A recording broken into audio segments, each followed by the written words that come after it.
Whoa! What's up, people? I know anybody who can't sleep is probably along with me. So, hey, why not both be asleep? Or up anyway.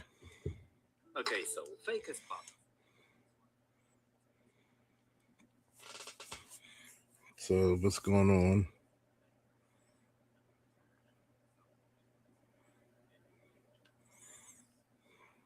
Anybody want to get on the panel? Open content, open panel.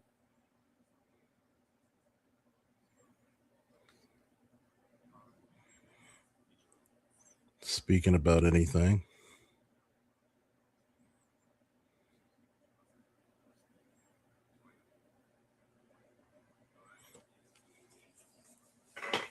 Been working on my stories for my characters. And I think that it's funny that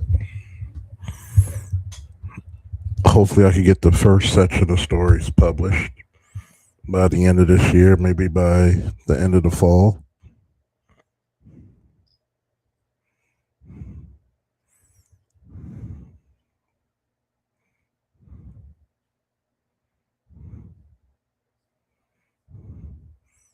So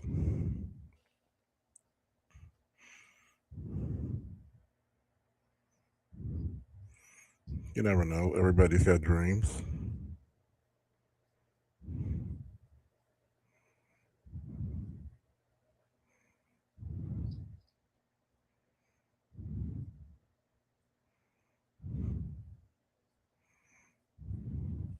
Everybody's got successes.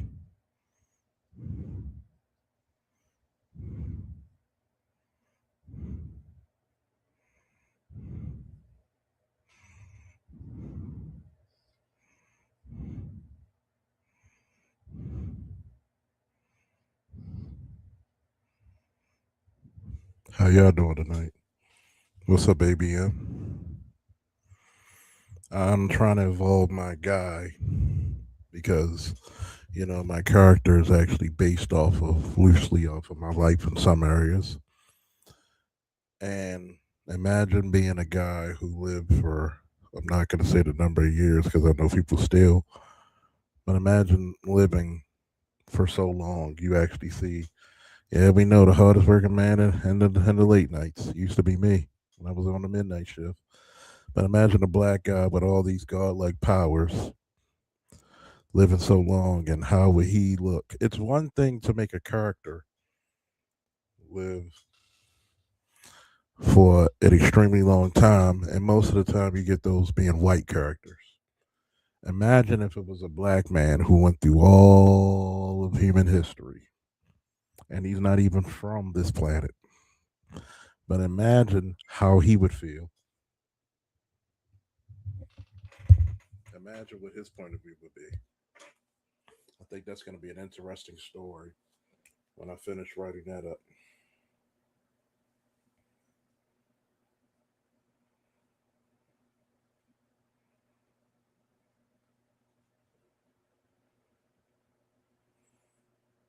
But what's everybody up to? We got my man ABM working.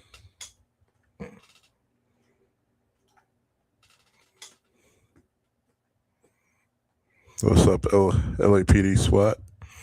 We got the faithful few in the building.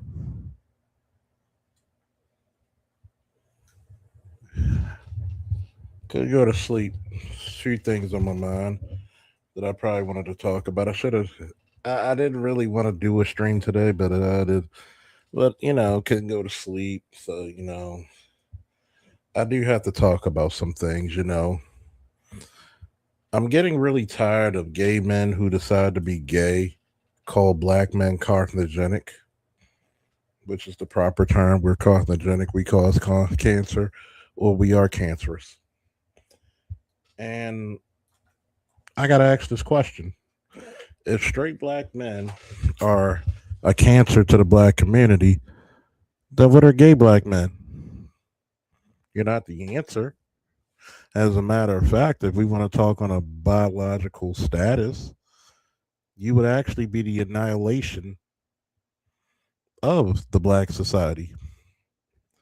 because majority of you don't believe in relationships with women. You like men. So how are we the cancer to the society when I could pull up single mother stats and oh angels? No. We call them fairies. Those are fairies. Tinkerbells. Tinkerbells. And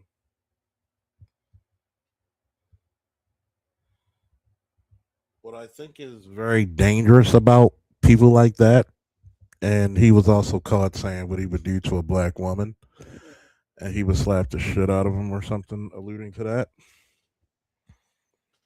Because here's my thing, right? Like I told, that guy, W. Maker, you should never speak ill of the protector if he's protecting. What you think? Give me your synopsis. You should never talk ill about the protector. But these are the same women who will champion this fool, and he says he's going to put harm to you. Very rarely do you hear anybody from the black manosphere talk about harming women. If anything, we say leave them the fuck alone. If you're not getting what you want, go where you're celebrated. Leave them the fuck alone. Do I believe in hitting women? No, unless she becomes a threat. If she pulls a knife, or she pulls a brick, or she pulls a gun, hey, she's fair game because now you're a threat. Okay? Don't hit me unless you want to get hit back. That's what I was taught in my life by my parents. But yet, you want to criticize black men being carcinogenic or cancerous.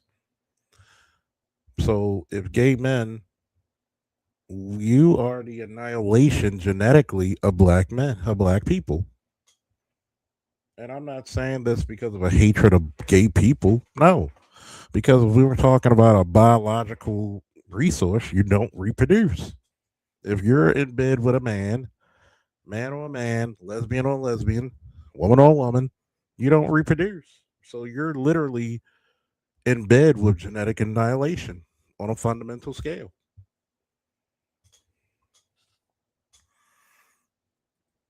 What's up, Clark? ABM, greetings again. Namer, greetings. LAPD SWAT, greetings again. See, somebody got the Lion of Judah. Somebody got the reference. The Black Toxic Masculinist. What's up? Greetings. Haven't seen you here in a while. See,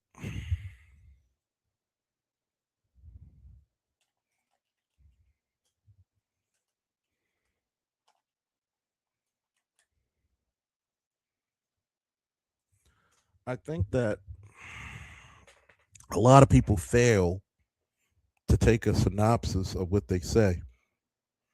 And you have to be very damn careful of what you say because you're gonna have to answer for it later. Just like, oh, you support the war. How do I support the war? How do we do this, my dude?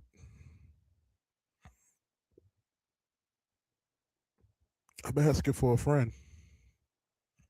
I'm asking for a dear friend.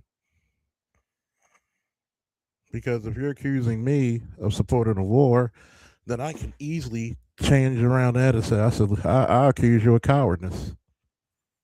What's up, Andre? But let's go back to the situation we have already. All right. We got Negroes out there, whether gay, straight, or in between, talking about violence against women. Why isn't that gay man? Why isn't he shadow banned? Why isn't he? Who's this? What else up, Senator Paddock? Why isn't he banned? Why isn't he put out there for the masses to ridicule?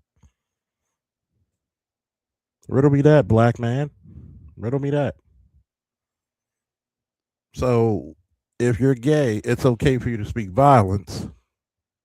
Oh, this Marcus. What's up, Marcus? Marcus. What's up, man? What's up? Keeping it 100 still, huh?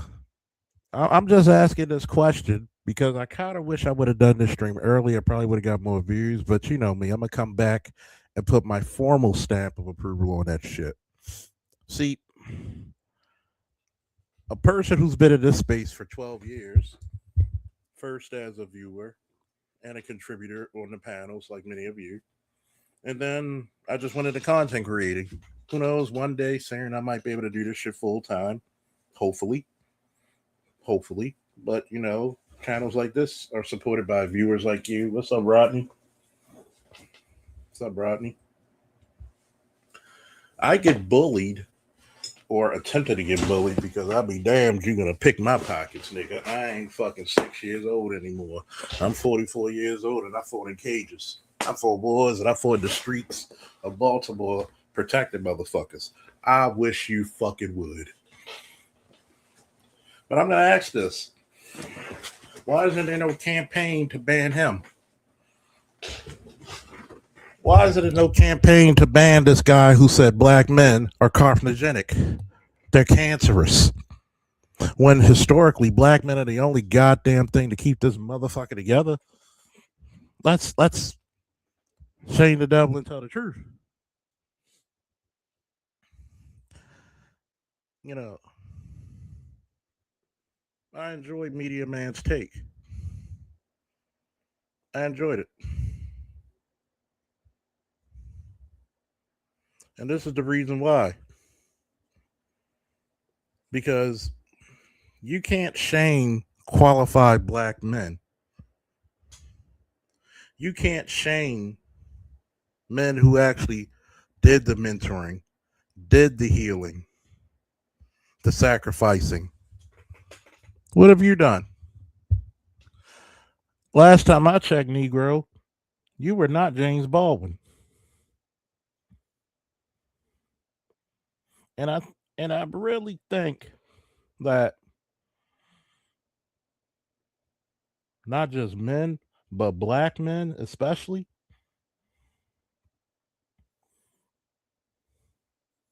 hand this motherfucker his ass. Because one, if you saying that shit to somebody's daughter, they got all right to kick your ass. Somebody's wife. I don't get that. But there's no cancel culture against him because he's homosexual. But as long as he's talking about the ills and thrills against black men, I guess is A-okay. But once again, you expect, and oh yeah, by the way, that's one of my characters in my book when you look at the thumbnail. When you once again want protection, that's how a black woman knows how to find a black man. You could be buried under the sands of the Sahara. She will find your ass immediately when she's in trouble. And yes, folks, we smoking a cigar 2:53 in the morning, Eastern Standard. Okay?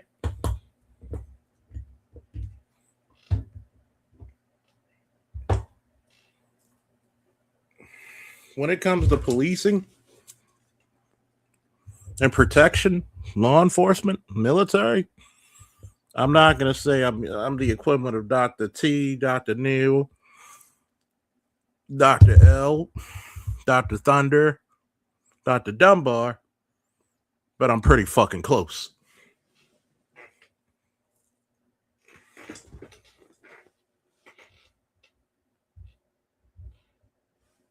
I'm pretty fucking close.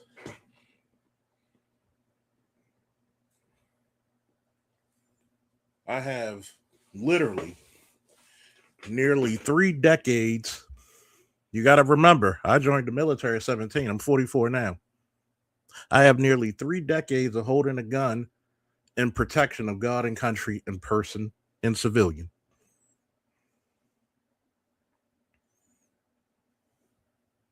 You got to remember, when a black woman's in danger, she know how to find a black man quicker than a squirrel can find a nut.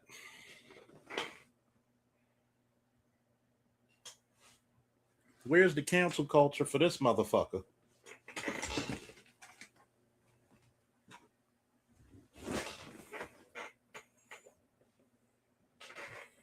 Nearly 3 decades. Whether my body's in shape, whether my body's beat up, whether if I had surgically repaired body parts on me, I've been holding it fucking down. Okay? The reason why a lot of women rather be with the bear is because she never qualified to be with the lion in the first place. That's bars.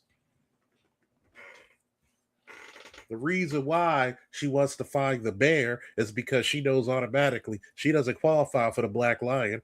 You see that symbol right there? She doesn't qualify for the black lion first.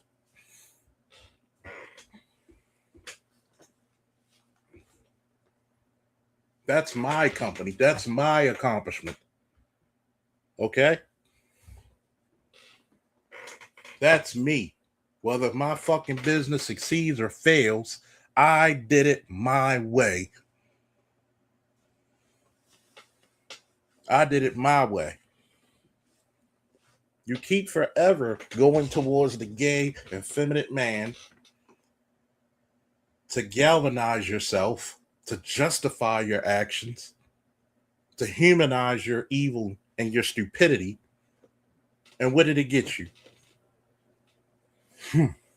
It got you going against your number one competition.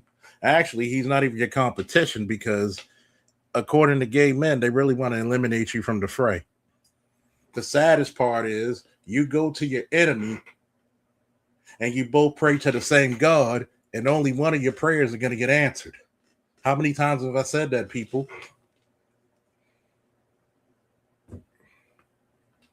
They want to be like you. You're their competition because the handsome, strong, strapping man that you want, they want your man. The same high tier, high qualified, handsome man. What's up, T-Rid?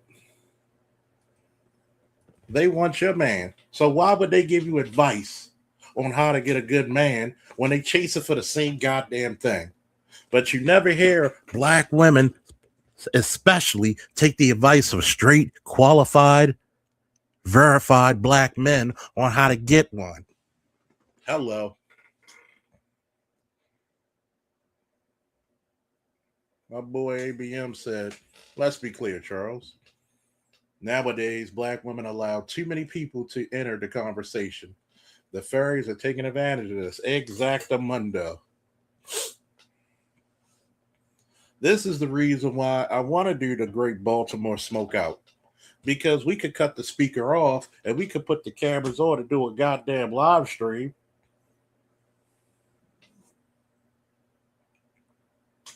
And we could just talk.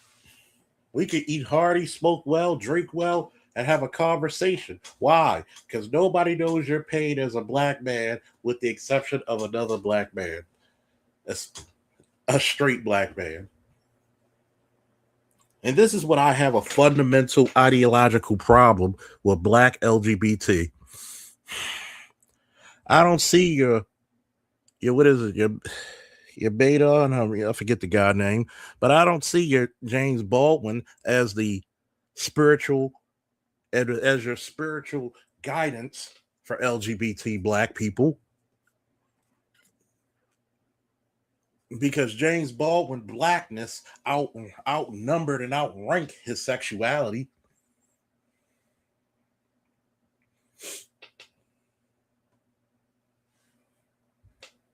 Yeah.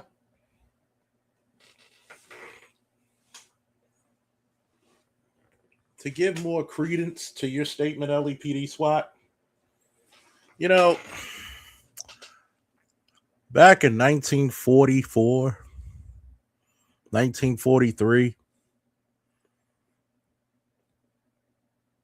15, 16-year-old boys were lying about their age to join the war effort. In 2026, 15, 16-year-old boys can't decide if they're a girl or a boy.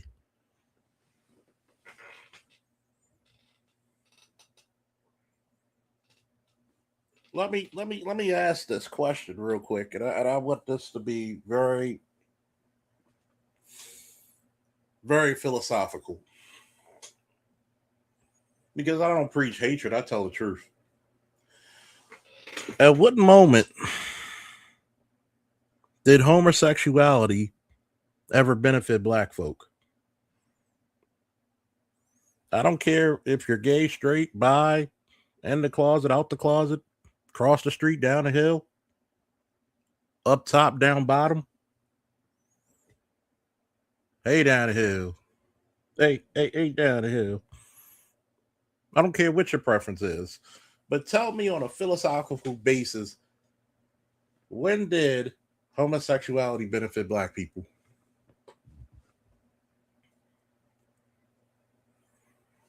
I will even go further into saying, when did abortion benefit black people? Because right now, since a lot of white people are find out, to be sterile, that's not my vote. That's what science said. Right now, your numbers would have been catching up with white America if you didn't abort 40 million babies. You might have surpassed the motherfuckers.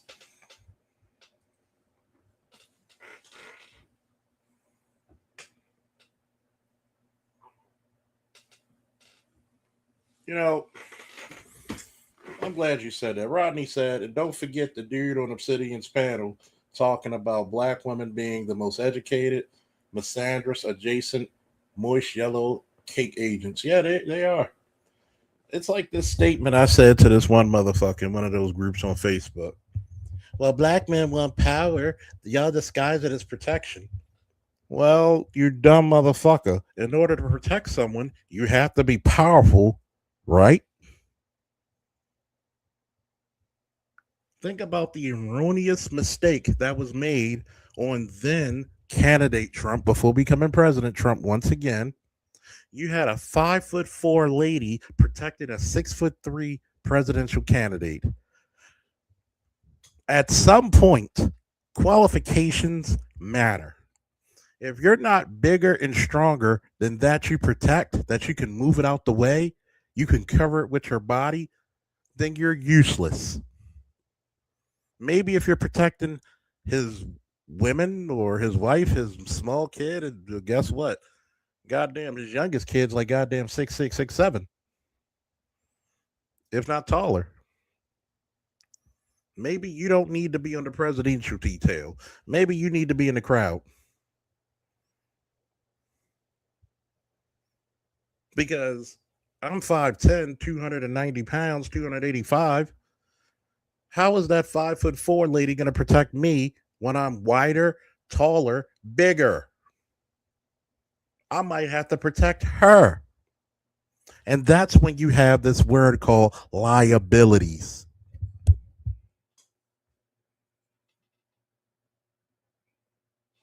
Oh, let's get to that little light skinned motherfucker too, by the way.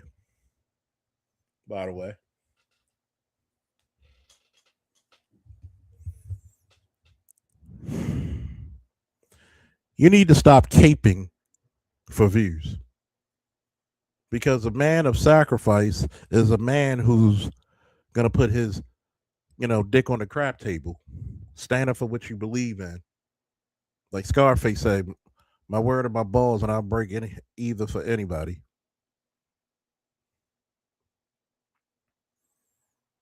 You're going to tell me that you agree with this motherfucker.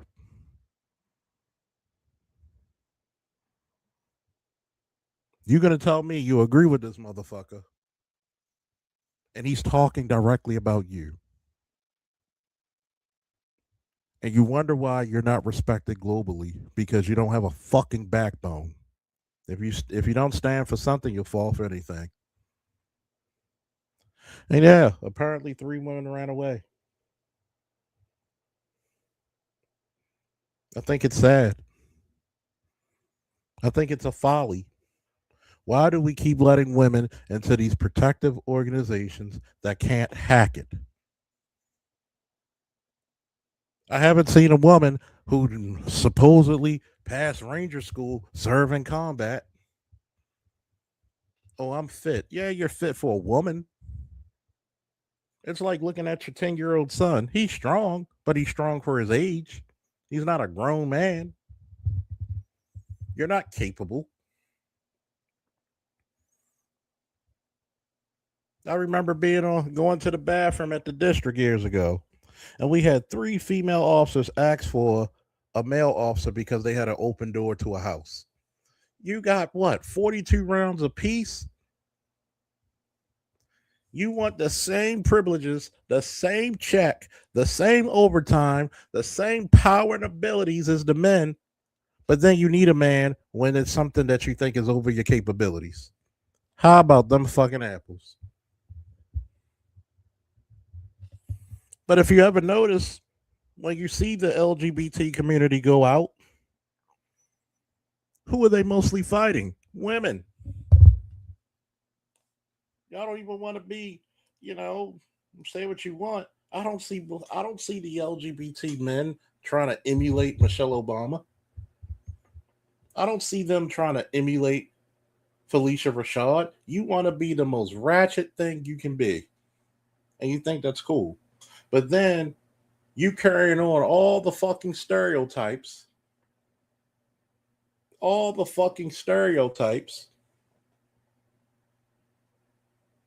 black woman through your mannerisms. This is the funniest shit, right? Have you noticed that dealing with black women in today's time has gotten so rough that apparently studs are getting girly again and dating men again?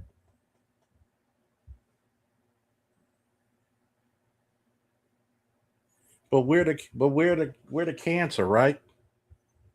I can debunk that with one statement. If black women have roughly 70 to 80% of the children in our fucking community,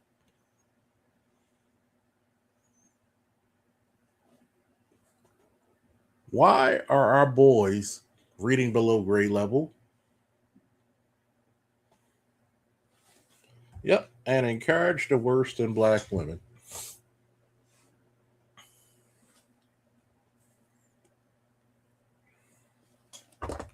I gotta find that shit. Black men, the cancer, the cancer. Ain't that a bitch?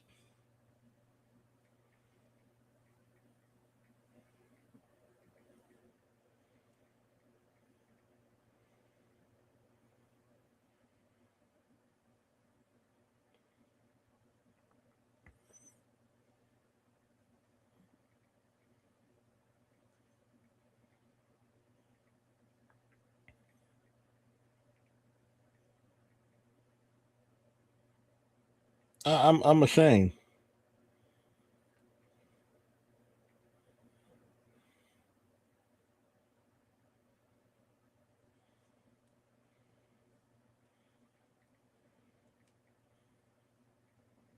I wish I could find that shit too.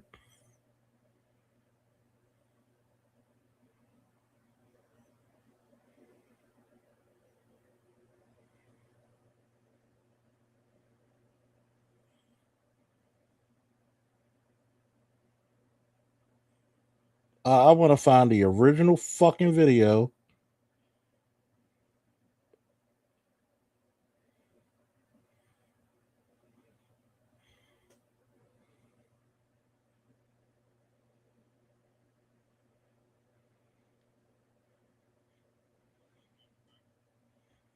I want to find the original fucking video of this guy, and I want to see it.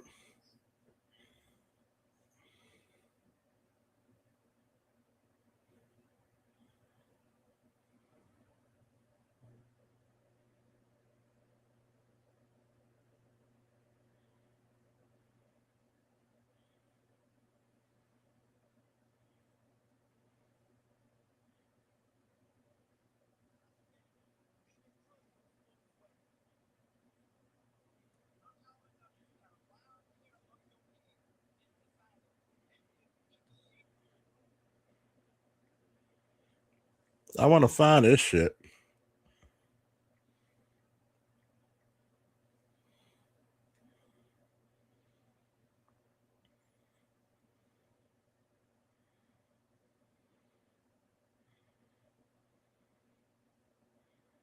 I hate it when people don't title their shit.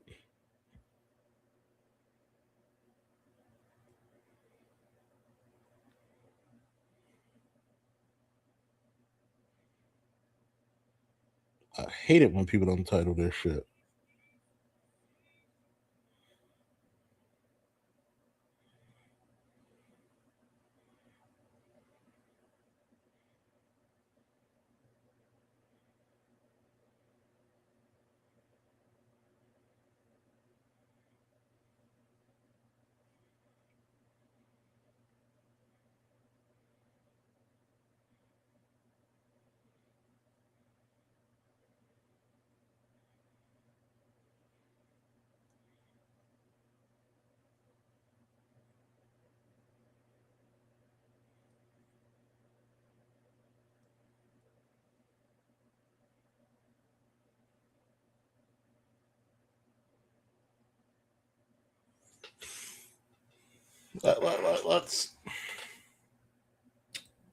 Let's go to this shit real quick, right?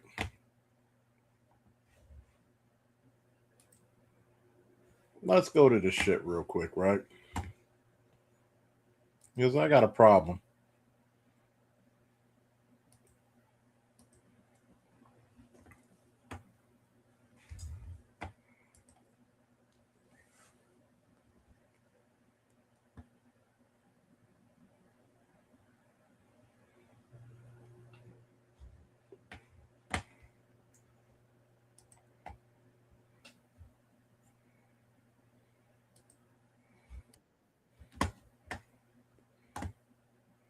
I got a problem.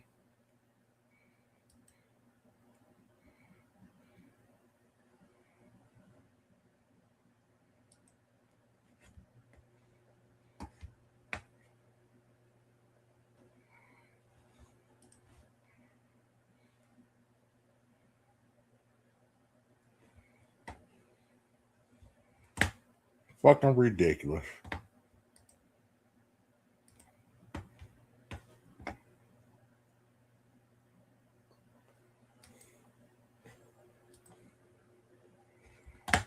Okay, we've been good since Spoon's wedding. Somehow or another, you got a wild hair up your ass and decided, let me pick shit with Funky Dineva. And why? When people can't access you physically, they will try to access your emotions. Try to keep my peace with you. Okay? But Tasha K, I want you to know this, and you can put this on record. Okay? You can put this on record. The next time I publicly see you, I am going to walk up to you and I'm going to the shit out of you. And then I'm already just throw my setup and be ready to fight your husband. And the sad part about it is I actually like your husband a lot. I have no problems with your husband. I bet you don't. You, on the other hand, Tasha, you the same raggedy bitch that every time you see me in public, it never fails. Every time you see me in public, you run up in my face trying to be my friend.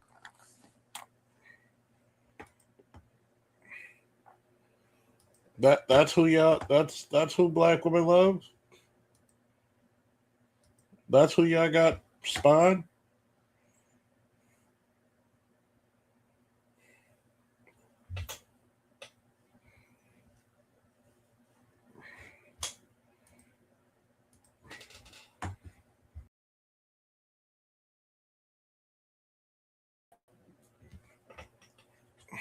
You know, they love violence. But yet, if you hit him, of course he doesn't have a problem with your wife, with your husband. He's trying to take him.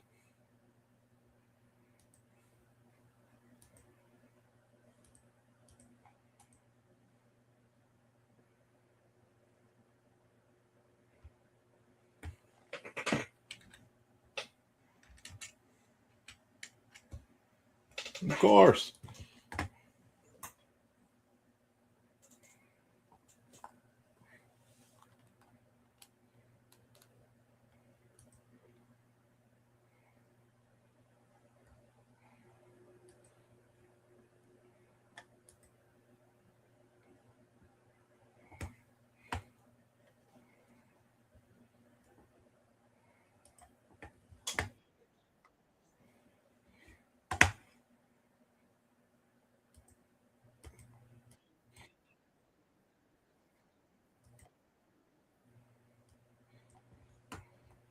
course. What's up, Bucket? These are the people you champion.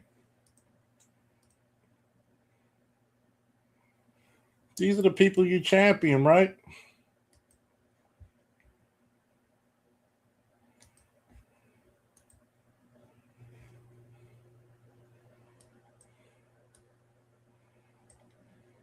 Our black males aren't a cancer that we have to obliterate, but their behavior is very cancerous. Welcome to another episode of Ask a Brother podcast. I'm your host, Jeff St. James, and we're going to have a whole host of different people from different backgrounds coming in because it really is about building a community of like-minded people.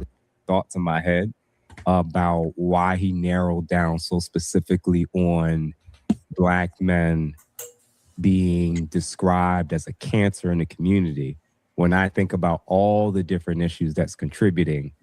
And then I was even more shocked when I looked down in the comments and saw that you was checking in. So I was like, man, I can't wait to hear this brother's response. I knew you was going to have one after because I knew. Yeah. So for you, when you first saw that, how did you take it to warrant that reaction? And why did you do a follow-up, more fleshed out explanation? Yeah. So first, what we have to be able to define certain terms. In my book, Male versus Man, I talk about how males look to be served while men look to be of service. And unfortunately, not very many people understand the difference between those. You see what the problem is? You see what the problem is? You're always talking about service.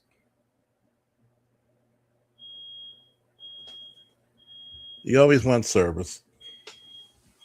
Hold on for a second, folks.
I had to teach motherfuckers how to cook.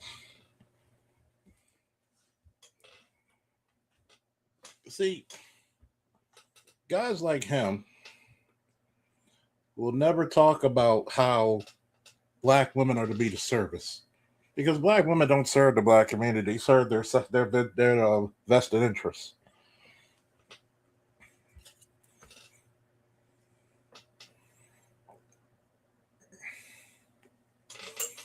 Meg the Stallion, anybody? Megan the Stallion? You only did that cooking and cleaning shit because you thought you were going to get a bag, and what you really got was the boot.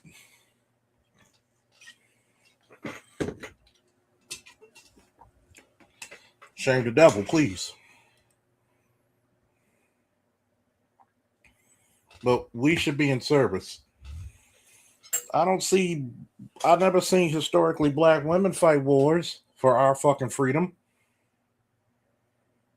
99% of those ass whoopings during civil rights, and 99% of the ass whoopings we gave during civil rights, I didn't see black women there.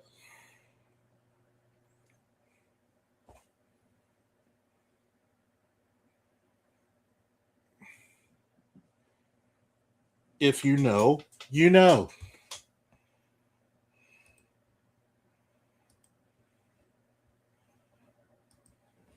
Too. But we have to be able to understand where people are coming from. Just because someone says something doesn't mean they actually mean what they say. Many people speak this language, but very few people have command of it. So when he made that statement, I understood exactly what he was talking about. Unfortunately, black males look like black men. Why? Oh, we better not talk about lynching. Those were soldiers who fought World War II in them fucking uniforms being lynched.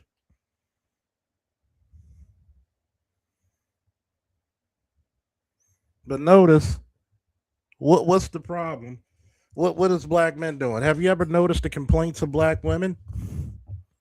When do we hold them accountable?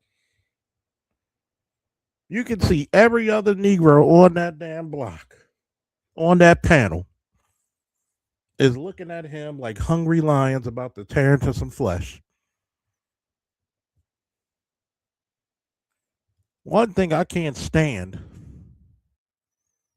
is somebody who's just apologist. It's one thing if you said, I'm sorry, I'm right, but you keep making an excuse. You keep making an excuse for bad behavior and bad outcomes. The reason why a woman has to be careful with her womb is because you'll curse the next 3 generations into poverty, criminality, stupidity. But at the same time, they want to talk about black men do better. Why don't you marry before you carry? Why can't you find a man? Because you're too busy living a good life, traveling and shit. But what you come home to do, you don't want to be accountable towards a man.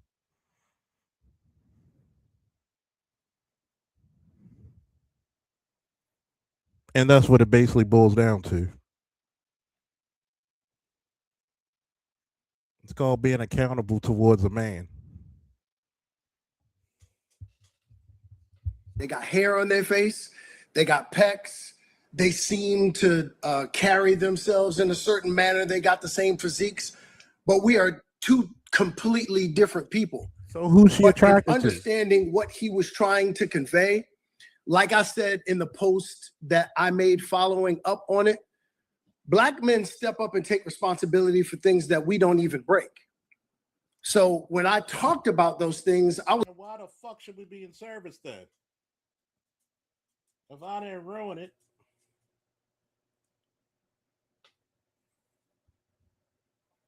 This is why I had to tell one of my boys, right, about his wife. I said, you should have gave your wife a hobby a long time ago. Because I couldn't marry her. I love her to death, but I couldn't marry her because that nagging shit would have been cut off at the pass. Either you stop it or I leave. You should have found her a hobby so she's not up underneath your ass all the time. She ain't got no life outside of you. Anytime you find a woman that has no life outside of you, no hobby, don't want to work out, just want to be up underneath your ass because she thinks that you're going to be talking to the next bitch. There's always a next bitch in a bitch's mind, and they live mortgage free. They got a whole VA fucking housing loan living in their heads. If black men didn't break it, why the fuck should we take responsibility for it? Remember, you're strong and independent. You don't need a man. So why you need me to lead you? was being very specific about us as black men. Yeah, we take responsibility for those things that we have no responsibility for.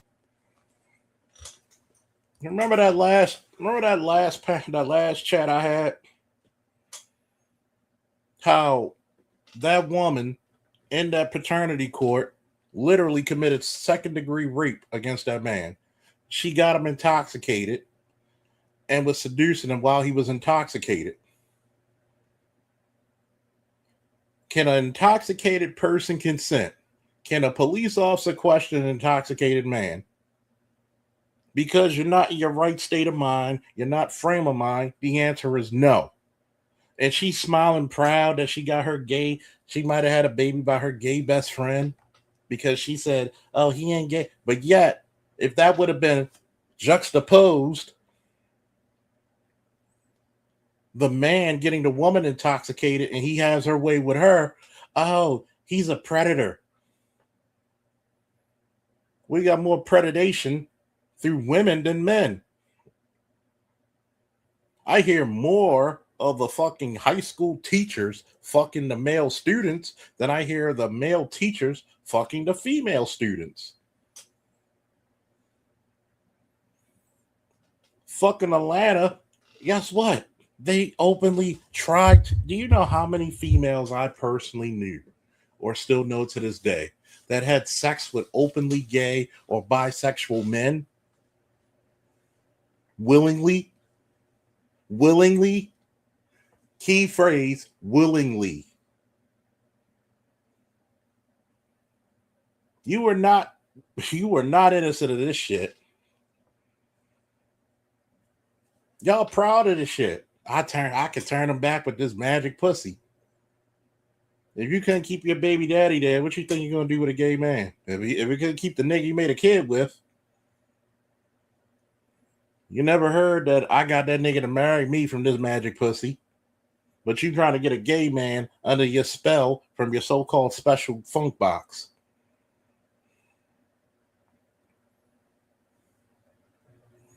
Yes, I'm going to be scathing, and I dare the first motherfucker to have something else to say. You know what? I'm not even going to say that because we are egalitarian here when it comes to the thing. But I'm going to tell you this one. You better have a strong fucking argument coming up here with this bullshit. You better have a strong fucking argument with this bullshit. I would look at this guy and say, look, first and foremost, I would have made an open statement and said, you're going to slap the shit out of whose wife? You would have slapped the shit out of whose wife? I wouldn't let you get away with that shit if it was just a female friend or colleague. And that's somebody I really fuck with and they looked out for me. Somebody I'm not even sexual with. Somebody who looked out for me when I was down or I was sick. And I would beat the living piss out of you. You are lucky that people don't use nigga politics against you. And we all know, I'm from Baltimore. We definitely know with nigga politics. On site, it gets right. Okay?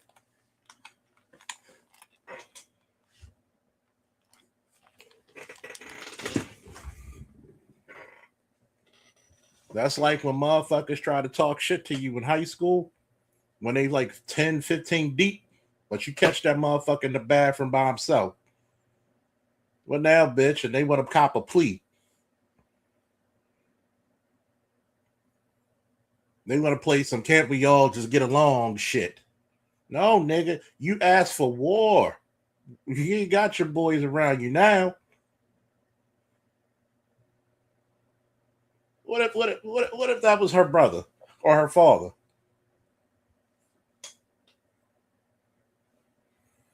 And he wrapped a fucking lead pipe around your neck.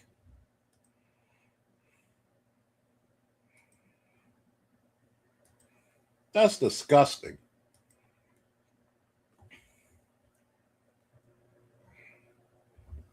You wonder why you have such a high STD rate? Because you can't close your legs. You're willingly sleeping with fucking bisexual men or gay men. And by the way, have you noticed the studs who sleep with straight men? Have you noticed you don't hear too much about their STD rate? Oops. I'm going to say it again for the niggas in the back who didn't hear me. Notice you don't hear about a high STD rate with the studs who sleep with straight men. Why is that? Why is that? Why is that? Notice you don't hear the studs or the femmes who still sleep with straight men, straight black men. You don't hear about their STD rates, do you? Why is that? Continuing. Now, the responsibility that black men do have is that we have to help our young Black males and sometimes older Black males matriculate their way into manhood so that we can become the servant leaders that we were intended to become when we were created. So when I spoke to that, that was a very specific thing. Of course, I know the blowback that comes behind that, but that now opens up the conversation. What is meant by that? Our Black males aren't a cancer that we have to obliterate, but their behavior is very cancerous. That cancerous behavior kills so many things that are inside our community. It harms our women, it harms our children. So no, we don't have to annihilate our Black males, but what we have to do is we have to annihilate the behaviors that are cancerous to our. You know what's so bad, and I don't mean to keep stopping it, and I'm gonna let it run for a little bit. You know what's really telling about the language about we're the cancer? Anything carcinogenic or cancerous needs to be eradicated and cut out. In other words, for those who don't understand what eradicate means, to viciously destroy without prejudice, or with extreme prejudice. So you're telling me by your words and definition, because words are very powerful. Remember when I showed you that film with the mother speaking to the daughter? Be careful what you say, because your kids will make that a self-fulfilling prophecy of what you call them.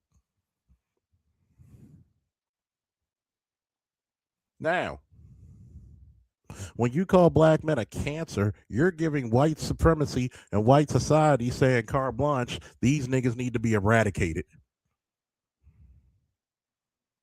You see how many people have the same skin, but they not kin?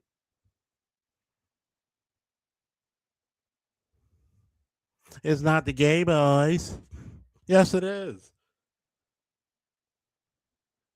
Who has the highest HIV rates? How the fuck is Saucy Santana getting shot years ago? Because you want to be a fucking gay trap rapper. Meg Thee Stallion was shot at by a female, not Tory Lanez.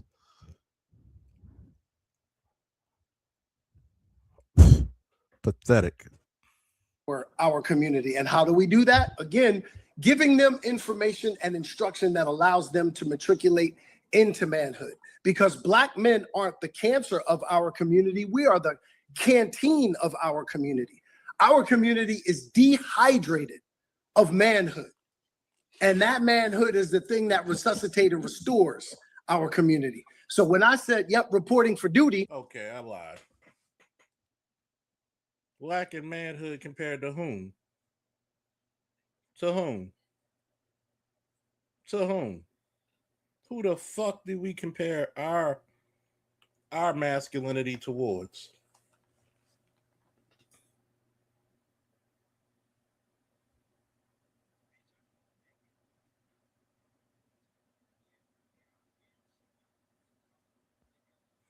Because apparently this motherfucker been talking shit about Black men for a minute.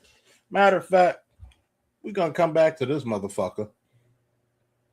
We're going to come back to this motherfucker.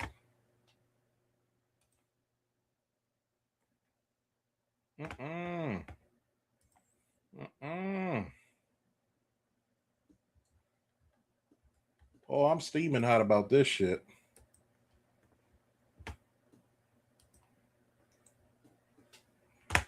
I'm steaming hot about this shit. We're gonna go back to his ass. I got something. I like to go directly to the fucking source. Directly to the motherfucking source. And you call yourself a fucking diva. Fuck you mean?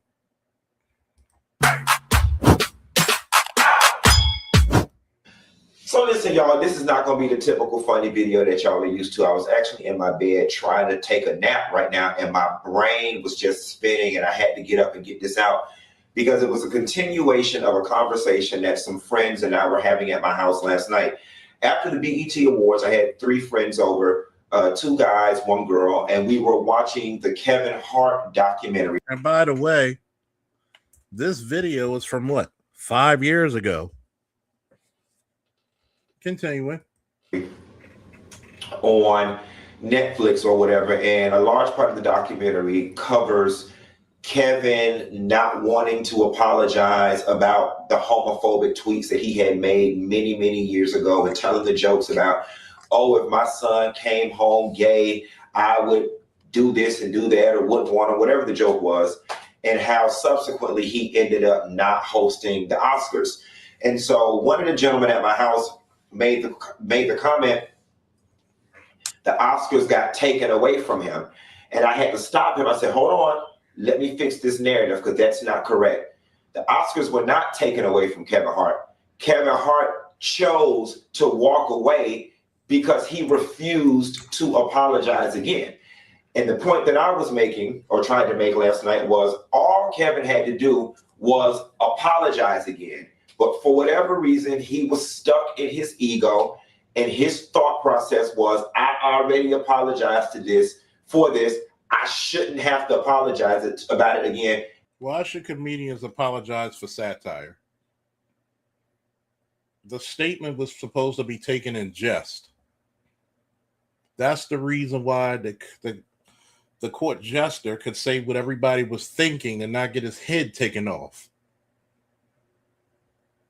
See, this is the part that I got to go in about, right?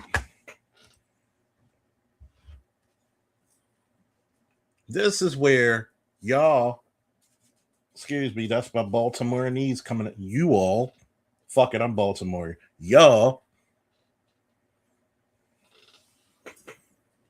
don't want equality. You want superiority. You want to be the untouched class, like the black women are. You want to be able to call the police, literally lie, and put your boyfriend's, husband's, and even son's life at risk, saying he got a gun or he's threatening you. That's the same type of approach you're trying to come from this one.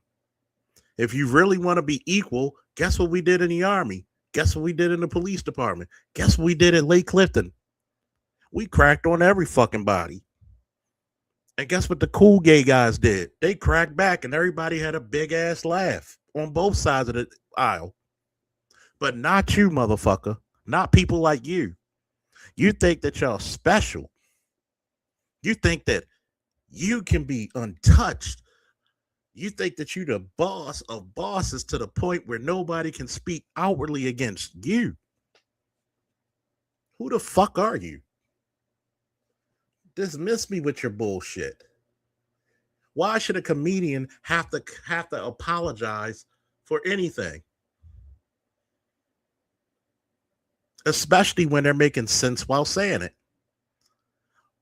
If being gay is so righteous and so normal, why do we still refer to it as an alternate lifestyle? An alternative lifestyle? Because it's not the norm and it never will be. These are the same motherfuckers trying to convince you that a man could be a woman. I said, cool. Take all the people who are transgender and all the men who love them and put them on an island, come back 100 years, and all you're going to see is you're going to have 50 transgender women and 50 men who like transgender women. Come back 100 years, and guess what you're going to have? You're going to have the bones of 100 men. That's it. That's all. You're going to have the bones of 100 men. It's not what I said. It's what biology says. But if you want your lifestyle to be accepted, you got to take the bumps and the bruises like everybody else. And I'm damn sure not going to succumb to the LGBTQ community or whatever and apologize about this shit. Fuck it. That was his attitude. And I went on to explain, that was his option. It was his choice. If it went against his principles, ideals, and morals, more power to him. But look at the bigger picture, what it could have done for the culture had he did it. And to apologize again cost him nothing. So then that conversation led to the greater conversation, which was black men, straight black men, in relation to homophobia, transphobia, homosexuality, and why does the presence of the homosexual black man challenge the existence of the straight man so much, right? And so we're talking, and one of my friends, straight guy, the two guys were straight, you know, he said, you know, him, and I've heard other people say this with the Black Lives Matters movement, he was like, you know, why can't y'all put down the gay stuff and put down the trans stuff right now for a little bit, and let's just fight the black cause, right? And I've heard that. Why can't I just put down my demand for equality while being gay and trans and just fight for being black right now? Because that's the movement that's got some momentum. And my response, You know why? Because you never were the man that James Baldwin ever was. Because guess what? When a motherfucker walks down the street, they can't tell you gay unless you fucking kiss a man or hold hands with him. But a mile away, a nigga can tell you're black and judge you accordingly. Because nobody discriminates about your gayness more than your blackness.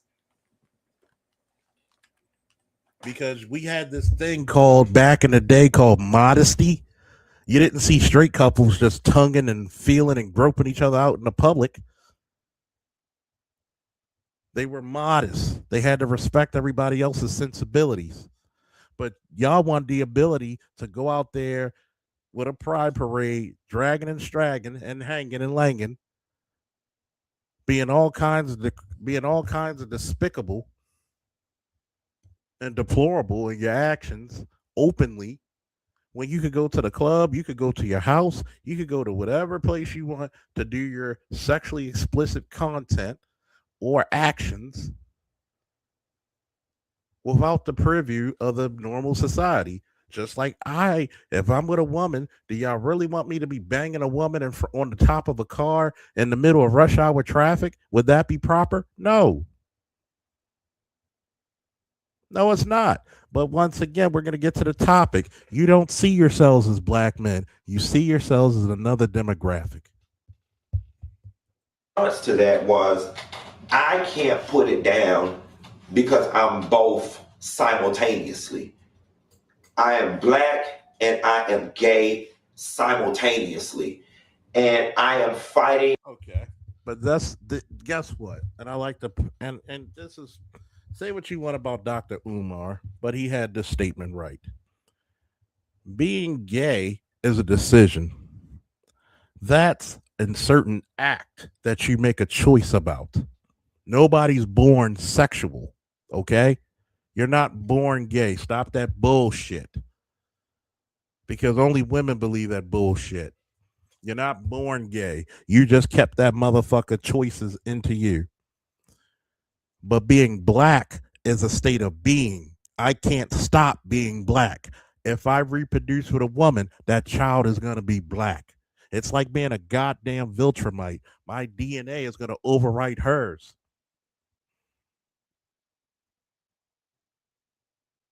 Everything about my essence, to my hair, to my tone of speech, to how I view the world is going to be different from everyone else. I'm going to be treated differently than everyone else. A state of being versus a decision, being a human being versus making a conscious decision are two totally different things. For my life on this hand for being black, but I'm also fighting for my life on this hand for being gay. How can I choose one over the other when I'm not safe? When James Baldwin was in the civil rights movement, he made a choice. You notice, I'm going to say, somebody put James Baldwin name in there and quote this statement I'm about to make. How come James Baldwin chose his blackness over his sexuality, but this so-called sugar honey iced tea Negro can't? on either side, which led me to a greater discussion, which was Quentin Antoine Latham, I would be willing to subordinate my fight being gay and put that on the back burner if I could find safety and refuge amongst the Black community, but I can't, right? Which then You're a lot safer than straight black men. You're a lot accepted by the women. Who's beating you up? Historically, all the gay people used to party with the fucking black people in the 60s and 70s because it was safer there. Because we're the most egalitarian and the most open people on fucking earth, even to our detriment. You can't find safety, but yet let's see how many fucking subscribers you get. Let's see your subscriber count, Negro.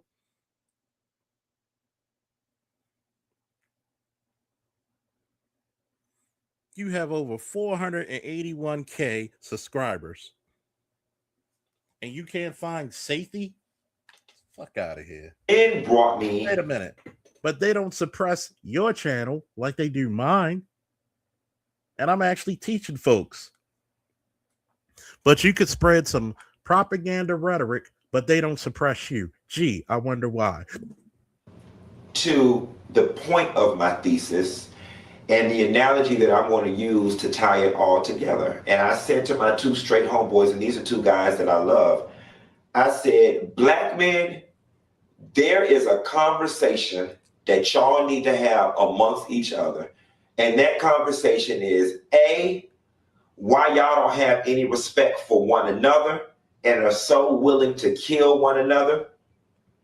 B, why y'all don't have respect for Black women and you see them as objects and disposable and less than. And C, why the presence of anything homosexual or trans just completely rattles you and gets your panties in a damn bunch. Those are three issues that Black men need to sit down, straight Black men need to sit down in a room with straight Black men, and y'all need to figure that shit out. Y'all need to figure that shit out. I can't even expect, and let me do the proverbial. It's not every Black man, it's good Black men out. Yes, we know that. Now tell me this, Black man, why would that be a straight Black man's issue? Because first of all, alternative lifestyle is naturally averse to people. Most of the time, we don't care. Number two, you throw up in our faces until we throw up. Number three, how many gay men are habitual line steppers towards Black men or straight Black men? When they say, hey, I respect your judgment, I don't go that way. But you keep pressing and pressing and pressing, and you catch a fucking foot in your ass because you're not satisfied with the answer no. Let me ask you this question. Why is it a straight Black man's issue that you get looked at as something that's weird? Because let's just face it, it is biologically and naturally weird. Should you be killed over it? No. Should you be beaten up over it? No. But let's just tell the truth. It's just weird. Why do we have to answer for your transgressions? Why do we have to answer for your mistakes? We treat Black women. See, this is this Black woman sympathy bullshit that comes out of here and say we treat them badly. Now, not one time have you gay men ever said, why do Black women keep their kids away from Black men, even though you have all the negative stats when it comes to motherhood in a single mother environment?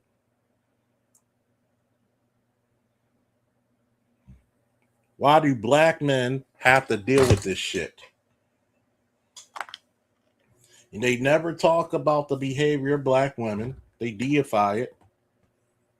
We don't kill each other at alarming rates because white people have more numbers, and you don't say nothing about white on white crime. Everywhere else in any other country, you don't hear Mexico saying it's Mexican on Mexican crime. It's just crime. We don't kill each other at alarming rates. Even if you took all the black men in jail, it's still less than 3%. You go with your fucking feelings instead of your fucking statistics. But I am talking about the collective. All right. Heterosexual black men have got to get down to the bottom of why they don't see any value in one another, right? Why we're so willing to kill one another. So why don't you ever hear about lesbian black women or lesbians, period, who have the most violent domestic relationships? Why don't you talk to white men on why they have the most sex offense and rape crimes? Why don't you talk to white men about they have the most robbery and burglary crimes? White people kill each other almost to the same rate as black people, or damn near identical.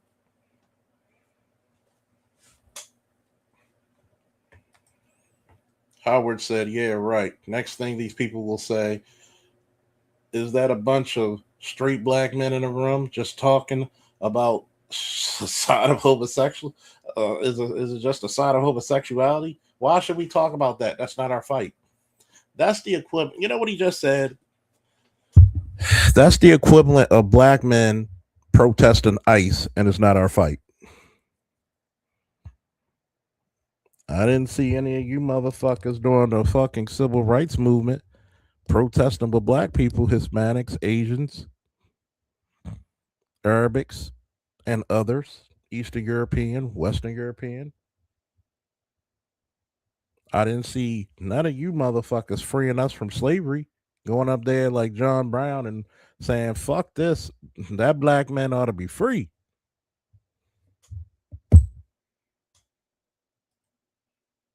Yep, you don't see Mexicans promoting rainbow either.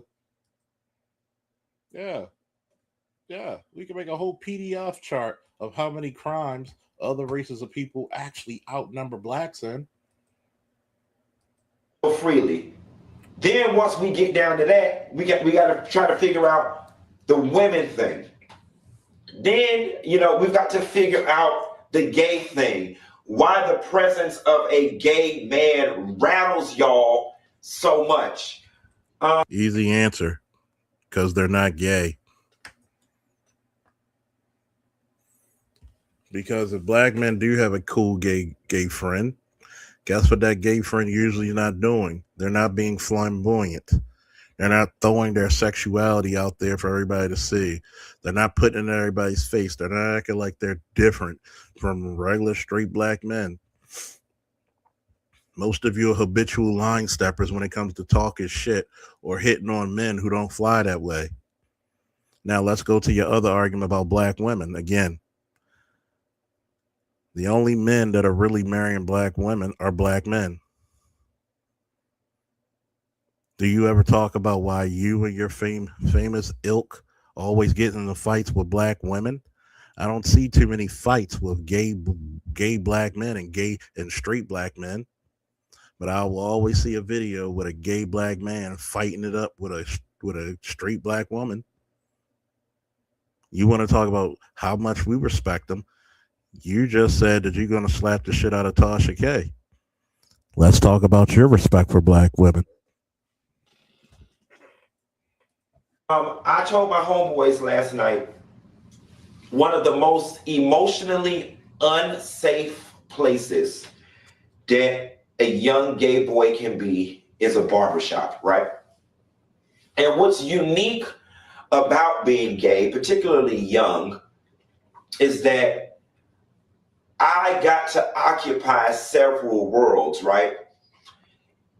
If I just sat still in the barbershop, I got to occupy the space of a straight black man. And I got to witness and listen and be a part of all the privilege that comes along with being a straight black man, right? Because I got to occupy that space. Please tell me what privilege a straight black man gets in America. I'll wait. See, that's that whole patriarchy, white man bullshit that we have a privilege over you. But yet, when I go and historically tell you, and I love busting black women's bubble, I said, y'all were the ones who fucking teamed up with white women. We didn't do it. Y'all gave black men's jobs away. You know them teaching jobs? Y'all did it. You know them all those government jobs? Y'all did it. Not us. It's you.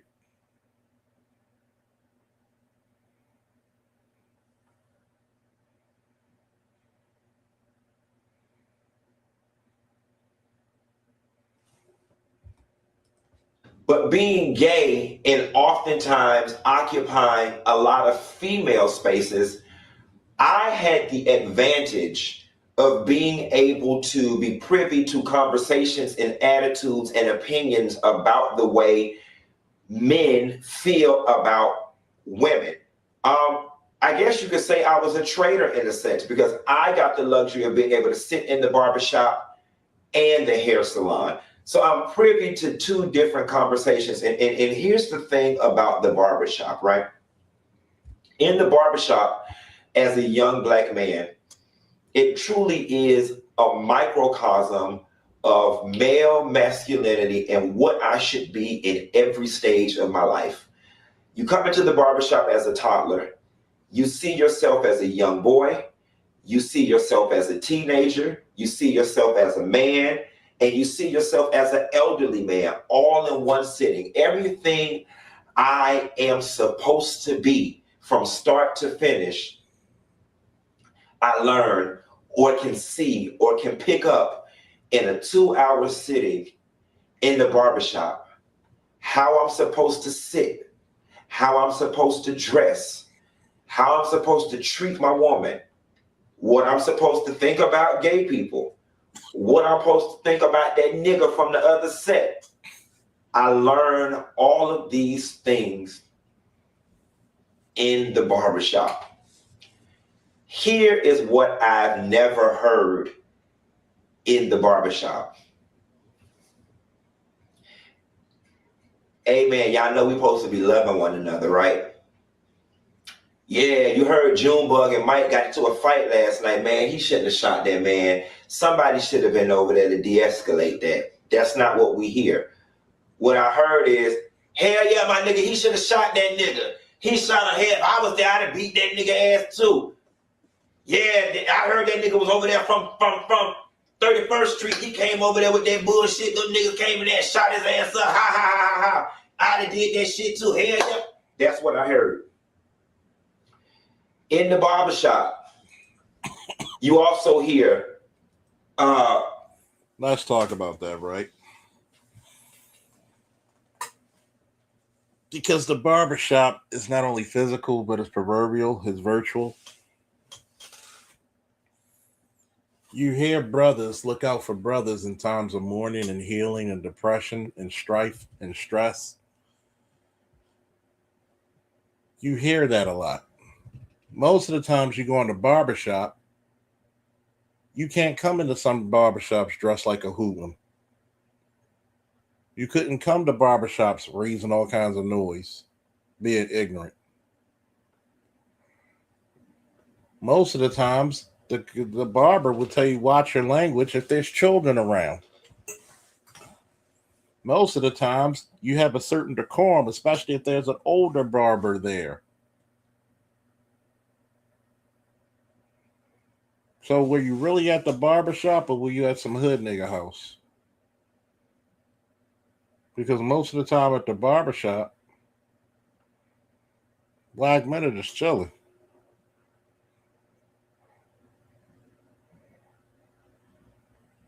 Most of the time, we're just living it up.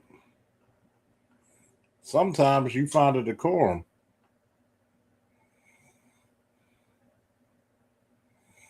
But no, I don't see that.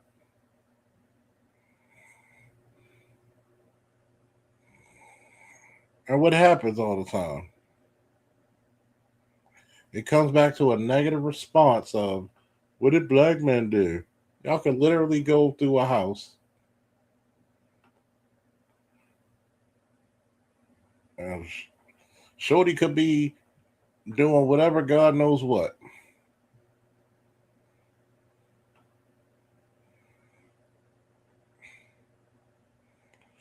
Are you going to be in the perplexual status of, oh, well, I'm still looking for a man? I guess you are. So I don't know what to say for your problem, bud. Yeah, man. My little lady mad with me. Why she mad, dog? Man, you know, I'm messing with that other chick, Lisa. Lisa called the house last night. My little lady answered the phone. Oh, damn, nigga, you gotta be more careful next time. Never once did I hear somebody say, well, why you got the girl calling your phone and you got a little lady? You wrong, my nigga. You wrong for cheating on your girl. Why you doing that? It's always reinforcing this cheating behavior on your woman. The behavior that's been most traumatizing for me, being in the presence of straight black men in the barbershop example, is all the sissy and the faggot talk, right? Now imagine me being 8, 9, 13, 15, 16. I'm sitting here. Hell yeah, my nigga, my little lady, she was over there. She came to get something to eat. She brought that old faggot ass cousin. Well, I can't stand that faggot ass nigga. Faggot this. Man, man, she over there letting them sissies do her hair. Hell nah, fuck that. If my son was a sissy, I'd beat his motherfucking neck. All the while, I'm sitting in the chair just trying to get my fade, and I'm just being battered and abused verbally. Okay, I'm tired of this feminist fucking shit. There's no such thing as verbal abuse unless it comes to children. The only time verbal abuse even sort of counts is when it comes to children. First and foremost, nobody's speaking ill of gay men, gay black men like that, because it's beneath them. They don't care. And y'all know black men don't care. If you think straight black men are dangerous, why you still hang with them? Go hang with the Latinos and see what they think about gay men. Go hang with the Jamaicans, the Caribbeans, Africans. Go hang with white men.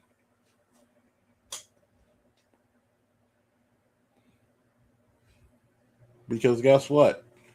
Do what you don't like to do, and see what homophobic slur that a black woman will call you if you don't do what she likes to do. Because I am that faggot and that sissy, and they don't know, and that's the talk. So here's the next part of the conversation, right? As that faggot and as that sissy, straight black men, am I not your brother? And I think what bothers me is... Don't go for sympathy when you said you're going to slap a black woman when you see her.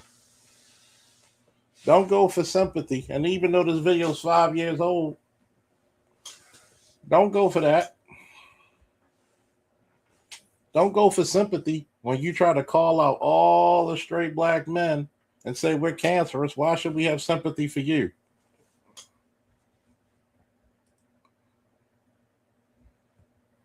Why should we have sympathy for you? But you said we're something.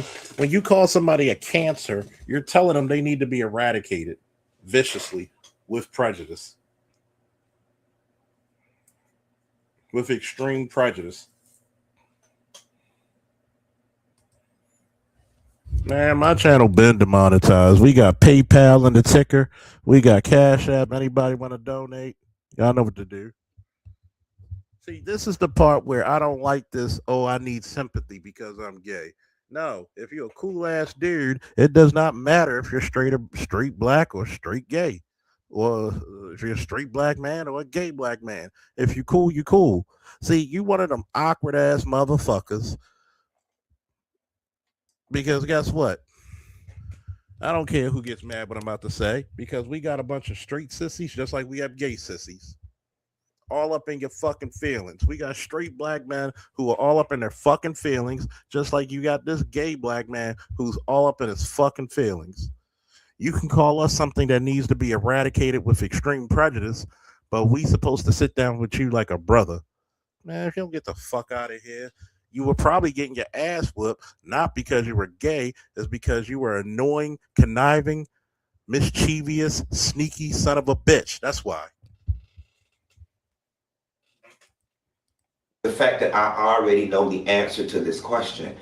And overwhelmingly, my experience has been from heterosexual black men that gay men are less than, and we are of no value. And because we are viewed as less than, that's why it's so easy for us to be disrespected and disregarded by most straight black men do not even talk about you.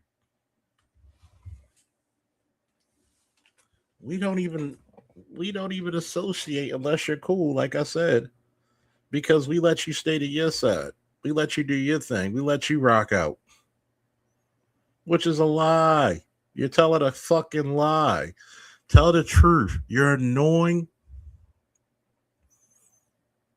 You're fucking socially awkward. You bring nothing of value to the conversation because you have nothing of value towards the conversation. You want to do the little black woman trope of always being the victim instead of acting like a man, because who you go to bed with is your business, not ours.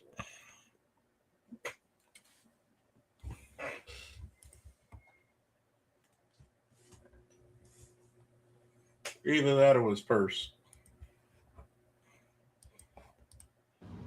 straight black men. You know, I was sharing with some people last. Yeah, but guess what? Who's the number one demographic in the black community who would call him gay or a faggot or a sissy? First of all, black women will call you gay if you're a straight black man for an insult if you don't do what she want to do or say something she doesn't like.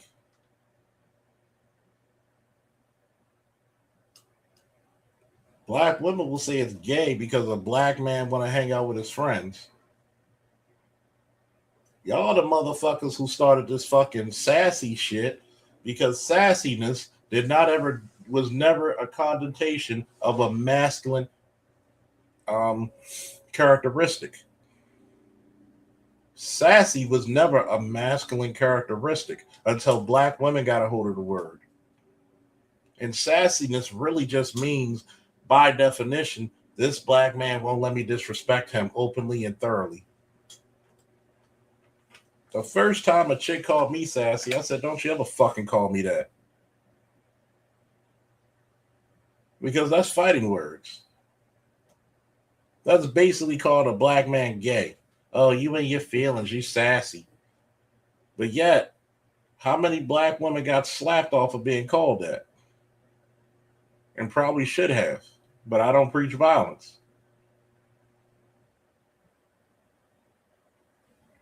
But guess what? They feel free to call a dude gay who's 3 times her size.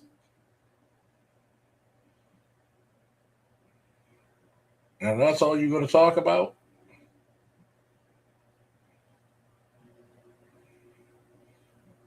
Stupid. Tonight, here is what's unfortunate. Majority of these people that we are fighting for in this Black Lives Matter movement You weren't. are straight black men, right? So I am of value when it's time to march. No, you're not. And stand in the streets. No, you're not. And scream Black Lives Matter. No, you're not. Justice for George Floyd.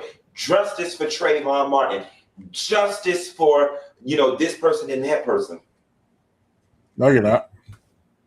But when it comes to my life and another Black trans person's life, I really question if the Black collective would be there for me. Most people don't care about your lifestyle in the Black community. As long as you're not bothering them, they're not bothering you. And we got historical counts, even in high school. If somebody was picking on the gay dude and the gay dude didn't do anything, it was the men who would beat the guy up from bullying somebody who didn't want to fight. See, you don't get that in the white community, the Asian community. But where do all these communities congregate? You come to the Black clubs. You come to the Black areas. If it was so dangerous, why do gay white men in the 70s, 80s, 90s come party with the fucking Black clubs?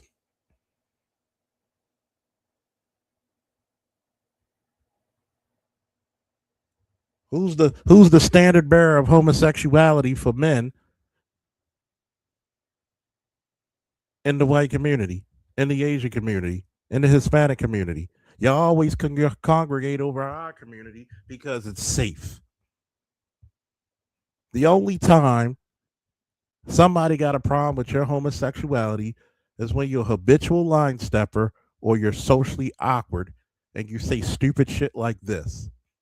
Because when Black Lives Matter was started by 3 lesbian women, all married to white women, which really means you don't really give a fuck about Black lives if you can't marry them, right? But y'all don't shame them for marrying white women. But if a Black man even speaks to a white woman just to ask the time, it's a problem. Y'all don't come to Black man's defense for shit. Because you said we're the cancer, right? So why should we come to your defense? And we've got the Breonna Taylors, we've got the Sandra Blands, we've got the other women who've been affected by this situation. Compare that to how many Black men have been affected by the situation. And we'll just start from Reconstruction. Go.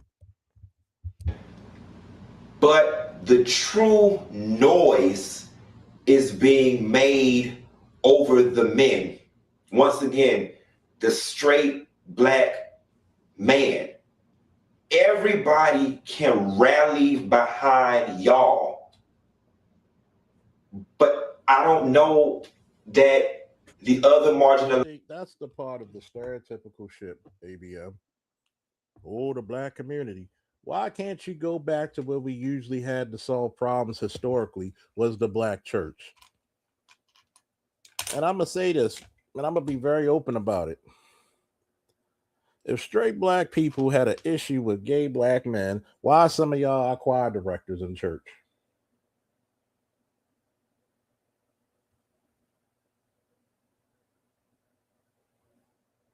Y'all can't even respect your own damn religious beliefs, but we still accept you even then.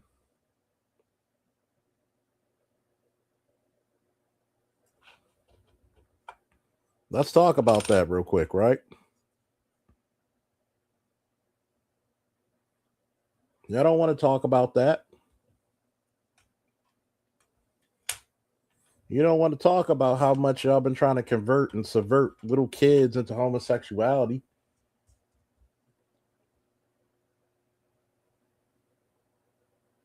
It's Black men who calm down sexual stuff in the community. It's the Black women who are promiscuous, who promote that shit. We don't promote little kids trying to be sexual. You don't see Black fathers and their sons in the same damn club trying to get the same damn women. Ask your women that. As soon as you don't do something what they want, they calling you a faggot. Those are your girls, right? Since you said we disrespect. No.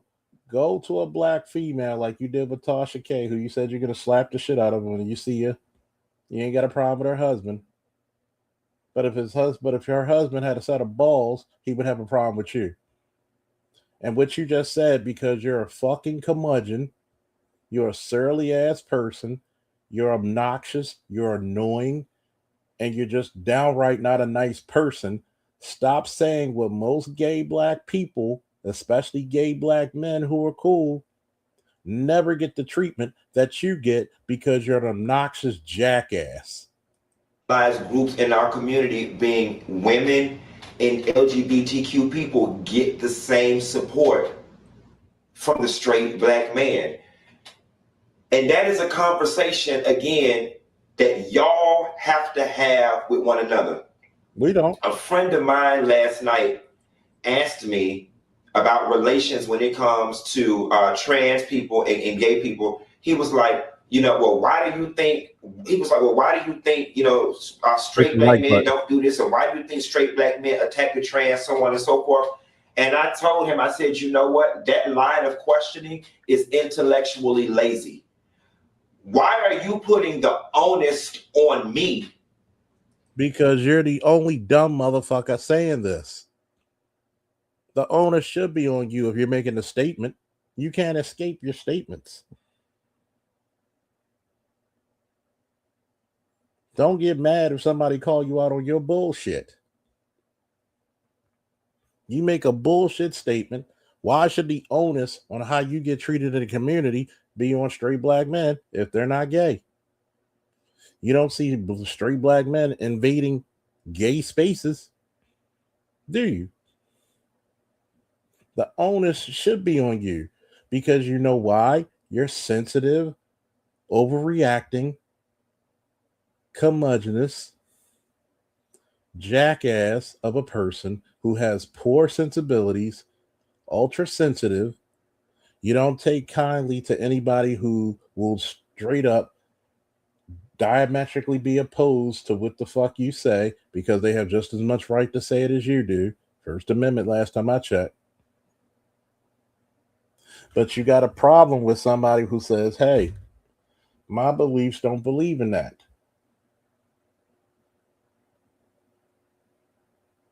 But you want to push everybody, all your feelings, all your beliefs on the other people. Is that fair? To explain what it is y'all feel in y'all heart and in y'all soul when it comes to women and gay people. That's like asking somebody that's been raped, what can they do to prevent from being raped? Hey, rape victim, what can you do to prevent being appealing to rapists? Why is the... So wait a minute. You're going to compare being in straight black circles to a person who gets sexually assaulted. See what I mean about this victimization shit? Nobody cares about your sexuality. Everybody cares about a person who was sexually assaulted. You're not that fucking important. Get out your own fucking feelings. Onus on me to help heterosexual black men understand why they hate me so much. They don't hate you. We didn't even know you existed till you made that silly ass comment. We didn't even know you existed till you made the silly ass comment. I bet you if you say something to black women about them not being good mothers, about them cussing and carrying on the streets, about them being hypersexual, you would be all kinds of gay slurs in no time. Do you say anything to black women when they call black straight men?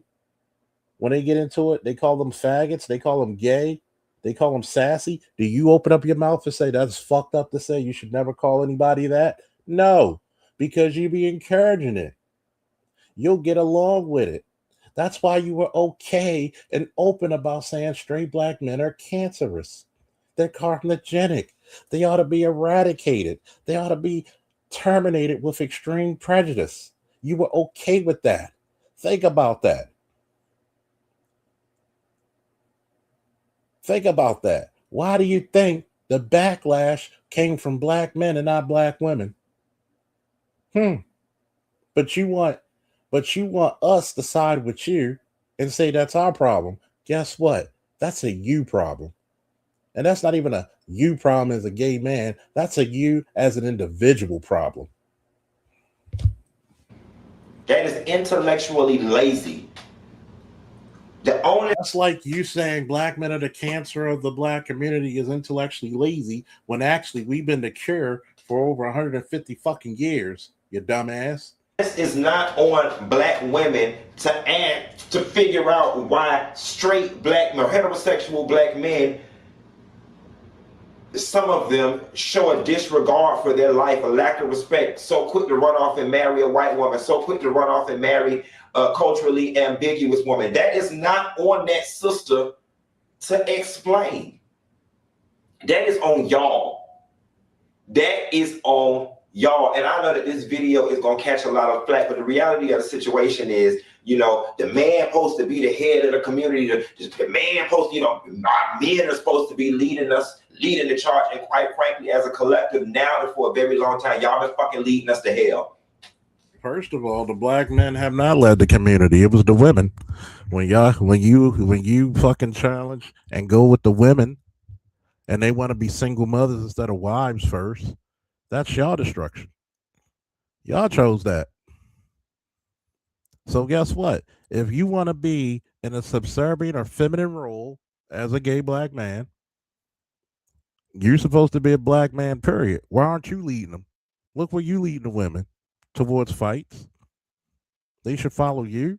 You said you're going to slap the shit out of them. See how much of a hypocrite you are? Y'all have been fucking leading us to hell. Wait a minute. The same black men that fought the Civil War that got you your freedom? The same fucking black men that's been going through civil rights for almost a fucking century? The same fucking stepdaddies that took over families when the fucking drug lords went to fucking federal prison? The same fucking men that have been the best fathers from federal fucking investigations and subjects of fucking testing. We're leading to hell. But guess what? You don't say nothing about the mothers who fucking sons can't read.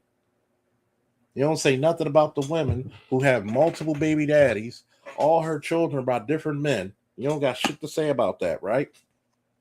How the fuck are we the leaders when the subordinates don't listen? Riddle me that back, man.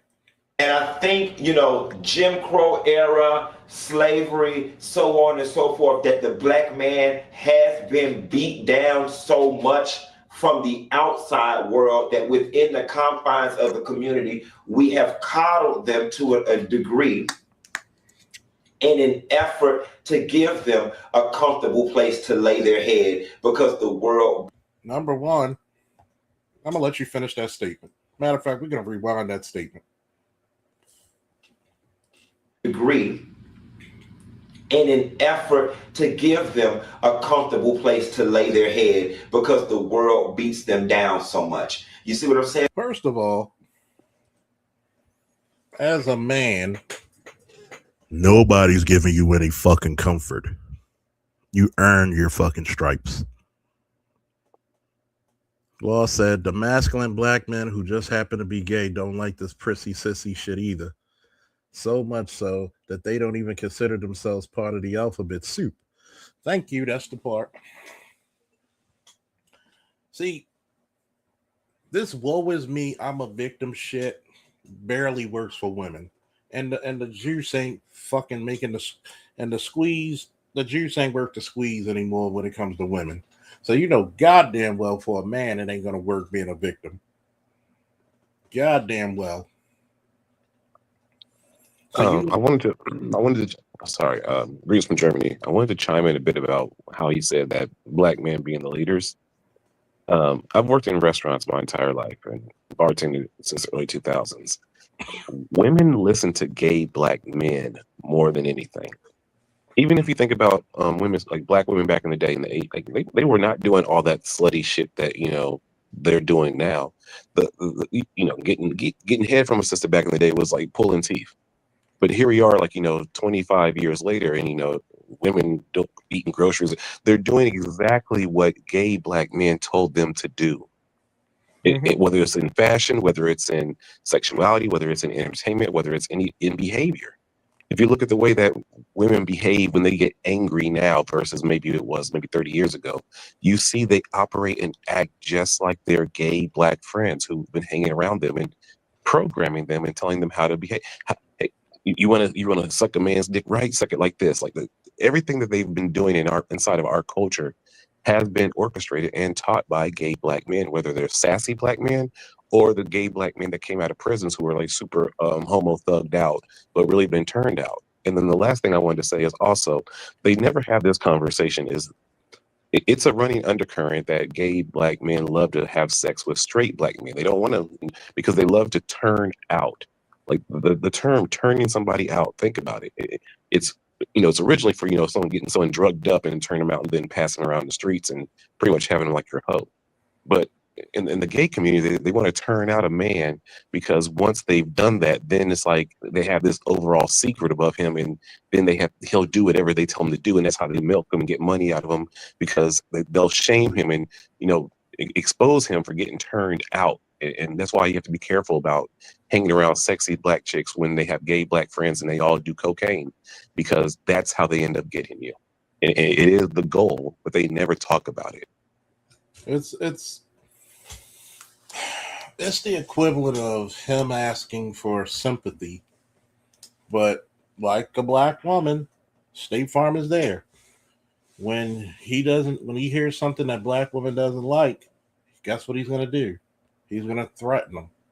Why? Because you're a man. But would you do that? Imagine if he came to my channel right now and said, Sergeant Fulton, I'm going to beat your ass when I see you. Probably like, you could try. You may not like the results. But Hey, what's up, dog? What's up, ABM? Hey, I wanted to chime in real quick. Go ahead. You got the floor. Okay, like I said in my comments, this thing with gay men today, and notice it only comes from gay men. Notice you never hear the stud say this. Never. The barbershop is like some magical, far off wonderland, like Never Land, or the lost city of Atlantis, that they can just say all of these fantastic things about the barbershop that they know damn well ain't true, and then expect people to respect this shit as if we don't all go in the barbershop. I've been in and out of the barbershop my entire life. I went through my era where I had cornrows coming up in the early 2000s, and then I had locks after that. But after that, I've been, and before that, I was in and out the barbershop since a young boy. The barbershop has always been pleasant. It's always been a place of peace. I've only had one bad haircut in my life. I have never had any altercations with anybody in the barbershop. I've only seen 2 instances of altercations in a barbershop my entire life. One was over a bad haircut. The other one was 2 young dudes had robbed this dude and then came in the barbershop. And then after that, they went into the barbershop and he tracked them down. And he was going to smoke them inside the barbershop, but the barbers and the owner stopped them. And they talked homeboy into allowing the kid to call his daddy to bring him the money that they robbed him for. And here's the thing: when Pops came down to the barbershop, he jumped out the car and started beating the son ass. Beat his ass in front of the barbershop, and then gave homeboy his money. And once homeboy got his money, he walked away. And I was right there looking right at dude when he told him. He was like, look, I don't want to disrespect your shop and all, but I'm not going away until I get my money. So this whole thing of all of this toxicity and all of this nonsense that goes on in the barbershop is pure bullshit. And second of all, since when is the barbershop a place where the community goes to discuss community problems and we're going to solve community issues in the barbershop? Who the fuck ever said that was the job of the barbershop? And when he says, well, why don't you ever hear the barber tell dude to not cheat on his wife? Probably because that's not his fucking job. His job is a barber. To cut his fucking hair. His job is to cut my hair. That's what I'm paying him to do. I'm not paying him to give me life lessons.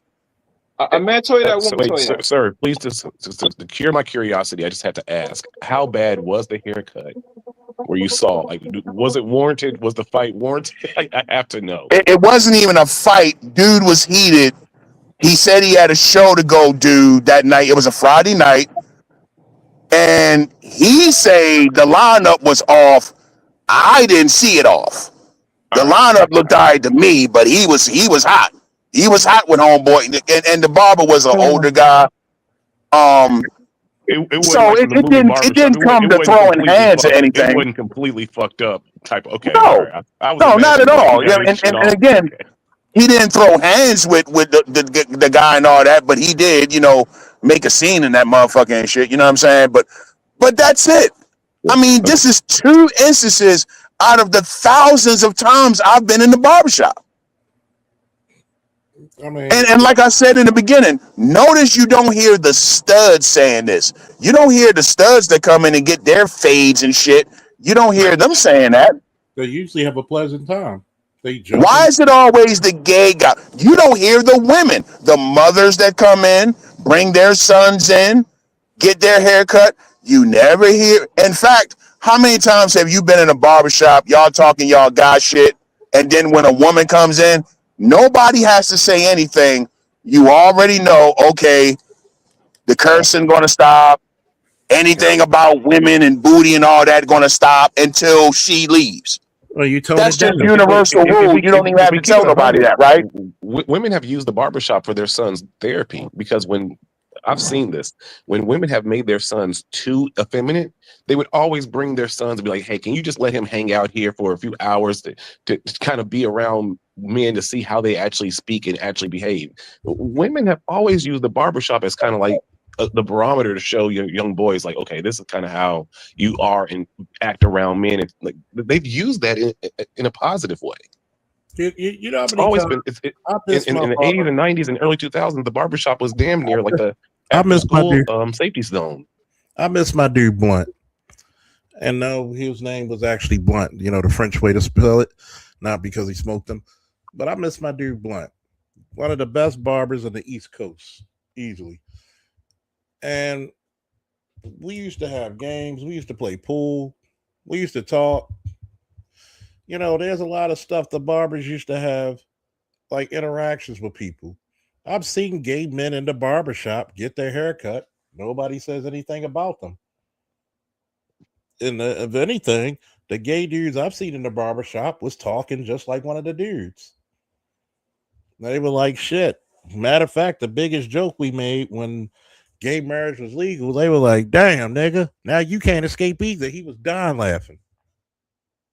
See, the problem is when you want to be part of the crowd and you're an obnoxious, sensitive, curmudgeonous, irritating fucking flea, where you're insufferable like this guy who always come off as a victim, nobody's gonna like you, whether if you're gay or straight, black or white.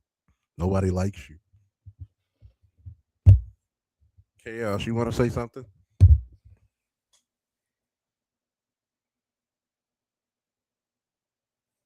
Continuing. Well, yeah, I'll say But we one more thing. cannot, and we've got Go ahead. to, since we're in this great unawakening period right now, it's time that we fix every fucking thing. We can't go from being oppressed to oppressing the few people that's left in the community that's trying to love on you. And when it comes to this trans situation, we was watching the video about the girl, the Ayana Dior that got beat up by 15 or 16 guys at that gas station that had to run behind that register. I don't give a fuck what she did. The conversation that straight black men have got to have. Now, was those black men who beat her up? What you mean you don't give a fuck what she did? Right. Here we go again with this black woman can do no wrong. You don't care what she did? Maybe she deserved to get her ass kicked. Maybe she. No, that's too logical, sir. How dare you say what? that? I'm gonna go black pill with y'all for a minute. I worked in Sector 1 of the Northern, predominantly Sector 2, but Sector 1. Anybody from Baltimore knows what Charles Street, St. Paul, 21st, 23rd is known for. It's known for prostitution of transgenders. And me being the curious person that I am on duty, and I asked this one young man who's posing to be a young lady, why are you out here? Because if somebody finds out, because most of the time they probably already know anyway, if somebody finds out and solicits you and find out that you're not born a female, do you know you could put your life in great jeopardy? He said, I know. And the problem is, and this is what I like to point out, nobody likes to talk about the transgender community, habitual line steppers.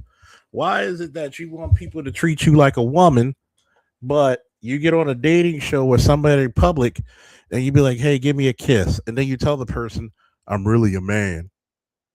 So now you wondering why you get your ass beat because you're being facetious about the truth.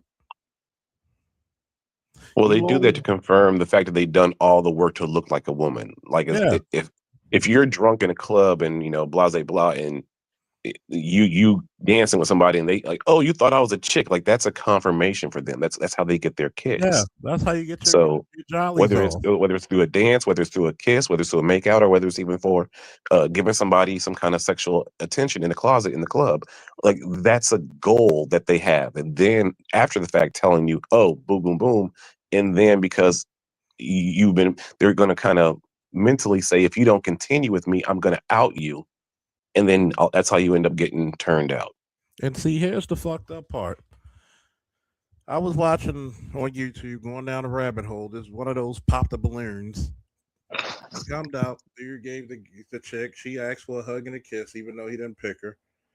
And she comes out saying, that's why I'm really born a dude. But yet, you want people, but then you wonder why a dude's trying to fight you because you're being facetious. You're lying. It's one thing if the dude actually like that, but you want to do it because you know it's an insult to a man. But yet, you're talking to these dudes and they find out you're not a girl and you're trying to solicit them like a girl and not just say, hey, if you're talking to me, I'm going to let you know what's up. But guess what? Habitual line stepping, get your ass kicked. Don't forget this. Like, share, subscribe. Hit the Cash App, people. Hit the Cash App. If you're getting some information, if you're getting some entertainment, support your black interests.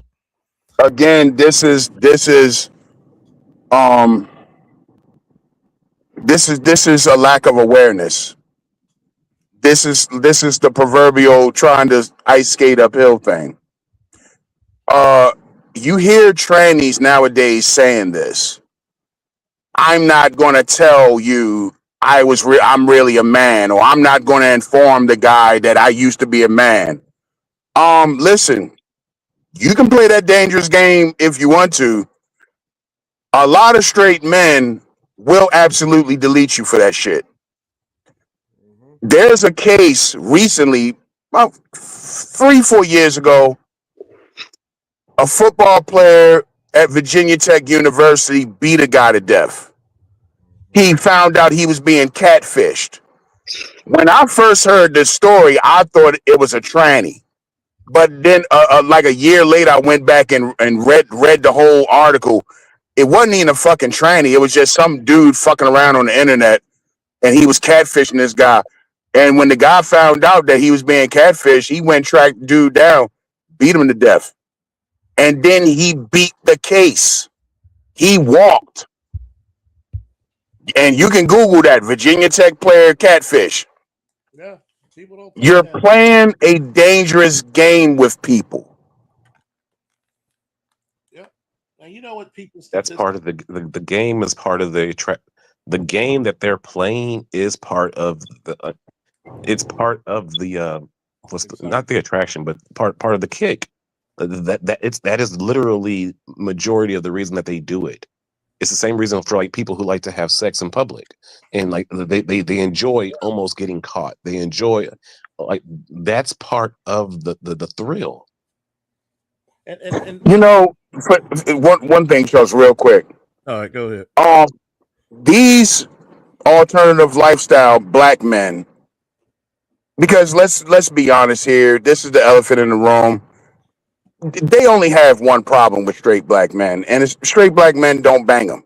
Yeah, That's your only issue with straight black men, because straight black men don't even be in your spaces.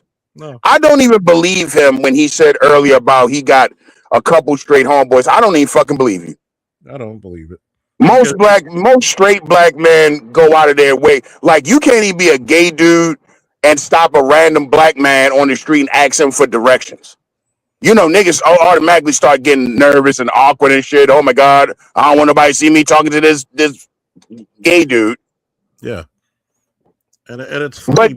But yet, this guy, he's not saying anything about the white man out there in LA that was offering all those gay black men, them homeless gay black prostitutes, when he was giving them hot shots and shit, and he ended up killing like 5 or 6 before he finally went to jail. And by the way, this white man I'm talking about was a rich Democrat donor. That was his thing.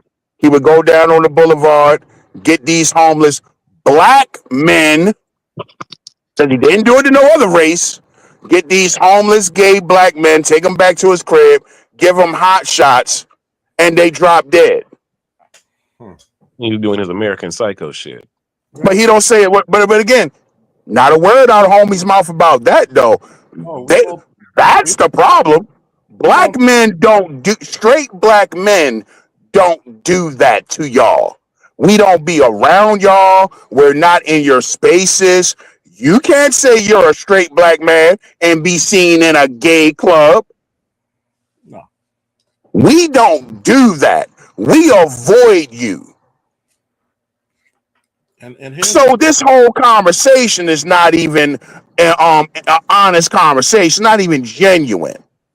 Your problem is, the reality is that gay males in the black community, for the most part, are invisible.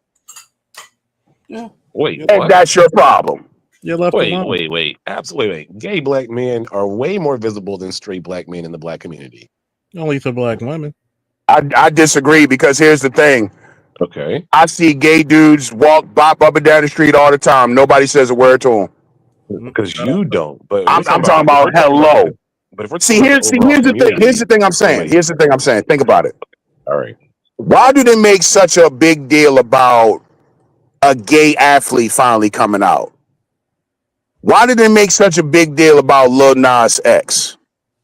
They need shit like that to validate them. And you notice whenever you get these, okay, so Lil Nas X, he had the one hit song, right? Nobody cared if he was gay or straight. He had the song. Wait. No sooner as he came out as gay, that's when he fell off, right? Who has more clout within the black communities? Average straight black men or gay black men? Within the community, who has more clout within the community? I'm gonna tell you why.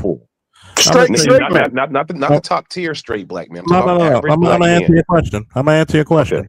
Straight black men. You know why? Because when danger falls, they ain't looking for no gay man. But danger hasn't fallen yet like that. So right now, no, I disagree with that, bro. And I'm gonna tell you why I disagree with that. Because black women are the biggest fucking hypocrites when it comes to homosexuality there is. The one thing you know about a straight black man is that he lets you know how he feels, and that's that. There's no gray area. Black women, on the other hand, it's always a fucking gray area when it comes to homosexuality. 1 minute gay is cool, the next minute it ain't. It's okay that this homeboy of mine is gay. I'm cool with gay. But the dude over there that's cute, and I would like to bang him, but he's gay, now I got a problem with it. Oh, a black man broke up with me. These niggas must be gay. I recently just watched a video with some chick bitching and complaining about dudes in the club in sections, and it's just dudes in the section with them. These niggas gay. No, bitch, you're just not there with them. That don't mean they're gay. But see, that's what I'm talking about. Black women love to try to be on both sides of the road when it comes to the gay shit. That's why I say that. A lot of black women most black women really don't like the gay shit. Black women just, and this is what I said earlier in the comments about how they allow anybody to come into conversation. They'll let gays come into conversation when it's bash black men time. Just like they let whites come in, just like they let non-black women come in when it comes. But then when it's Pearl, and they invite Pearl into the conversation, but Pearl goes in on them, then all of a sudden it's a problem with outsiders. So Gay your black, synopsis, black women so don't check your for gay synopsis, men for so shit. your synopsis is saying that you think that as a black community, the black Mhm. women don't value gay black men more than average straight black men. You No, don't think within the that's community. exactly what I'm saying. They don't value. Black women have the clout in the black community. And then underneath them is Gay gay black black men don't have no clout. Gay black men, again, where Sir. can gay black men really thrive outside of the church, outside of anything that's female dominated? They can't All- come nowhere that's male dominated. This is why this all- nigga saying all this about the barbershop. I'm gonna tell you, what's your name, man? Wild dude or Will do? Washington Dell. How you doing? Wash. Your name's Wash. What's up, bro? What's up? What's up? But you're new here, so shoot, I forgot to tell you to introduce yourself because this is the first time you're on the panel, I think. Let me explain this, right? This is why black men still hold clout in the black community. Because when black men leave, you see that it's nothing but crime and degradation, right? Absolutely. When black men go to other communities, usually that black man has growth. Because say what you want about other races of women, it is very rare they're gonna get a nigga who ain't worth shit, right? So think about it. The gay community is at the beck and call. The black women are like the fucking Wicked Witch of the West. And the gay guys are like the fucking flying monkeys. They gotta orbit around black women to get any fucking thing. Because gay black men are even worse than gay white men when it comes to demeanor. They gotta be all kinds of extra ratchet. They gotta be more ratchet than the ratchet. So what would average black men be in this analogy of the Wizard of Oz thing? Black men are a combination of the Scarecrow and the Tin Man. Sometimes Good analogy. And sometimes a bit of the fucking line.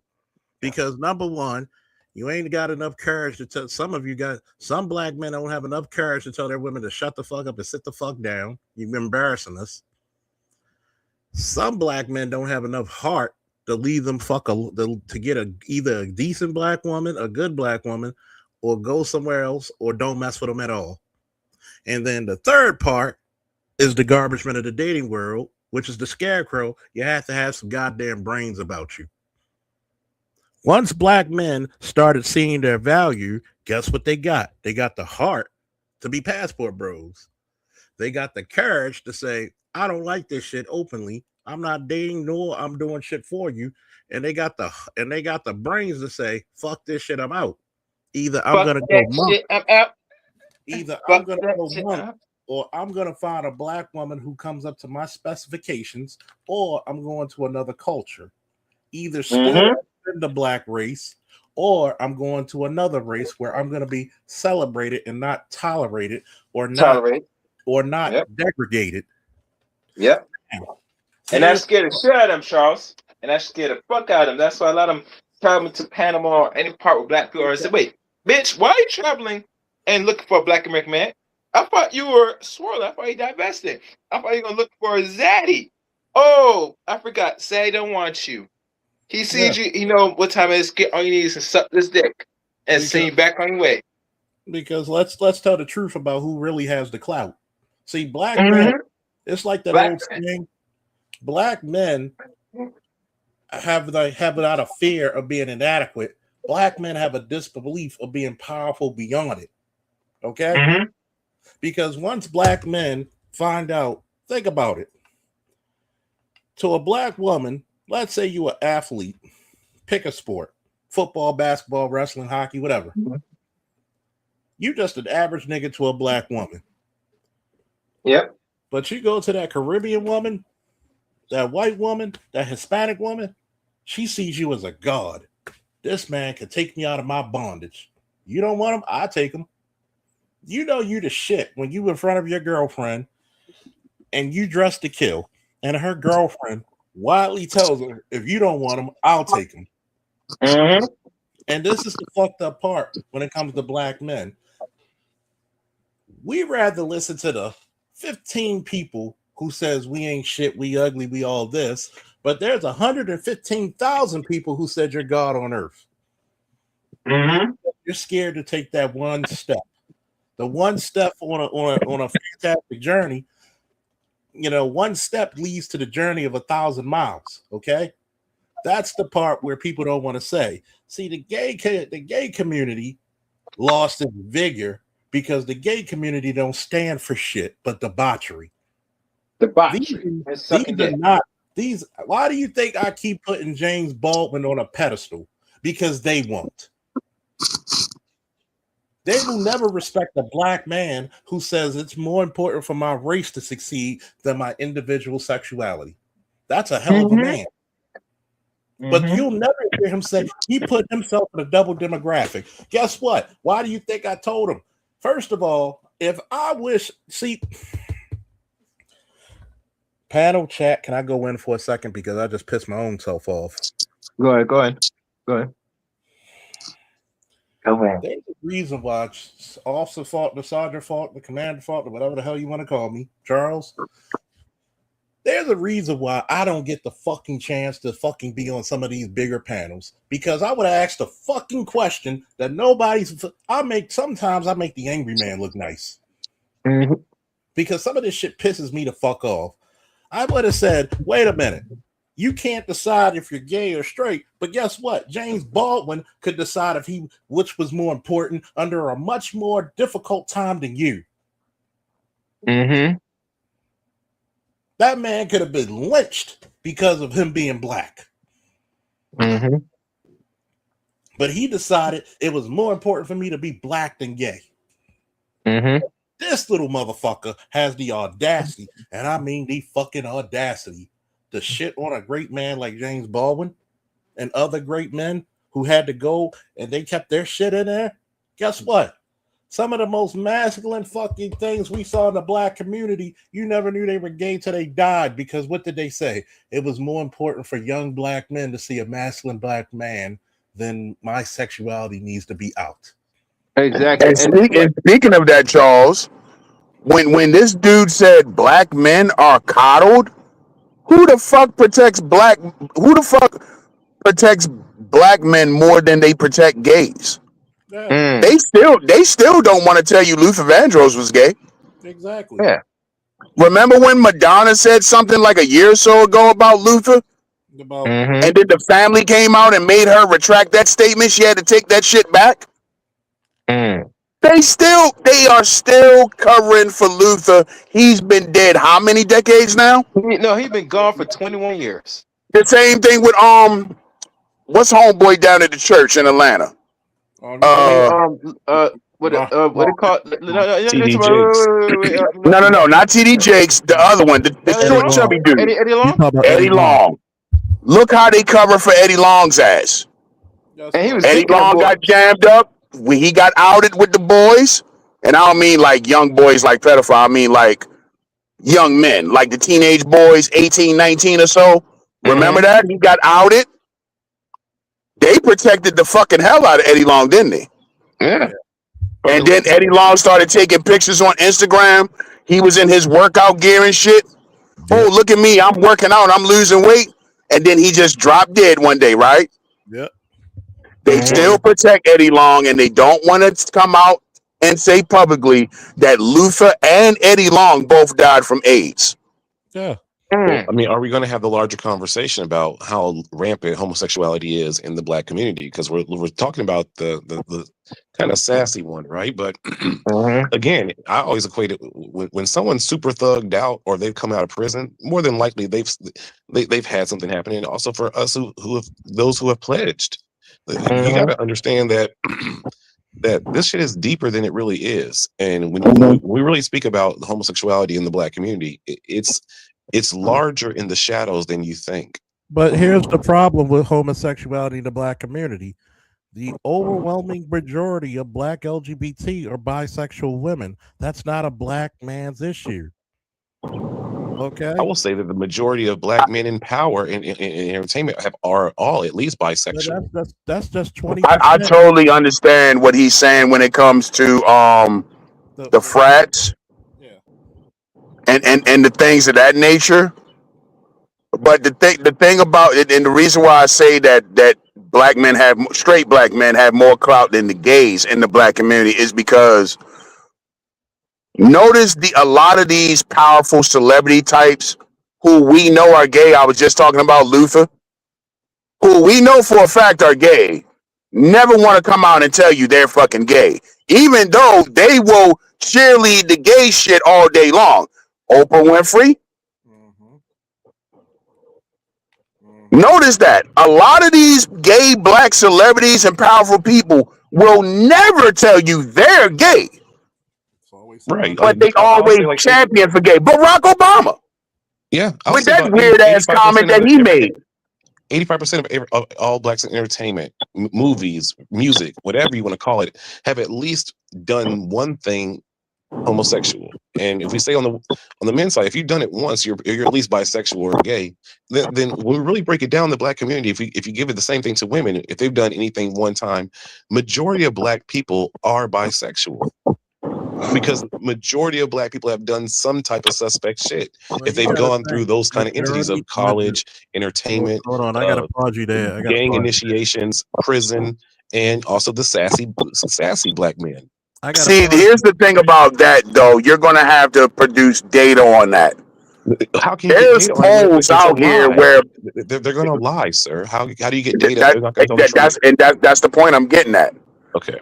When you look at the polls, notice when you look at the polls, most of these polls, it's talking about Black women. Somewhere around 64% of Black women either identifies bi or has had some sort of lesbian experience. You'll never get that out of men. This is the whole DL conversation. Yeah. That's why when you have Black women, they always have to project that shit on them. Oh, these niggas gay. They can never tell you what gives you that impression. They just say shit. They know they're gay because they pledge too. They know that. That's why they say these niggas gay so much, because they know. I'll do you one better. I'll do you one better. They know see a lot of Black women don't like to be honest. This is what I was saying a minute ago about they go back and forth when it comes to the gay shit. Because you got Black women out here who deal with openly bi men. Happily. And see, that's what I'm saying. So when you're pegging some dude, then that's when you're cool with gay. But at the same time, if you're dealing with a so-called straight man, and then let's say you go through his phone one day and you see some gay shit, that'll be the moment you flip the fuck out, and now gay ain't cool no more. That was hilarious when you said that. No, but it's true though. This is what a lot of Black chicks do. They don't like to be, and a lot of Black women do not like to be honest when it comes to this. There's a huge portion of Black women, especially nowadays with Gen Z, they are into the gay dudes like that. They're into everything. They are like. That's why when you hear they always have to fight you tooth and nail when it's a straight man. If you're a straight man and say, hey, I'll do the gay shit, they have to fight you tooth and nail on that because they just don't want to fucking believe it. So now they got doo-doo in their coochie and in their mouth. Oh, yeah, man. they do. I mean, that's the thing, bro. Get on the Center of Disease Control website. Yep. And just read that shit. You're gonna see some shit on that motherfucker. Let me just put this out there real quick. See, Yeah. you got to understand something. Women utilize the shield of fluidity. And you know what makes the Say that again. They utilize what? the shield of fluidity of being sexually That's something fluid. off of Zelda. What the fuck is this? What the fuck is the shield What? of fluidity? That sounds like something out of Elder Ring, man. What is that? He Sounds like says Elder Ring. sound like something out of fucking Zelda. The reason why I say the shield of fluidity is because it's always been an underlying concept of women's sexuality being fluid, meaning look at female basketball. When they're in a locker room, that's where a lot of those girls get turned out. A lot of them get pressured into it. How many times you seen women or you heard about women, you might even see them sometimes, and they touching each other's butts and breasts.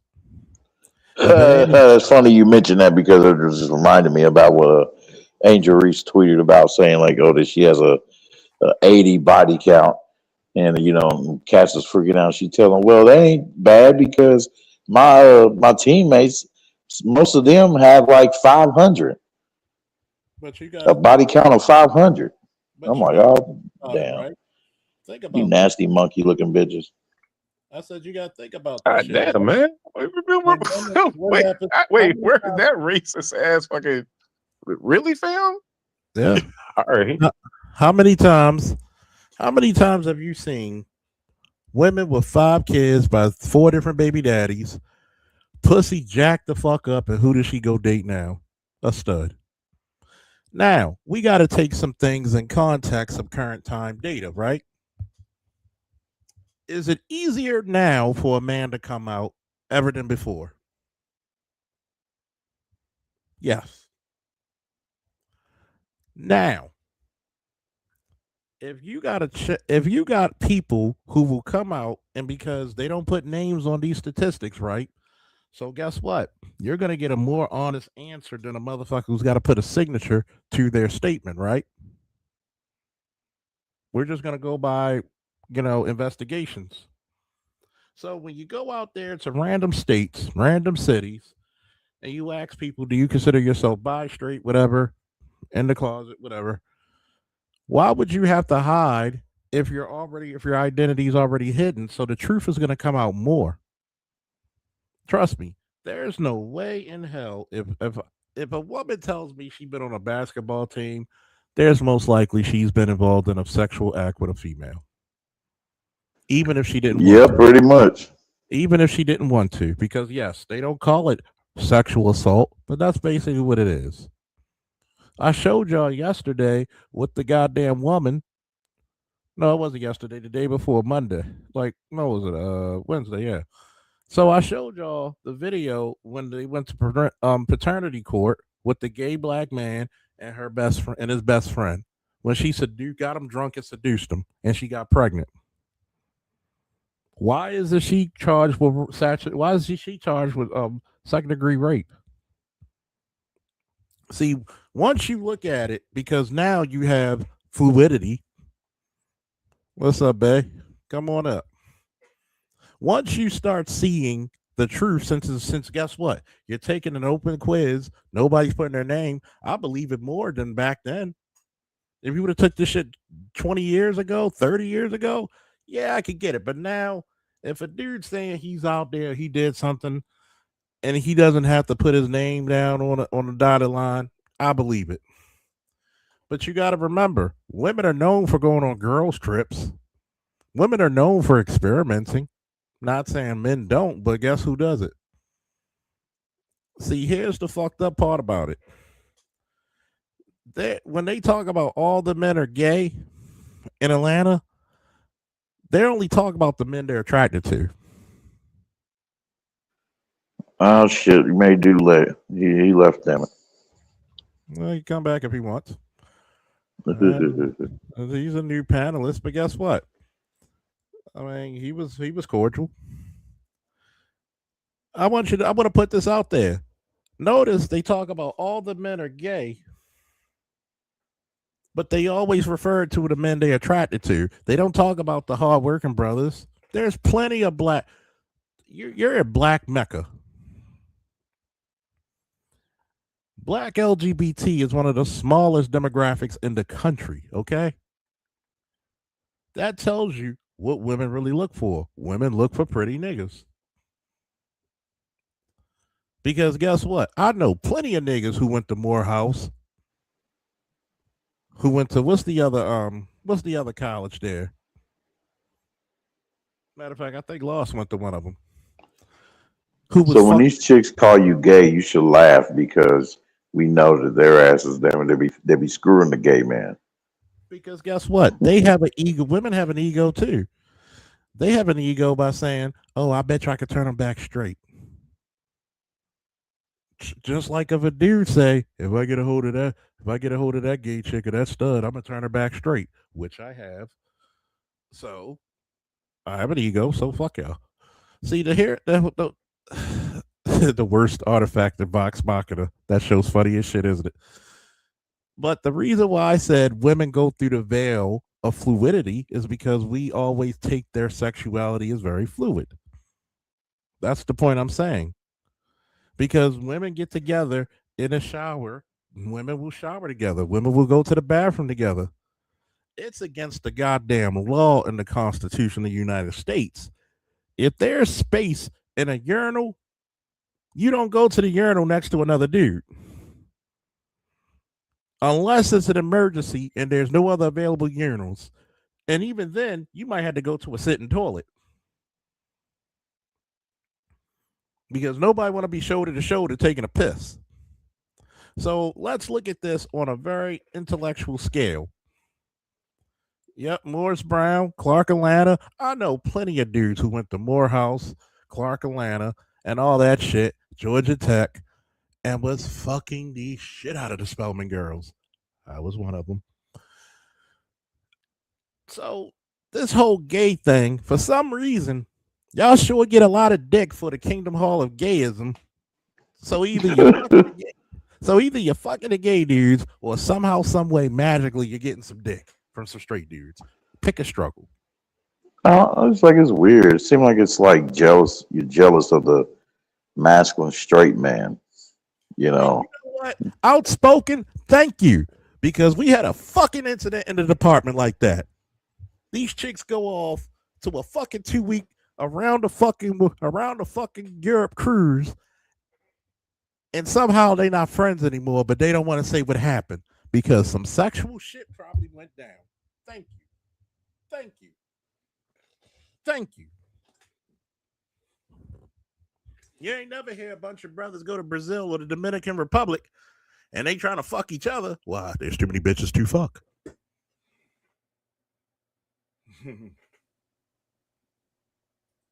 Spelman chicks, man.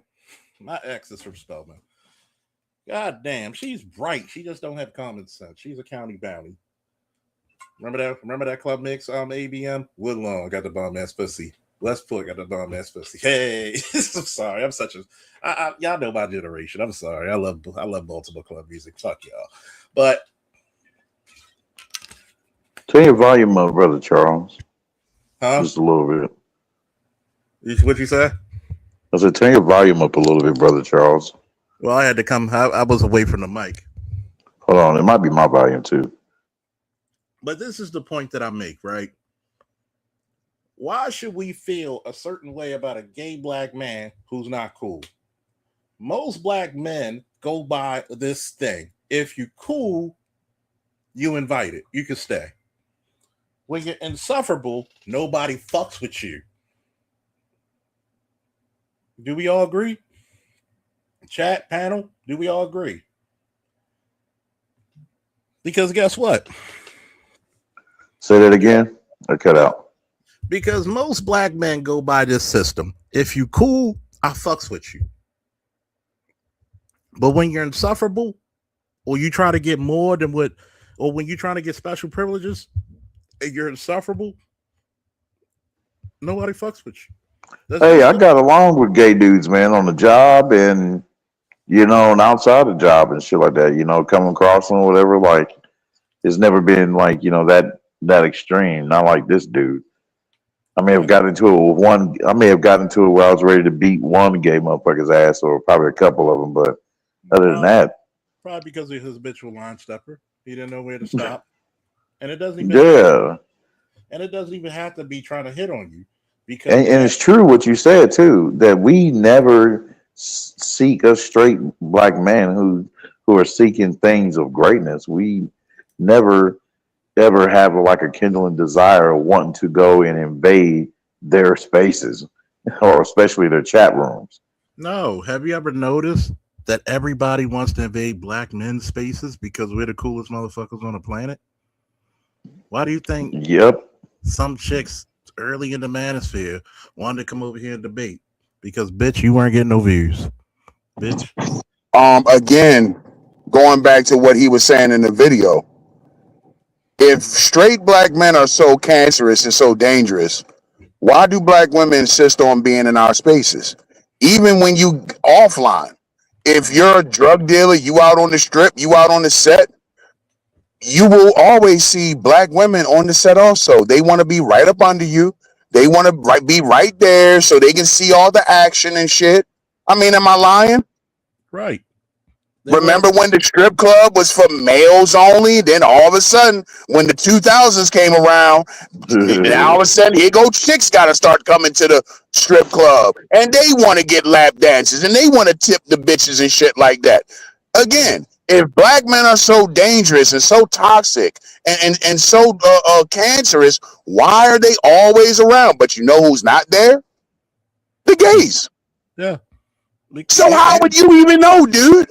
How would you know that black men are so dangerous and toxic and cancerous? You're not around us. And also, Edward too brought up a good point too, y'all, where he said in his stream that it's funny. He said it's funny how basically these women, they keep running. It's funny how the dudes who abuse women always have women around them or that they're dealing with. You know, it's because they keep running after those same dudes. Newsflash: toxic men attract toxic women. Yeah. How many times have you heard from a black woman? She probably told you to your face. She like when men choke her or slap her. I like a nigga to put me in my place. How many times have you heard a black woman say that? Too many times to give a fuck about. And they're dumb as hell too, man, because they'll say. It's like, damn, they're stupid, dude. I'll be looking up deranged as hell now, like, especially since, receiving enlightenment from you brothers after all these years. When they say now, like, I was in an abusive relationship. I was with him for about 10, 20 years. Now, man, when they say that shit, I'm telling dudes, run from that bitch. Shit. You got to understand this, right? One, let's look at this on a very fundamental scale. If black men are so dangerous, why do you look for them to keep having babies?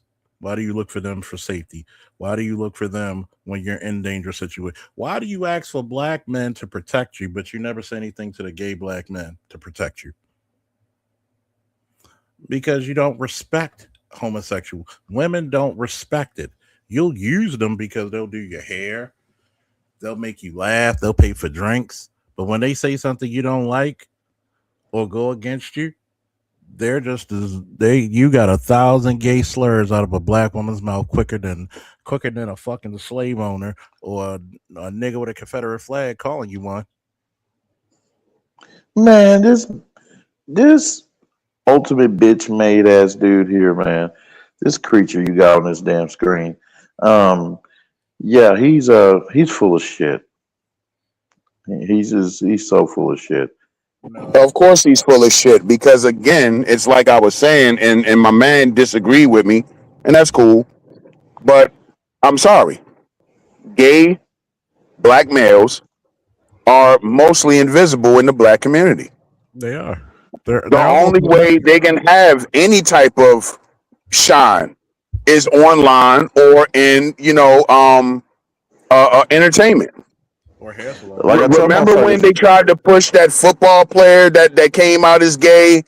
He got drafted like in the 4th round. The Rams drafted him, and then it didn't go anywhere and shit like that. See, they need shit like that to validate them. They have the same problem that a lot of black women have, where black women hate to see black men get shine all the time. So now it's like this. This is why they are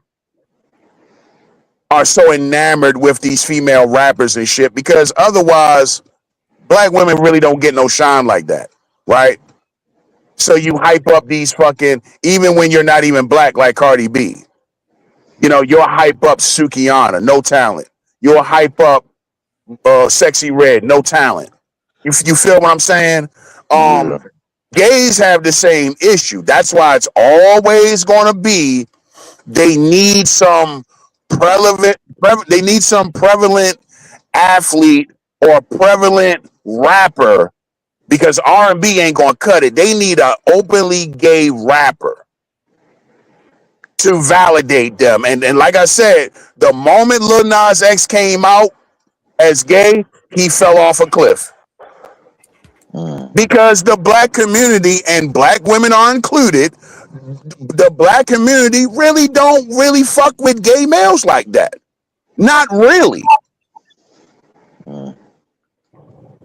They don't want to hear that shit, dude. I don't know, man. These bras, man, when they dive into all that wicked and vile shit, they come out looking half dead, man. Like they got that half dead look. Hey, Bay in the chat. Yeah. If you want to invite him up. Hey, what's up, Bay? Hey, how y'all doing? What's up, Bay? You want to join in? Here's what. Oh, he came up. What's up, bro? What's up, y'all? What's up, everybody? Here's what I learned. When these chicks say we too dangerous and all of that stuff, understand, you have to know how I've learned to speak their language. When they say that, they're bragging in the form of complaining. Because if you're actually literally complaining, then you don't be around that thing, or you don't do that thing that you're complaining about. Am I making sense? Yes. Yeah. So they're bragging in the form of complaining, like, oh yeah, my boyfriend beat me. You have a pattern. You have chicks who are in this pattern of relationships where the guy is abusive. But if you talk to her ex-boyfriends, it's her that started the abuse. Do you understand? All he's doing is trying to defend himself, but because they were both raised in that same abusive environment growing up, he don't know that he's supposed to get the fuck out the first time she get physical. Do you understand what I'm saying? How many of y'all that had a chick, she put her hands on you, but after you snatched her up, I ain't saying you beat her, but I'll put you in a small package real quick. I'll grab your wrist and let you feel a little power. Here's 30%. Hey, don't do that. But how many of you have done that? My go-to is the full Nelson. Yeah. You've been there. A cross-face chicken wing. Yeah. People, and by the way, before you finish your statement, Bay, go ahead. Thank you for the $5 holla. ABM, we're gonna give you the old school. By the power of Grayskull.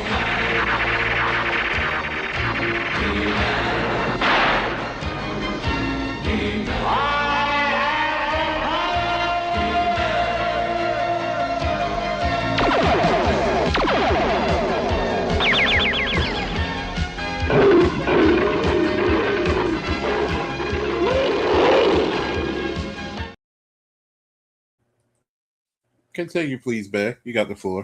Thank you. I know. I'm glad you did that. I had to run upstairs and get my glasses. I don't know why I got both pairs sitting on my night. Anyway, so yeah, once I got to do that, I got to stop you from hitting me. The relationship is over. But how many of y'all have done that? Done what y'all have done, but you stayed? Guilty as charged. Every black man is guilty of that shit, because guess what? You've been basically You've been taught for that. You've been indoctrinated to that. Continue. The only time I stayed was with the chick who almost had 2 of my kids. And that's the only reason why I stayed. Well, really, it was one. She showed up to the apartment. I had a chick in the apartment, but she had, she came and got her stuff. We supposed to have been broken up, but she still had her key. Something told me to put my pants and my shirt on. Something told me to get dressed. I did.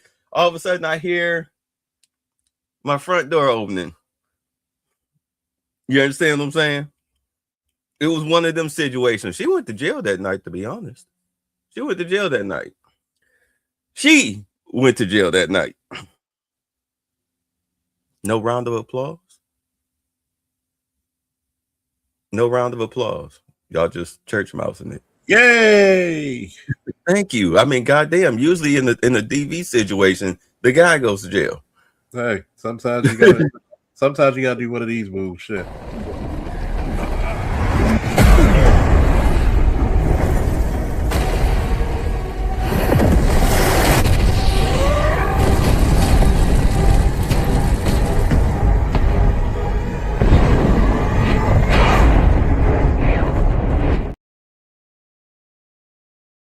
How do you hit one motherfucker just to hit another motherfucker?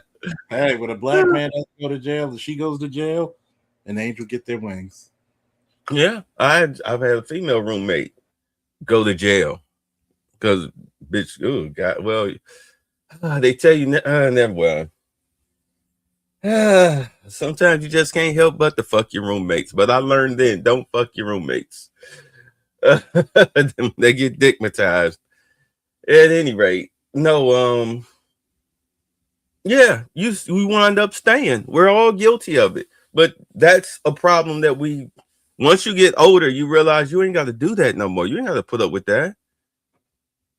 I started packing chick shit. I send you right back to where you came from, which is usually your mama's or your grandmother's or your auntie or your sister. Any chick that's living with you ain't got her own place. The reason why she living with you is because the place where she was at wasn't working out, wasn't too kosher. She was somebody else's parasite. Am I wrong? Never that. Not at all. I had to put my son mother out. Definitely know what that feeling like. So, don't touch that coat. What is this? So what is this? Because y'all was talking about gay dudes that are invisible in the black community because they try their best not to hang around straight black men.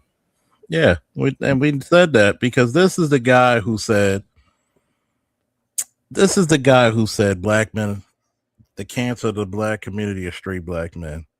This is a video of him 5 years ago. And then recently he was telling Kasha K that if he see you on the street, he gonna slap the shit out of her. Look, low IQ, poverty-stricken blacks, gay black men, and their female counterparts, they're the cancers. Your Democratic leaders, they're your black Democratic leaders. Yeah, amen to that one. Your professional blacks. Like Al Sharpton and Ricky Smiley. Who's the other one?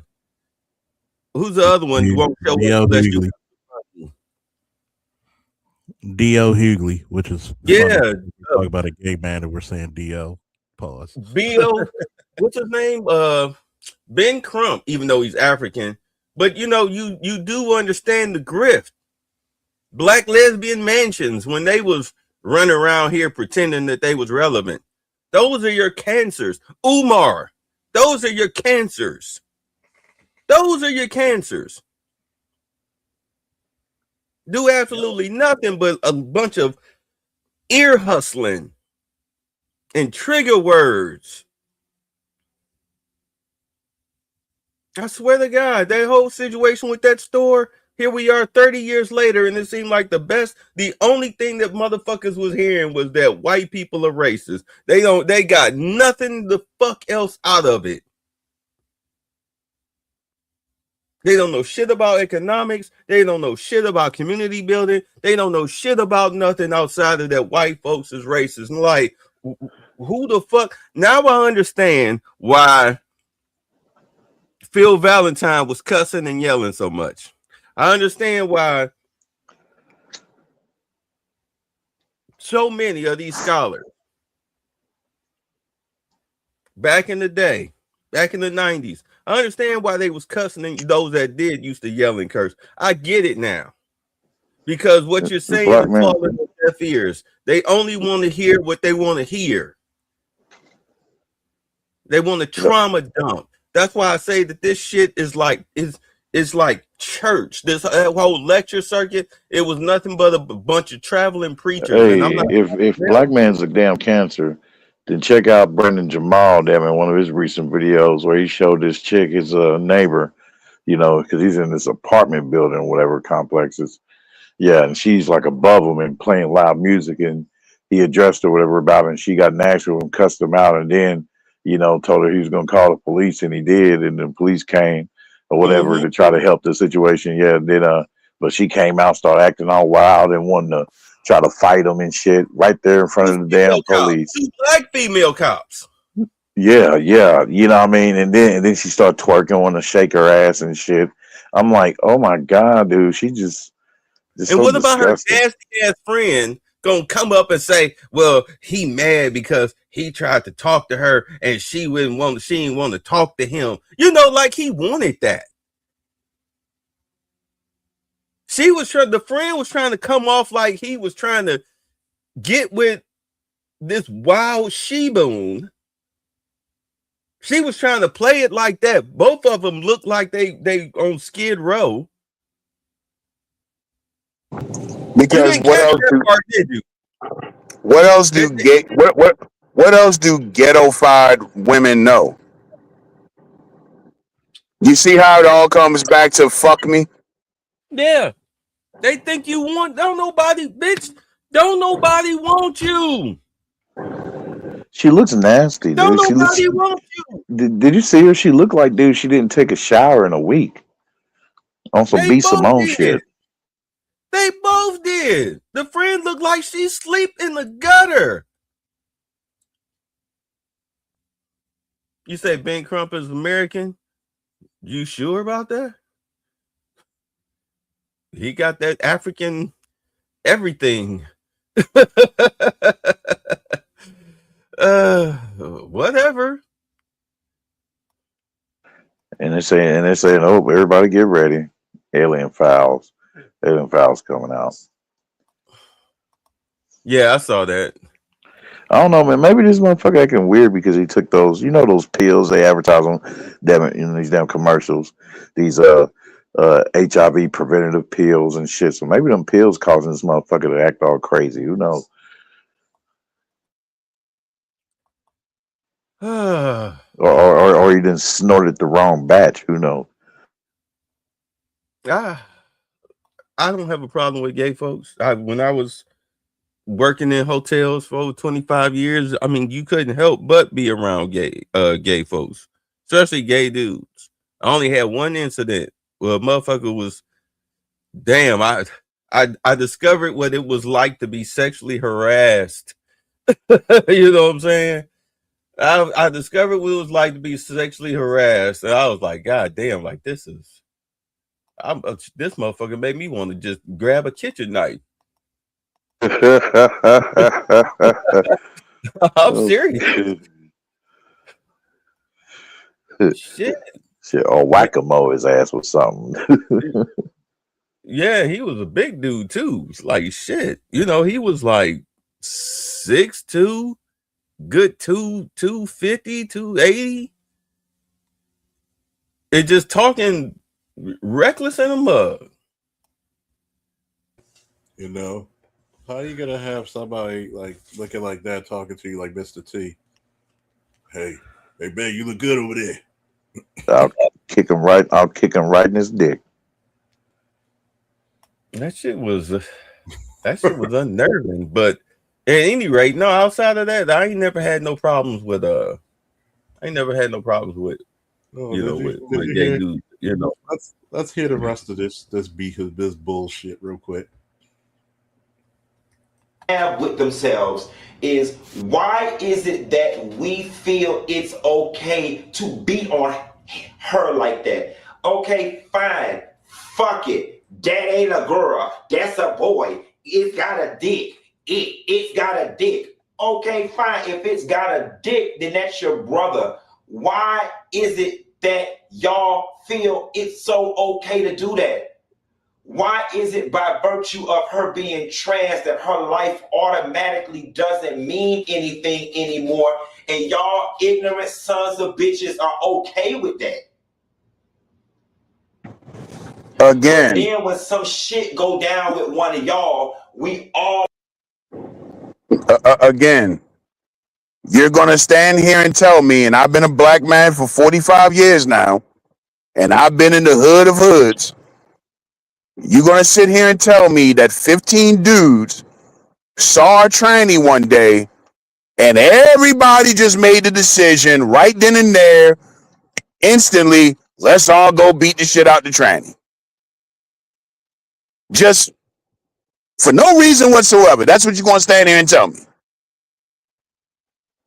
So again, the question is, what the fuck happened?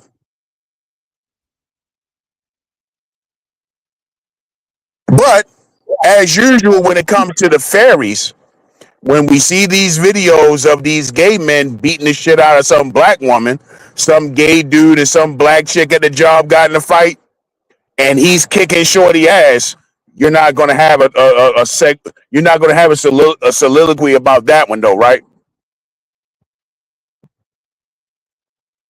But you talk about the black community. You niggas can't even have honest conversations. You lying your ass off about the barbershop, all because mommy took you to the hair salon and you felt more comfortable sitting up under broads all day than going to the barbershop. Now you sitting here lying on black. Oh, these niggas just jumped this tranny for no reason. Bullshit. So how do you want to fix the black community when you can't even be honest about the black community? But I digress. Let's talk about this, right? Once again, black people usually, black straight men, usually let live or let live. That's the unspoken thing about gay people. We don't bother you, you don't bother us. If you're cool, you're cool. But guess what happened? Could it possibly be this chick was trying to hit on some men who told her, yo, we don't do that, shorty. I ain't into that. But once again, gay people have been known to be habitual line steppers. I told you when I was on duty, people don't want to talk about the truth. Did you know statistically 60% of transgenders who have the surgery become suicidal? That's not my facts. That's not my facts. Do you know that? Well, like you say, it's a psychological situation. Exactly. So when I look at this shit and I asked that young person, I guess he identifies a girl, but that's a dude. And I told him, I said, you put yourself in a dangerous position, right? Well, and have you noticed that a lot of those people come from really broken up ass homes? He had to do it to make sure his brother had to get clothes for school. I said, you could have got a job. Nobody's going to hire me looking like this. I said, well, you don't have to look like it all the time. I mean, with all due respect, you don't have to look like that. It's not like you being black where you got to carry that black skin everywhere you go. I said, either you like this shit or you don't realize how much danger you're in. Come to find out, they don't tell you how many of them drop out of school. Nobody wants to sit down and have this. Just like they say, we got to look at shit. I don't see the gay community saying, why don't we be more like James Baldwin at a roundtable discussion?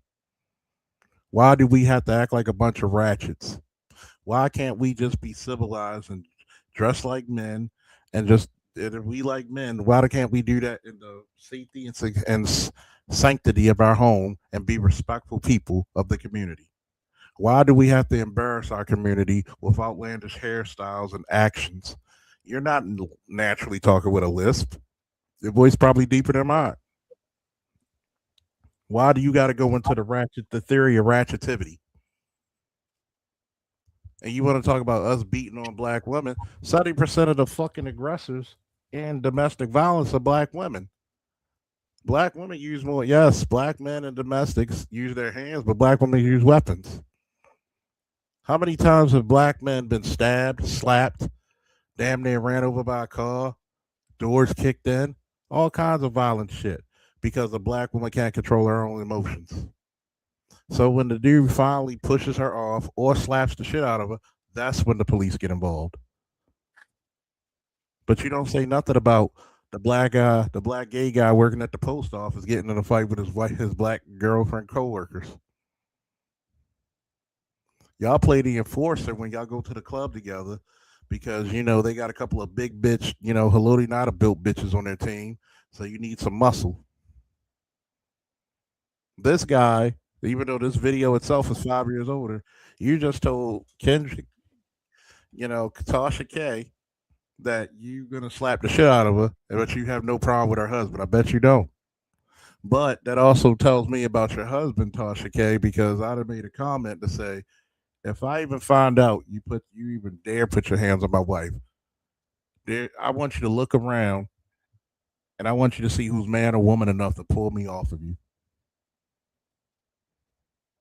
I dare you. Go ahead. I want you to try it. I dare you to try it. See, that's the part where black masculinity shines through. Because notice you didn't make the threats to the husband. Because you're a little bitch ass nigga, and it's not because of your sexuality, it's because of your demeanor. That would have been my niece or my mother. I dare you. This motherfucker got a goofy ass face, man. I'd have slapped the Detroit smash out of your ass. Continue. He liked that, Daddy. Not till he be looking like that bitch. Not till he looks like that chick on the fucking Boys, where you see the fucking face on the back of his head. Supposed to rally behind y'all because Black Lives Matter. And don't get me wrong, this is in no way, shape, or form am I trying to attach the gay agenda and the LGBTQ agenda to the Black Lives Matter agenda, because I understand that agenda is a police brutality. First of all, that was a fucking socialist agenda by Zornos. That has nothing to do with black people. As a matter of fact, them bitches made so much money of it, but then they go move into fucking places where there's only 1% of 2% black people with white wives. Man, that was the biggest Ponzi scheme I ever seen. Continuing. Movement situation, and I'm completely aware of that. Outside of that, I am talking about the intrinsicness of when you say Black Lives Matter. But do they really? To each other. Black men, what is that? Why does the presence of a gay man rattle you to your... They don't rattle us. We just don't want to be around your weird shit. If you're not cool, you're not cool. We're not going to let a square ass white boy who ain't cool around us. We're not going to let a weird ass Asian dude who just eats like weird shit around us. If you're not cool, you're not cool. Guess what? A lot of y'all don't want to talk about how socially awkward you are. We don't want to be people who want to congregate and socialize. They're not going to be around people who are diametrically opposed to them. Sorry. It's just the law of nature. Get over it. Get a helmet. Core, why does it upset you? Why does my right to be my haughtiness, my me saying I'm a person, respect me as such. The fuck is he Why talking does about? that challenge your existence so much? What people need to understand is we really don't want nothing from you. We're not trying to take nothing from you. That's a fucking lie. Son of a bitch. Look here. Y'all need, we need, this shows why we need to delineate. There's no such thing as coexistence. Give their ass their own island or something. Didn't I say in the very beginning their problem is black men don't bang them? Yeah. Did I not say that? Didn't I say straight black men do not be around gays? We do not be in your gay bars, your gay clubs. Gay black men have their own spaces. Straight black men do not have their own spaces. You don't get your own space as a straight black man after you leave high school. And even the football team is questionable on that one because you still got cheerleaders and shit. But once you become an adult and you step out in the real world, there's no place for just straight black men no more. So again, what is this Maya Angelou bullshit he's trying to preach right now? Oh, why does my existence bother you? No, it doesn't bother me because I don't be around you. You're the one with the fucking problem. We don't want nothing from you. Bullshit. You definitely want something. And that's what the problem is. And again, this is what I mean by we can't have honest conversations. Because you'll never hear a gay black man talk about the contempt that gay black men have for black women. Almost. Oh, wow. They emulate them so much that they have damn near the contempt they have for that black women have for straight black men. Well, see, again, it's a weird black women and gay black men have a very strange relationship. Because while you emulate black women and most of you become like a caricature of what you perceive as black women, you at the same time have low-key disdain for black women because black men don't have to hide in the shadows when they deal with black women. This is why when you go on a date with your girl and you go in that restaurant, you see men sitting with their women. When's the last time you went on a date with a chick, y'all went to a restaurant, and you seen two gay dudes over there having dinner? I live in Atlanta. I ain't seen it in the crib. Now I was getting ready to say, it may be different in some cities, because some cities are more open. Gay men are more open in certain cities than others. For example, in DC, they're very open with the homosexuality. Here in Baltimore, not so much.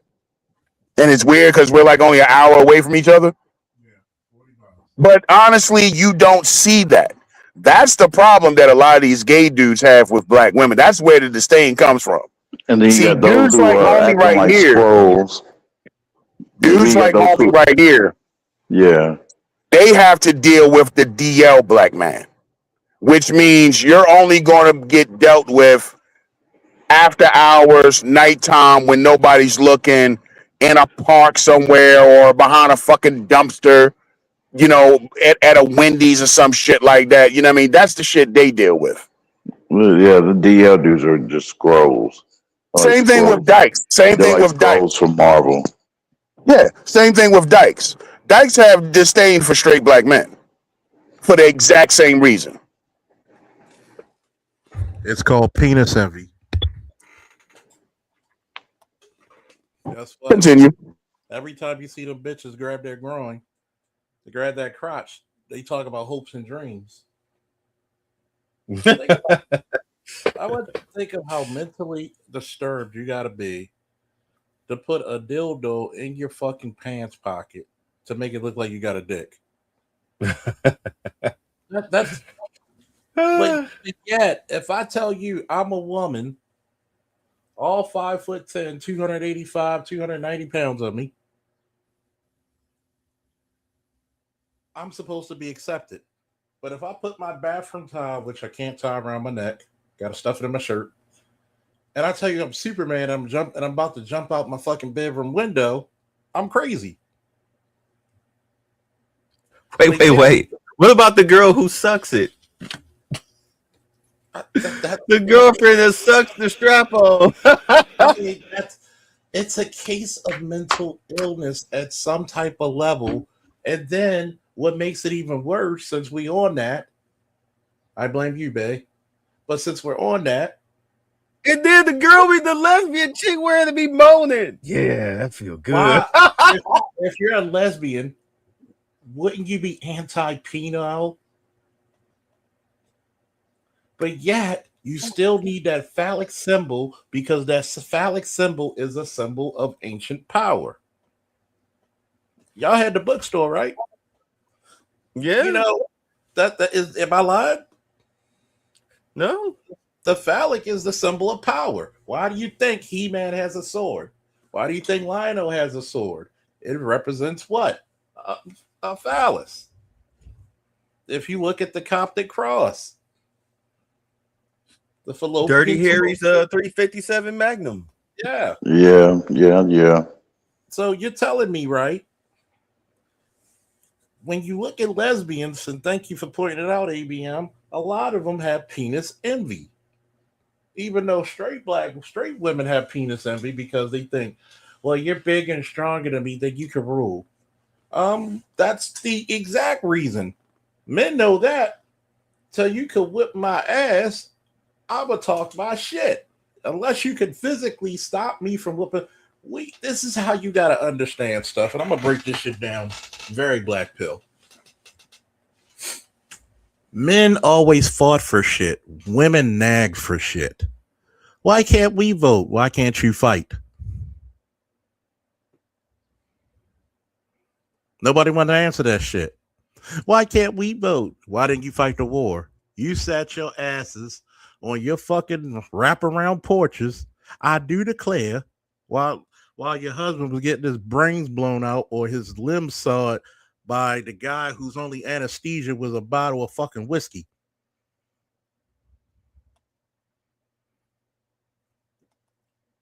When you were giving blowjobs to like some goddamn guy, some goddamn fat dude because you knew you needed a couple of dollars to send him.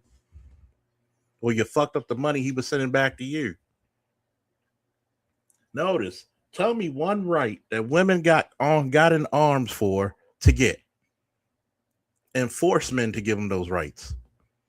I'll wait. And I'm gonna say this on a fundamental scale. If men collectively said, you know what, we're gonna be on some chauvinistic shit, and we're gonna fucking get the fuck back in the kitchen. I'm stronger than a pat. Get the fuck back in the kitchen. What will women do? What will women do? And I told women, y'all going up a slippery slope. You're ice skating uphill. Because what if men got tired of your shit and just said, get the fuck back in the kitchen? Well, we could grab guns. Go get them.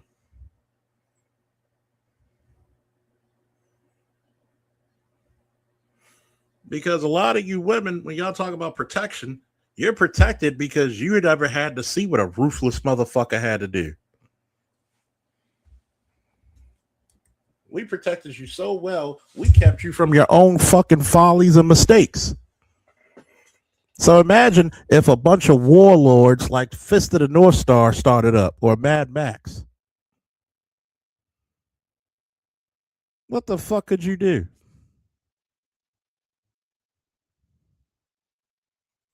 What the fuck could you do?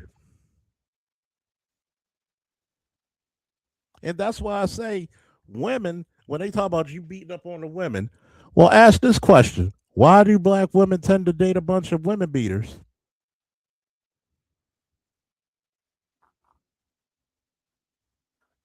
See, only a violent They like motherfucker that. usually, huh? They like that shit. Yeah, because only a violent motherfucker can only date who? Another violent motherfucker. Because once you get with a civilized bloke, guess what he gonna do? He gonna say, "Fuck this shit, I'm out. I ain't going to jail for this shit. You got this." And what happens when you have a violent woman? What kind of kids is she gonna raise? But you never hear the gay community talk about the kids black women raise. You never hear them say, "Hey, guess what, black gay men?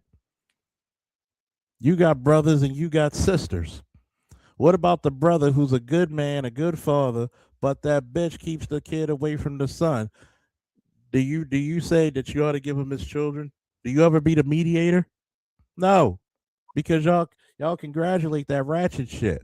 What about if you have a sister who keeps the son away from the father? Do y'all tell him, girl, he need a father in his life? Or he might end up like me. But y'all never say that. That's the hypocrisy of you motherfuckers.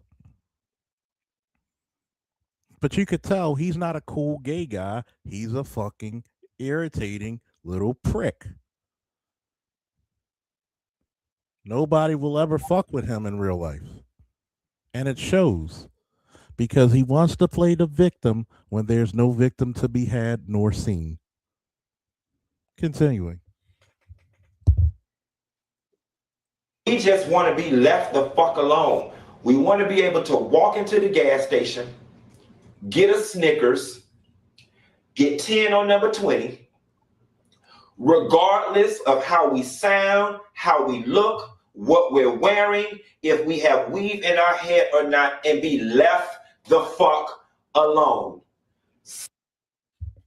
Don't nobody fuck with you. I've never seen this in my life. I've been in the gas station 10 times as much as I've been in a barbershop. I've never seen anybody. So what happens when you go to the gas station, nigga?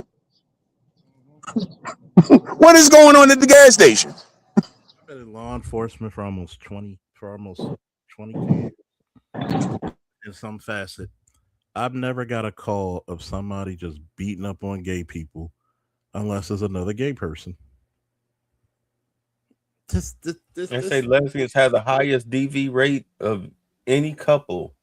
Yes. So they got these anti-gay rights just so they can use that to be on some bully shit. Because it's even though because there's nothing that was actually happening to them. It's just they wanted that just so they could say, "Oh, I have a fucking right to come at you and attack you for voting for Trump," type of shit. Oh, fuck y'all. But you gotta understand. What's the problem with that? Somebody please tell me, what is the problem with that? It's because it's what the status quo don't want you to do. I mean, really think about this shit, right? Why should I give a fuck about your plight and your problems if, one, I don't bother you? You know how many gay people, obviously gay people, I see at the store or anything? Sometimes you spark up a conversation because, just because you passing. Hey, how you doing? I was like, sometimes you waiting in the fucking Walmart, which I swear to God, man, you want to commit a fucking jihad because you be seeing motherfuckers with a fucking, you out there, you back in the fucking electronics section, damn near, and they got like 4 people in a register, but you got all these fucking lanes, but I digress. You might talk to people, they'll be like, yeah, I gotta go cook for my man. I never had bad interactions with gay black men. Nobody fucks with them unless that one individual fucks with somebody else first. That's how black men who are straight go through. Nobody's bothering you. Nobody's beating you up because I bet you a fucking dime to a dollar that motherfucking trans person was either talking shit or hitting on somebody and they fucked around and found out. Because I've never seen motherfuckers. As a matter of fact, when I went to Lake, and they had the little bit of gay contingency, the stud girls on the basketball team and the gay dudes on the choir, if you pick with the gay dudes because they didn't bother anybody, most likely a dude was gonna beat you up because you're just being an outright bully. So nobody gonna fuck with you. Nobody has. If anything, you should be thanking black men for actually, don't fucking joke me on this, saving their asses. Because a lot of times people don't want to tell the truth. A lot of black men stood up for y'all. A lot of black men actually kept you from getting your ass whooped, even if they didn't agree with your lifestyle. So stop that bullshit. So what? I have on poom poom shorts, high heels, red lipstick, and a wig. Why does that challenge your existence so much? Why does that bring you to chorus? Why? Now I know why. And see, this is not the conversation that y'all are not ready and willing to have. It rattles you so much because you like it. Many of y'all like it. Always comes back to fucking. Reconcile those feelings because you too sat in the barbershop, much like I, as a young black boy, and you heard all that faggot talk and all that sissy talk, and you can't fathom being outcast and losing all that male privilege, now being that faggot and that sissy. So now you gotta beat this person up to make you feel better about the old demons that you are battling. That ain't everybody. There's some people that just outright hate people because they was taught to hate them. But the overwhelming majority of y'all that are so vocal on LGBTQ matters, it makes people look at you sideways. I got a couple people that I know. It always baffles me when you see straight black men always on IG talking about gay issues. Dwayne Wade and what he doing with his son. The gay men is the breakdown of the black family. It always baffles me because I always say of all the 2,000 things you could have woke up this morning and talked about, that's the one that's at the forefront of your mind. Yeah, we're going to talk about D Wade's and what he's doing with his kid because that's a fucking abomination. Yeah, it's a Newsflash, homie. Newsflash, homie. Everybody gets talked about. Nigga, what you mean? Let me tell you what. Let me tell you what baffles me. He is an abomination. Why is it that everybody can be talked about except for gays?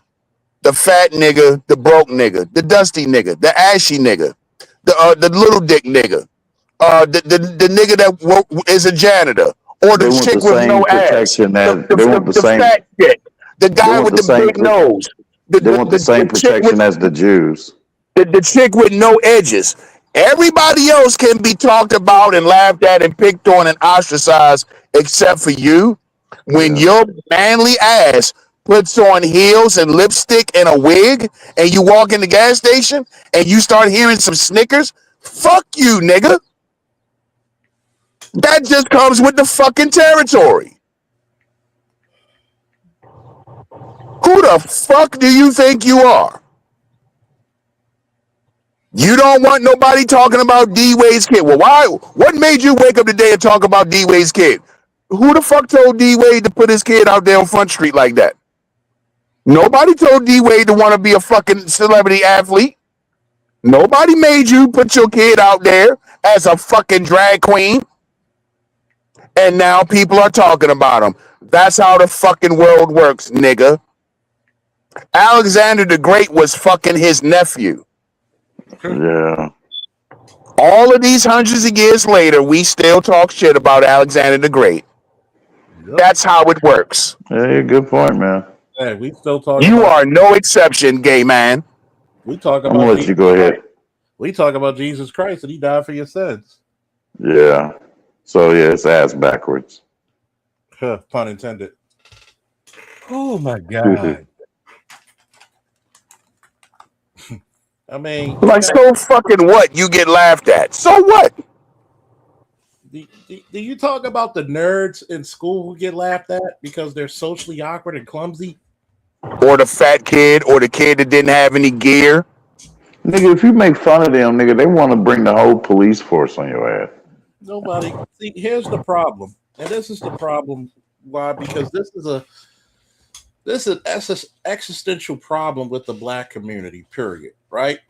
The fucking pure goofiness. Right? That you think that we got some privilege of being a male. The hardest thing to do in the black community is be a straight black male.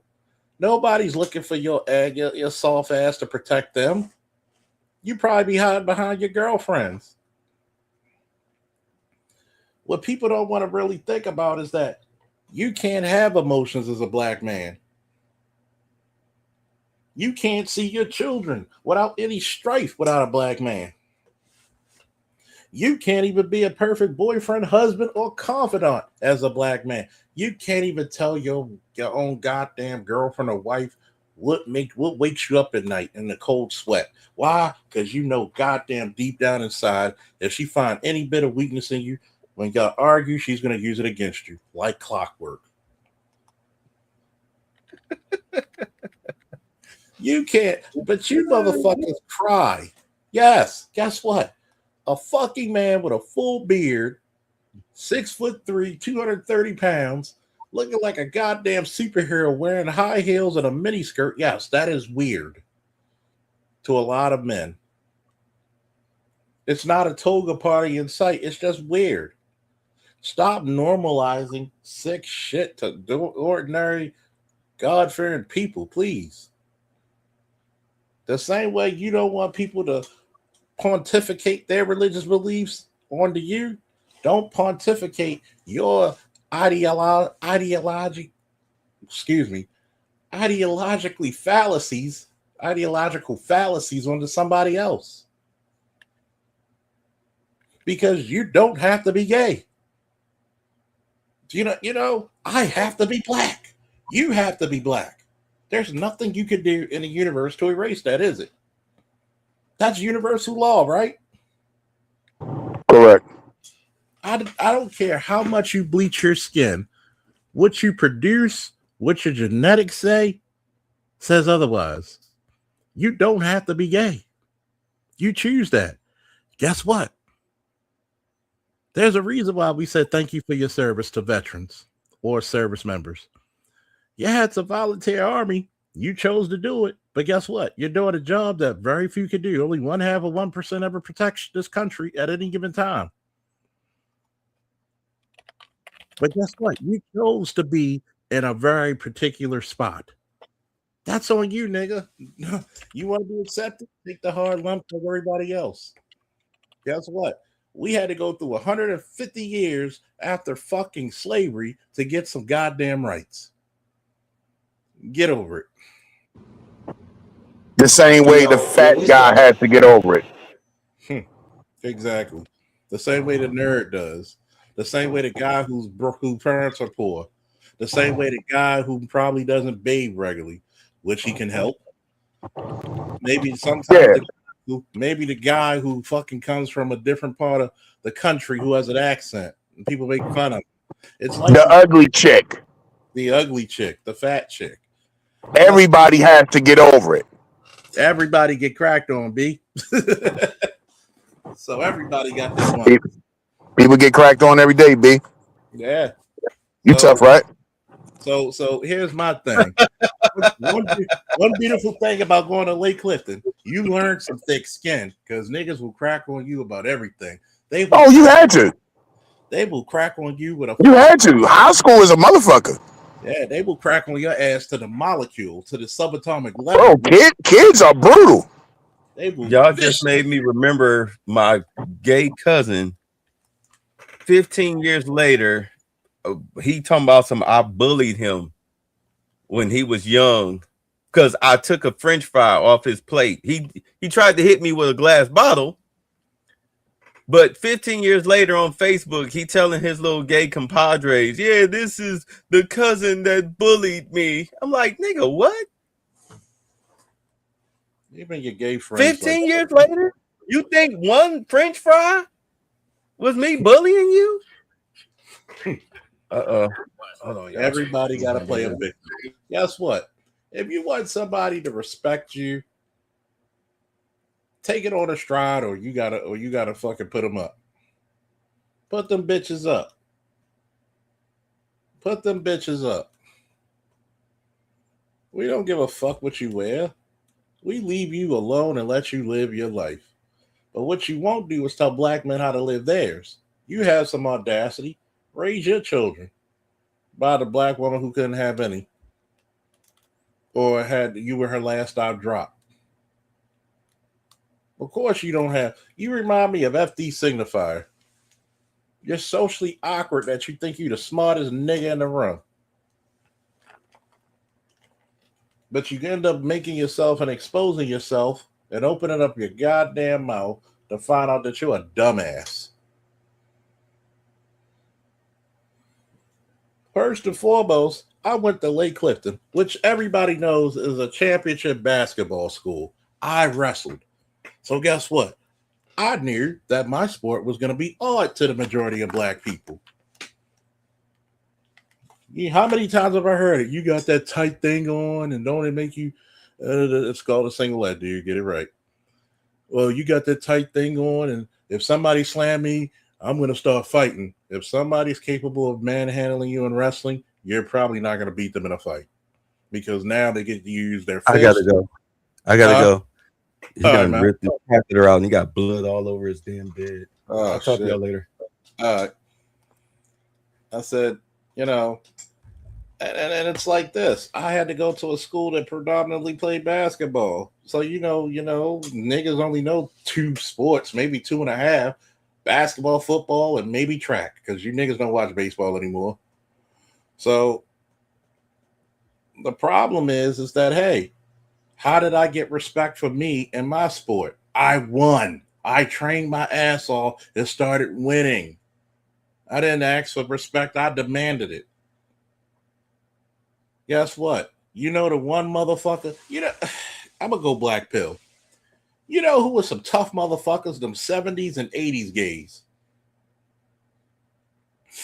Y'all 2000 and below gays, y'all trip me the fuck out, man. Go ask your parents about how them 70 gay men were. You know what? You know the reason why they were respected? Because them 70s and 80s gays grew up the same goddamn way as everybody else. They boxed, they wrestled, they played basketball, they played football. They might have done whatever they done at nighttime. But guess what? As soon as you said the word faggot to them, or gay, or you this, or whatever slur, guess what? They putting up their dukes. They ain't going online to whine. No, they putting their dukes up. You get some of the toughest motherfuckers got to be a 50 or 60-year-old gay person right now, because that shit was not acceptable, and they had to fight. Shit. The second people who were tough and fighting, if you were a light-skinned nigga in the 90s, you had to fight your ass off. Don't be a light-skinned nigga in the 90s. Either you running or you fighting, and most of them fought. How do I know? Man, my father stayed going up to Northern for my sister, her light-skinned ass. What happened? She blacked some bitch's eye again because they thought she was trying to talk to their boyfriend, and all she was doing was walking through the fucking hallways. But you know what the problem is? Y'all don't want to pay your dues like everybody else in nature. You want everybody to feel sorry for you instead of respecting you. And that's where you fail utilizing the black woman's playbook. What's up, bro? Use the black woman's playbook, and you notice why she's losing? Ain't nobody trying to marry her. The whole world looks at black women as baby-making factories, and that's it, not wives. But you want to go after their playbook? Let me ask you this one, black man. Why can't you dress as Barack Obama instead of a fucking thought? Why can't studs dressed up in suits and be respectable? They got to look like King Von or some shit. Because black people are the only race of us that want to be the worst of us so badly. You cosplay thuggery. You cosplay ratchetivity. But then you get mad when somebody catch you wearing the uniform of both and you get treated accordingly. Continuing this bullshit. Talking about the breakdown of the family, single motherhood, having 5 and 6 and 7 baby mamas, and niggas being all right with that.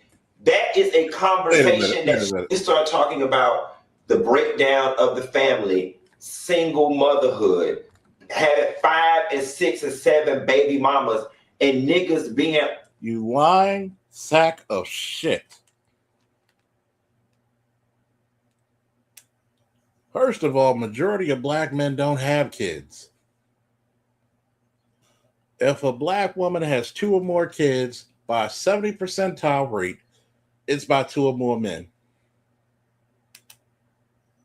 I've known chicks working in the department. 3 kids, 3 baby daddies. So, bitch, let's say you were in 3 relationships. Every nigga got a baby? And probably not even real relationships because you bitches lie. I know the chick who asked me for counseling, and she got what? 7 kids by 6 different motherfuckers. But complained why her boyfriend, who is a father to none of her kids, why do you want to spend time with my kids? Because those are not his kids. Doesn't have to. Why don't you get the fathers? Well, 2 in jail, that's where you fucked up. So stop blaming this shit on us when you only talking about a small, insurmountable percentage. But how many of you gay men sire kids and y'all be keeping that shit to your grave? all right with that. That is a conversation that straight black men have got to have with yourselves. Why are y'all so comfortable having 4 and 5 and 6 different baby mamas and not taking care of the kids that you had with your first baby mama? Because she show me the black men who got 4 or 5 baby mamas. Then show me the ratio of black men who don't have kids in the first place. Go ahead. Because statistics be damned. Tripping. Why is that okay and acceptable? And let me reiterate, it ain't everybody. There are great black men out there and there are great black fathers out there, but we're not gonna pretend like this ain't a problem in our community, because it is. And more so than it being a problem, we need to address the mentality. I could not fathom the idea of creating a kid and not being around that kid damn near every day, or giving. In order to create a kid, you got to stick your dick where you don't like it to be. It's kind of hard to talk about something unless you're actually doing it. And that kid what it needs, or better yet, supporting that woman. And the whole woman thing came about because my homegirl was very passionate about how Kevin Hart had left Tori Hart and started dating the new lady, I don't know how to pronounce her name, Ayoko Hart. And then it introduced the whole, he left the dark-skinned sister for the light-skinned pretty girl. And the thing about it is, I don't know if Kevin left her because I liked her specifically because she was light-skinned, or she fell in love with the girl for the content of her character. However, the conversation then shifted to, I was there with you all this time, and now financially I've got to be. See. It always got to come to colorism when it comes to black women. Maybe a black man might leave a black woman because he got on his everlasting fucking nerve. Maybe that. First and foremost, bitch, you're not poor after he left you. You were not left poor. And then, you ever notice black women will always sympathize somebody else's business but their own? You worried about somebody else's relationship, but nobody marrying your ass the first. Nobody's dating you the first. The fuck out of here. It's silly, man. It's fucking silly. over here struggling, and that's not right. Like, I need to be living the life. I was here with you. You know what I'm saying? Why is it that it is so easy for some of our men to have babies with these women and then not put these women in position to be? Because they never wanted the man. It was only the baby the women gave a fuck about. Because they wanted some fucking stamps. They wanted. And hold on, he said you missed it where he said "are." Man, motherfucker, we are not in league with you. That straight men are not in league. No, with your ass. No, because first and foremost, why you crying for black women when you're not a black woman? You can't get pregnant. That's not your argument. That's not your issue. But at the same time, since we're gonna go there. Do you tell these black women they need to stop keeping the babies away from their fathers? Why don't you tell black women give the babies to their fathers? Why do y'all keep them? Y'all don't fucking cultivate them. Stats show that. Happy and healthy and financially successful to take care of these children. In a Kevin Hart situation, I don't know what he gave that woman, okay? And I don't know what she has. But I personally feel that the proper thing to do for Kevin Hart and any man who's had children with a woman, if he has the means, put that woman up in a house. She shouldn't be living in a Bel Air mansion like Kevin, but put that lady up in a 3-story townhouse that's paid off. Put that woman in a nice car. Give that woman a nice money to start a business so she can be self-sufficient. Because if she comfortable, your kid's comfortable.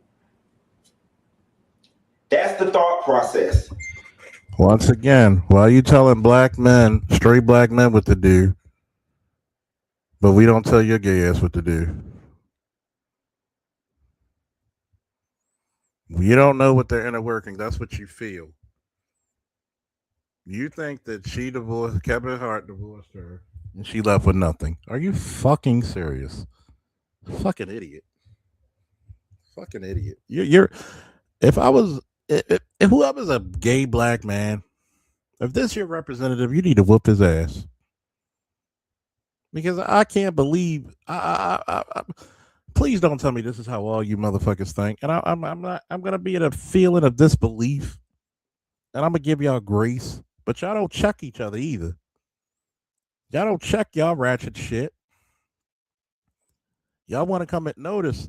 Y'all want to come at our round tables when it's straight black men talking like you actually go through what we want to go through. But yet, when we tell y'all, y'all see yourselves as a different demographic. Pick a struggle. You can't be both. If she comfortable, my kid's comfortable. If she not comfortable, that means she's stressed out, she fucked up every day. She mad, she pumping that poison in your children. Guess what? That's her fault. Tell her to get a better attitude. Life's tough. Get a fucking helmet. When black men gotta fight the forces of evil just to get a check, do y'all feel sorry for him? Fuck no. So why should we feel? Y'all just mad because black men are doing what the fuck y'all did to us. Turn that back on everybody else. Nobody's trying to fuck no black man. Straight black man wants to fuck you. Why are you talking like a fucking ratchet with kids? You're a gay black man. Stick to gay black man issues.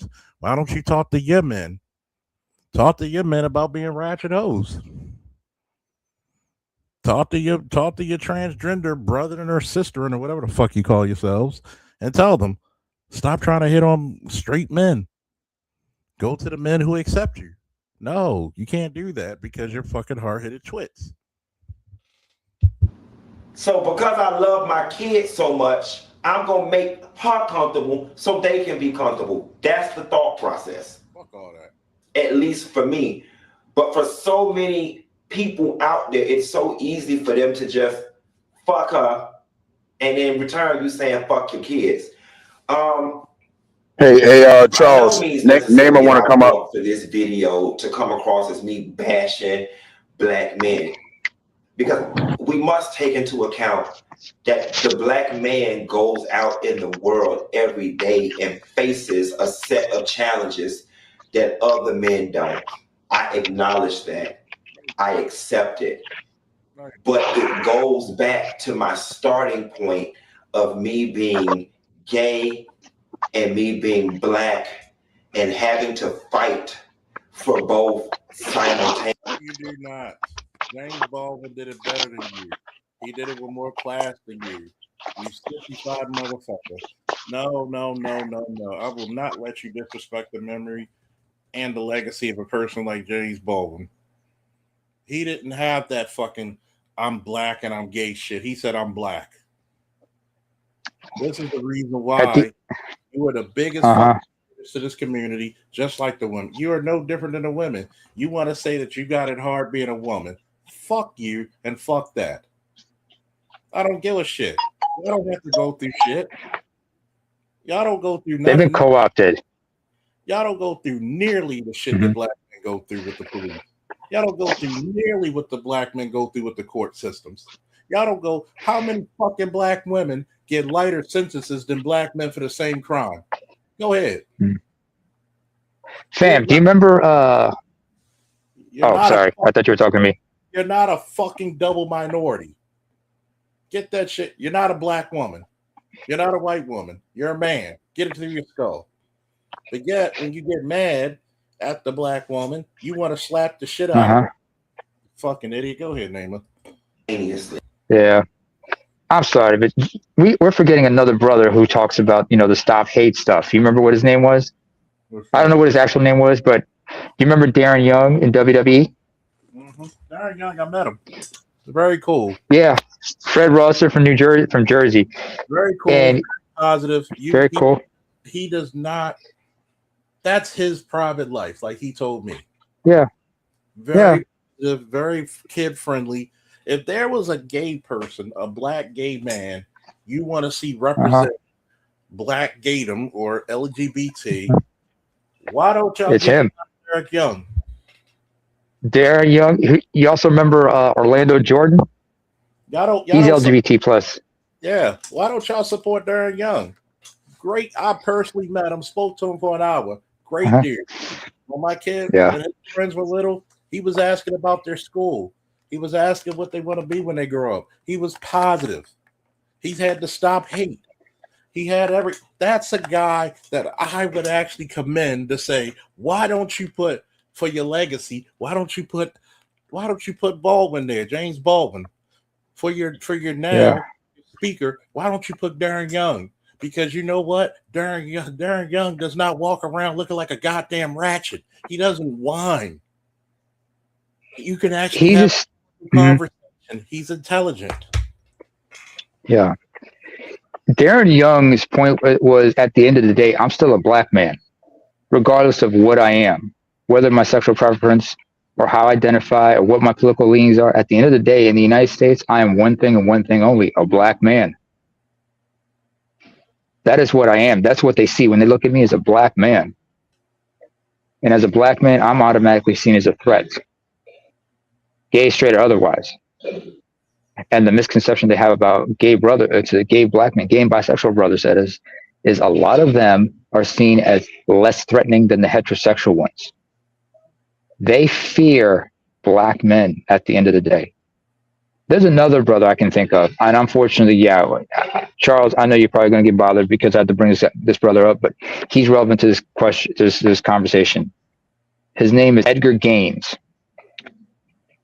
He's a former adult film star by the name of Bobby Blake. He did gay porn and everything, but he stood up and said, I may be gay or whatnot, or I may be bisexual, but at the end of the day, I'm still a black man. I don't care. It doesn't matter how I swing. At the end of the day, the world sees me as a black man. And this brother is 6'5" and about 240 pounds. And you don't want to lock eyes with this dude. Even though he's a man of God, he's an elder at a church in Atlanta. This man will let you know, I'm not about that bullshit. You can see it when he looks at you. I'm not about that bullshit. So black men at the end of the day need to come together and realize, fuck the bullshit. At the end of the day, the world sees us as this. Stop. And some people need to get checked hard. Checked hard. Because a lot of people are out of pocket, run their mouths, and some people don't know what they don't know. And this individual right here, the way he was talking and shit and everything, he's telling you right now, he don't know shit. Like the old saying, those who don't know, they just chatter. Get the fuck out of here, man. Yeah, who got next? We're just gonna finish the debauchery. Yeah, let's finish this up. It's done. Yeah. Black men, it's time that y'all/we begin to fight both fights at the same time. We can fight the man and systematic oppression and white folks, but it's time we also fight for each other and the ills in our community at the same damn time. Y'all need to get this shit together. No, we don't. Cause it's y'all. It's not us, it's you. It ain't the black women killing the trans people. It ain't the black women beating the shit out of the gays. It's y'all straight black. It was actually white men. The tranny didn't tell homeboy she was a tranny, and that's why she got offed. Yeah. But again, we don't want to have honest conversations. Nope. And if I say that, if I say, hey, you need to tell people you're trans, then I will be called homophobic and transphobic. So when you go out here and play your stupid games, you're going to get stupid prizes. Yeah. I'm glad you say that, fam, because here's the question. How is it anti-such to disclose you are what you are? Disclosure doesn't, what are you afraid of? You might be violated, assaulted, or whatnot. That's, if they put your hands on you because of that, that's a crime right there. But to hide that shit from us, that's messed up. It's just like, you know, when someone doesn't disclose their STD status or something like that. Yeah. It's a respect thing. It's once again the lack of respect for straight black men. Mm-hmm. And the being so thirsty for sexual access, because what you're really afraid of is getting turned down. That's really what it boils down to. Let's boil down. You don't want to get rejected. Let's boil it down even further. A lot of them on some deviancy shit. True. A lot Very of them true. to deviancy shit. You only want to have sex with straight black men the same reason black women do, to control them. Let's say you want to say, hey, I'm a girl, but come to find out you do a sexual act with them. I was born a man. I thought now you want to use it as ridicule or abuse or blackmail. Mm-hmm. And I'm like, you don't get to the point where it's actually respectful. You could have, if you really down for what you really believe in, which I don't. Mm-hmm. Mm-hmm.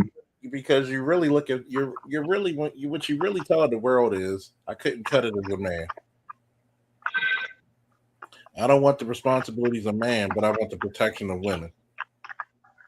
No, it doesn't work that way. Ultimate bitch made. Man, I've met actual transgenders, and I've actually had a genuine conversation with them about a lot of things. I remember there was a documentary that came out. Remember Laverne Cox?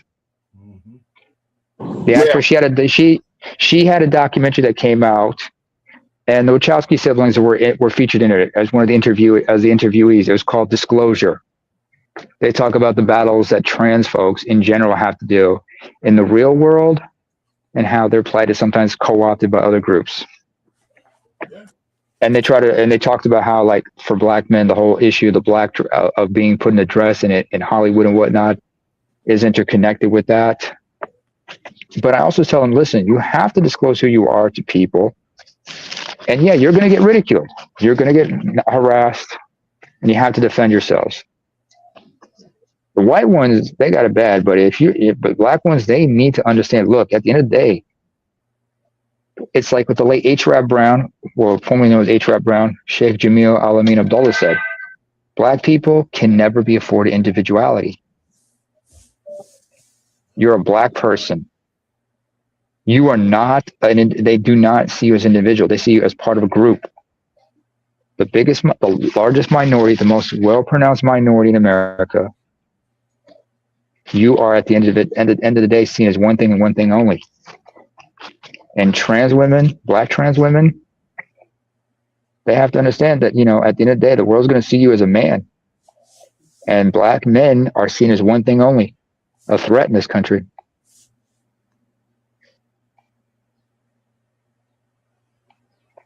Find the line, what I just said. And I appreciate that documentary when they came out called Disclosure, but you got to watch it with a grain of salt, because there's certain aspects of it where I knew they were being disingenuous. But there are things that need to be discussed at the end of the day. And these discussions have to be held in good faith with honesty. But how many people are willing to have that conversation in good faith?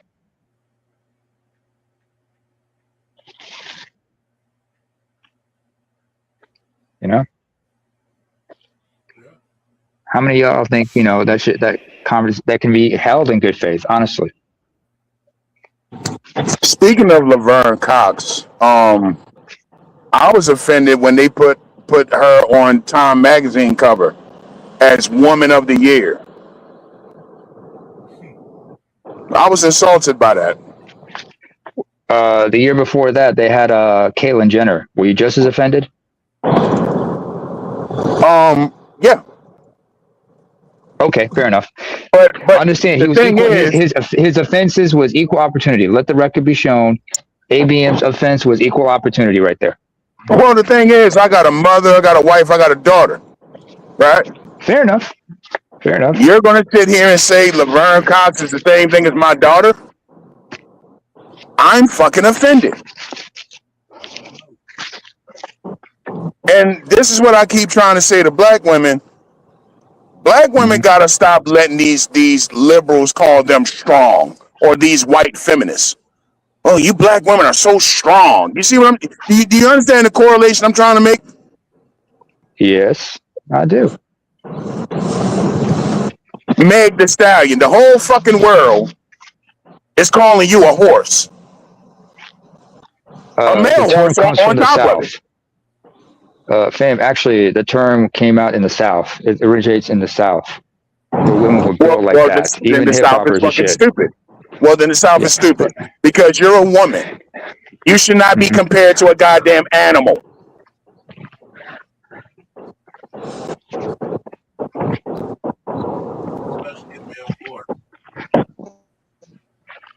Well, here's what I can say about that. Especially after what happened with Clay.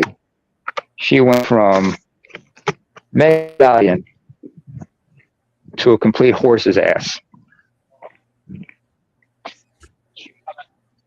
So I'm not upset that she would look like that. I mean, hell, I would even go as far as to say she exposed herself as a total jackass.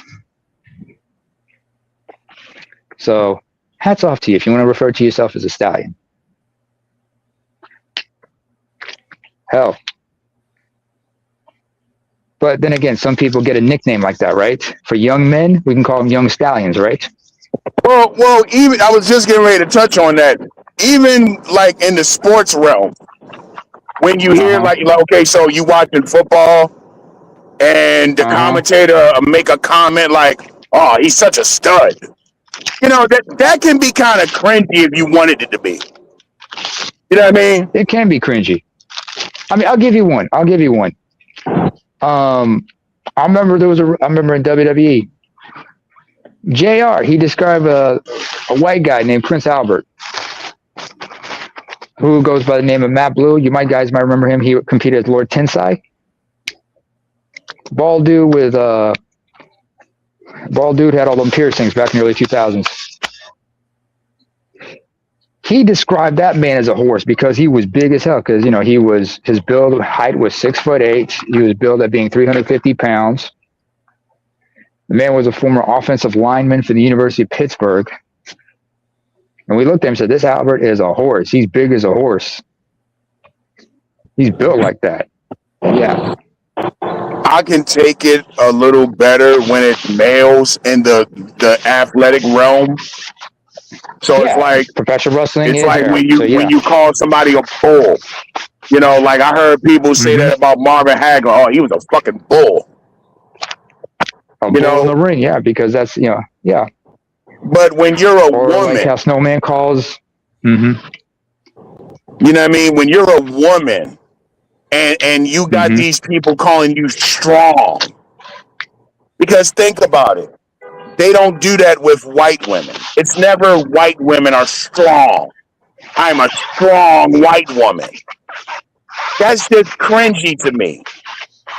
And it takes away the femininity of a black woman. And I remember seeing some chick on social media ask the question, why don't you ever see black women in movies be the damsel in distress? Well, that's why. Because they don't view you that way. No, they don't. The closest thing was like what? A little girl in Exit Wounds. You remember that DMX movie with Jet Li? Exit Wounds? I went to the rescue movies to his see daughter. that shit. I don't even remember it. I just remember going to see it. I don't. All right. The closest thing I remember is Blade 1. Oh, And even Boucher, she right, you're wasn't right. And Boucher, necessarily right. like the damsel in distress. Like, even she wasn't. But that's the closest I can think of off the top of my head. Yeah. What's the name of that movie? Was it like the like New Orleans version? That Disney movie. It was like their version of The Princess and the Frog, only set in like in Louisiana. That's another example. You could say that would be closest to a damsel in distress, right?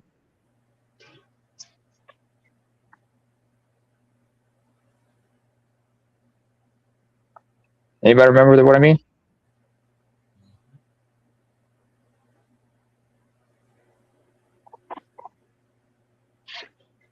Charles, do you remember? I think everybody might be asleep. No, I'm driving. I'm awake. Hey, what's good, Ray? I'm still here. I'm just letting y'all talk. I don't know. All right. You know what? Here's something I think I don't know. I'm late to the conversation, but here's something we need to have a conversation with. And this is something that gay brothers need to have with straight brothers. And yeah. So here's the thing that straight brothers have to deal with. And me being African, I can really espouse on this one. Because this really hits home for me. When they talk about HIV/AIDS, when they talk about that, who are they usually thinking of? Of somebody who has that? A black man? Queer. Gay black men, yeah, well, gay folks. It used to be gay folks, but now it's like it's been shifted to black men. I mean, hey, you know why they love the Oh, the bear. Yeah, you're right. Because large, burly gay men are called bears. If he's youthful looking, he's called a cub. Oh boy. Oh boy. Mm-hmm. And if he likes women that are very loose and promiscuous, he's called straight. Mm-hmm. I just Or a switch hitter. It's really what you call debauchery, especially when you look for this nigga. Debauchery. Because that's what it is. He really wants debauchery to rule. He wants debauchery. Decadence and debauchery. Decadence and debauchery. And those two go hand in hand. It's like their lifestyle is the equivalent of black women saying it should be normal for us to disrespect black men. No. No, it's not. No. Just like it's not normal for us to disrespect them. Respect is mutual. and it should be mutual. And If you that's, want to get disrespectful, be prepared to get disrespected as well. and that's why they're attracted to so much drama. Look who they learned how to be drama queens from, the drag queens. Yeah.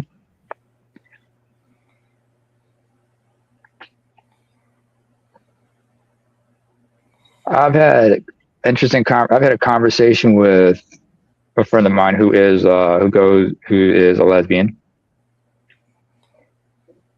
and she was shocked that I would even ask these type of questions. I said, "You notice that, like, you know, men and women who are LGBT plus, you know, they don't always see eye to eye on a lot of things, and what works for one gender does not work for the other." Prime example, look at entertainment. I mean, HBO, they had a popular TV show called The L Word, centered around lesbian and bisexual women. You cannot have an HBO show like that about gay dudes, however. Gay and bisexual men, no. But it's okay. On the flip side, hold on a second, just a moment, Charles. On the flip side, however, how many people remember there was a show called Queer Eye for the Straight Guy, where you had all these gay stylists giving a straight dude a makeover? That would not work if the genders were reversed. I mean, what would you even call it? Hello. I asked my friend that question once, and she's like, "That wouldn't work. A version of Queer Eye for the Straight Guy with the all lesbian cast, that would not work. Because at the end of the day, they're still women, and women are catty as hell." Wow. It's even worse in there. It's even worse in the L Word. In the L world, it's, you know, the cattiness and everything. Yeah. I mean, but like this man said, it's our problem, right? And that means we don't have to listen to you.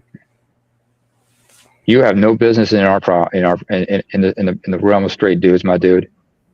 The only thing you can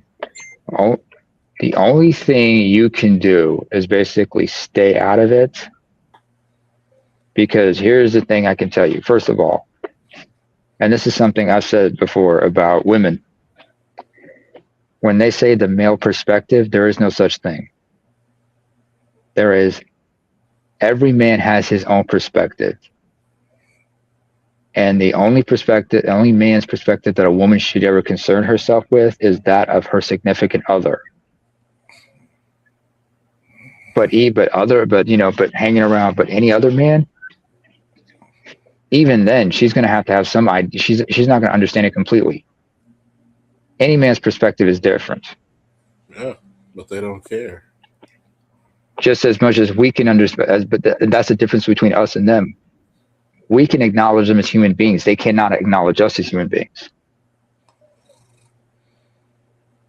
That's the problem. Mm-hmm. I will never understand. Actually, I do understand it.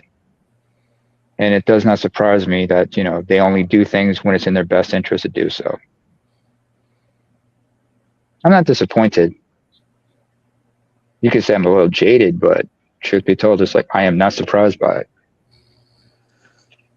Hey Charles, I said the video. You may want to break down this chick, man, what she's talking about, because she brought up the Black Manosphere.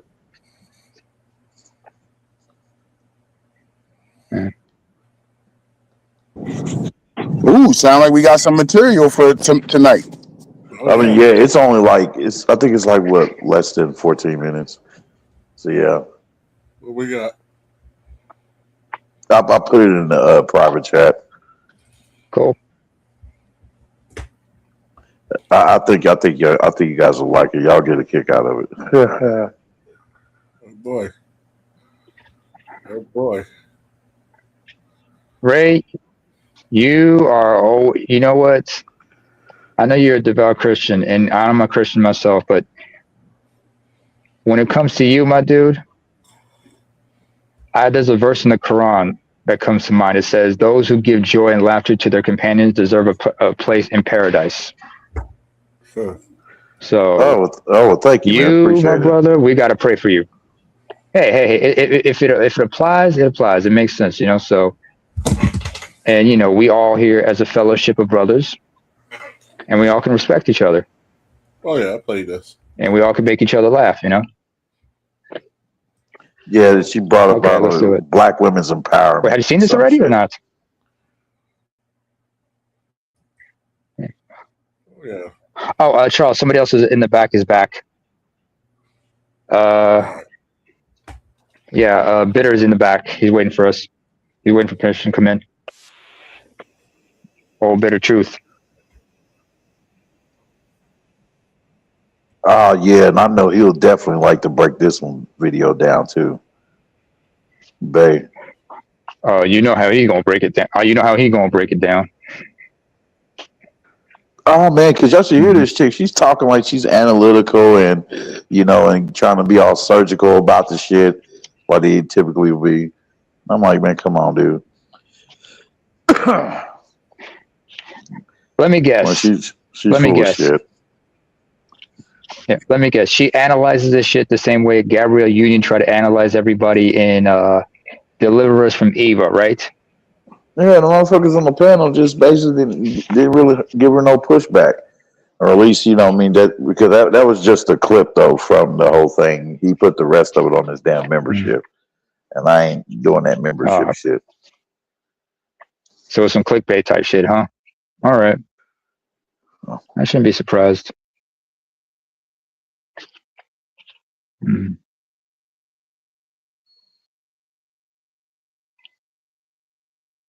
And it's still the video's still on pause. I'm still seeing this this creature. You bullheaded demon. Well, you got some more to play on this. Yeah. Oh, you bullhead. You know what? We got to give Winston Duke his due. You know, because that phrase, "you bullheaded demon," that needs to be the new phrase. That should be the new response from now on. You know, we had the hair-hatted hooligan back in the day, but that doesn't apply. That's dated now. Yeah. I guess he wasn't coming in. He had to go out and come back. Charles. Yeah, it's there's this technical stuff we're all dealing with it, everybody's got this technical issues they got to deal with, whether they're iOS or Android users. I know StreamYard's being, been acting funny, you know what I'm saying? Yeah. I think eventually a lot of people are gonna have to go to Rumble, whether they like it or not. I'm glad I'm already on it, and I'm working on my stream now to talk about this bullshit. So I'm glad I got on Rumble. And I'm glad I found you, bro. Yep. And I'm getting close to want to share some more movies too. So I'm just coming across problems and trying to download one of them. People doing Rumble more than they doing YouTube? I don't know, because on Rumble you can I could take all of y'all now and we can go over there on Rumble and watch a movie or something live. They got more leeway. There's more leeway on Rumble. I don't know. Like you can either be in the audience or come on the panel. It got a lot of leeway too. Yeah. They don't do all the bullshit with it's got a lot of leeway. With the music restrictions and shit. You talking about Kick? Oh, the copyright? Yeah, the copyright stuff, yeah. You talking about is it called kick.com? I believe so. Like KICK, okay. All right, worth looking up. We got to have more options than just because I've tried X and everything. Hold on. That was a misquote. I know how everybody likes to jump on conclusions. I've been on Twitter. I refuse to call it X, and that shit's getting it's just still a cesspool. Thankfully, I was able to filter my shit out. I'm not on the gram for good reason. Oh, Bay's back His man, up the here. green. Hey, what's good, Bay? What's good, What's Bitter? up? I think what How I'm you gonna been? start doing, when they drop these new football games, the college 27, and the new Madden, 2027, yeah. even though Madden has let me down for like last 10 years now, I think what I'm gonna do is I'm gonna start streaming me playing franchise mode. Try to get a lot of subscribers. That's the only thing I play is the franchise mode. But I don't like Madden no more, man. Like, God, Yeah. Madden been fell the fuck off. It's I don't actually play the game. I put it on. They've been stagnant for quite time. And just let the teams just play against each other. You know what I'm saying? How do you put it in like demo mode, but it's in franchise mode?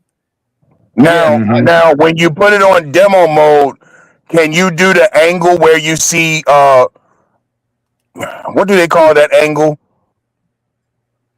Not the regular angle if you were playing. The stadium angle. Yeah, the stadium angle. Okay. Yeah. Okay. How is the instant replay? Did they take it back to Oh, you talking about the one camera button views and instant everything? replay? Okay, all right. Or do you gotta press? Do you gotta pause it and scroll down to instant replay? It's automatic. It's automatic. When you're in that mode, it's automatic. All right. If you playing on, I'm talking about when you playing the game yourself though. Oh, I don't know. I haven't played the game like played the game myself in years because it's boring. Yeah. I just put the link back in the private chat because I know you just came back up, Charles, and I know you won't see it when you came back because I know you had to drop off. I resubmitted it into the chat.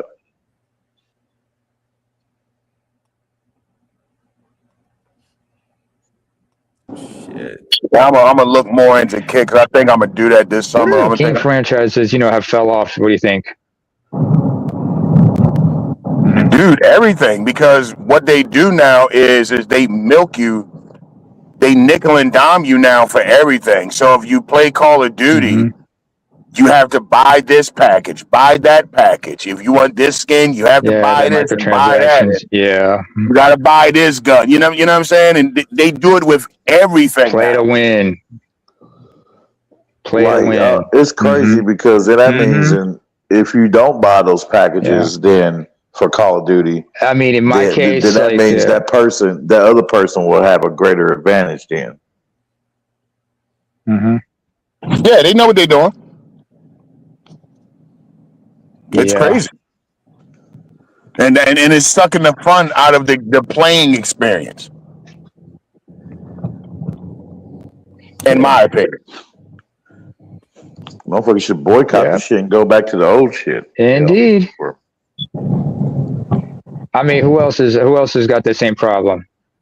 Dude, what I'm gonna do Saturday, that's tomorrow, a smart thing to do tomorrow, right there. Like for example, how many of you guys still have?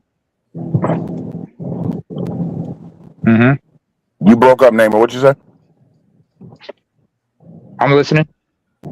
No, what you say? You broke up. Oh, I don't know. By the way, ABM, you keep going in and out. You keep going in and out. But am I Borging right now? Am I Borging right now? No, I think I'm going in and out because I'm not. I got my mic open. Yeah, I hear you.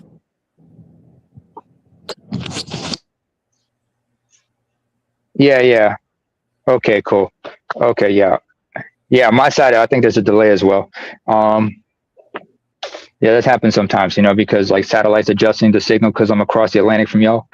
So there's a time for delays. But anyway, what I was gonna say, how many? I mean, like that's the best thing to do. Go back to the old games. Go back to like the previous system games, such as like the 6th and 7th generation console games. Back when you didn't have all the microtransactions and such. Yeah,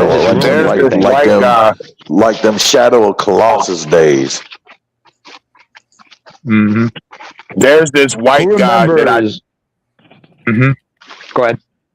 There's this white guy that I just started subscribing to on YouTube. He plays the 06 college football on PS2, but he plays a modified version on his gaming laptop, and he streams it. And it just brings back so many Nice. memories because that's when Madden and all that shit was so much fun. So I looked up, can you play older Madden games on the PS5? I think they say they got a Madden that goes back to 15. So what I'm going to do tomorrow when I'm off is I'm going to look that up and see if I can download it. Because I think 15 is the last one I gave a shit about. I don't think I bought a Madden since 2015, somewhere around there.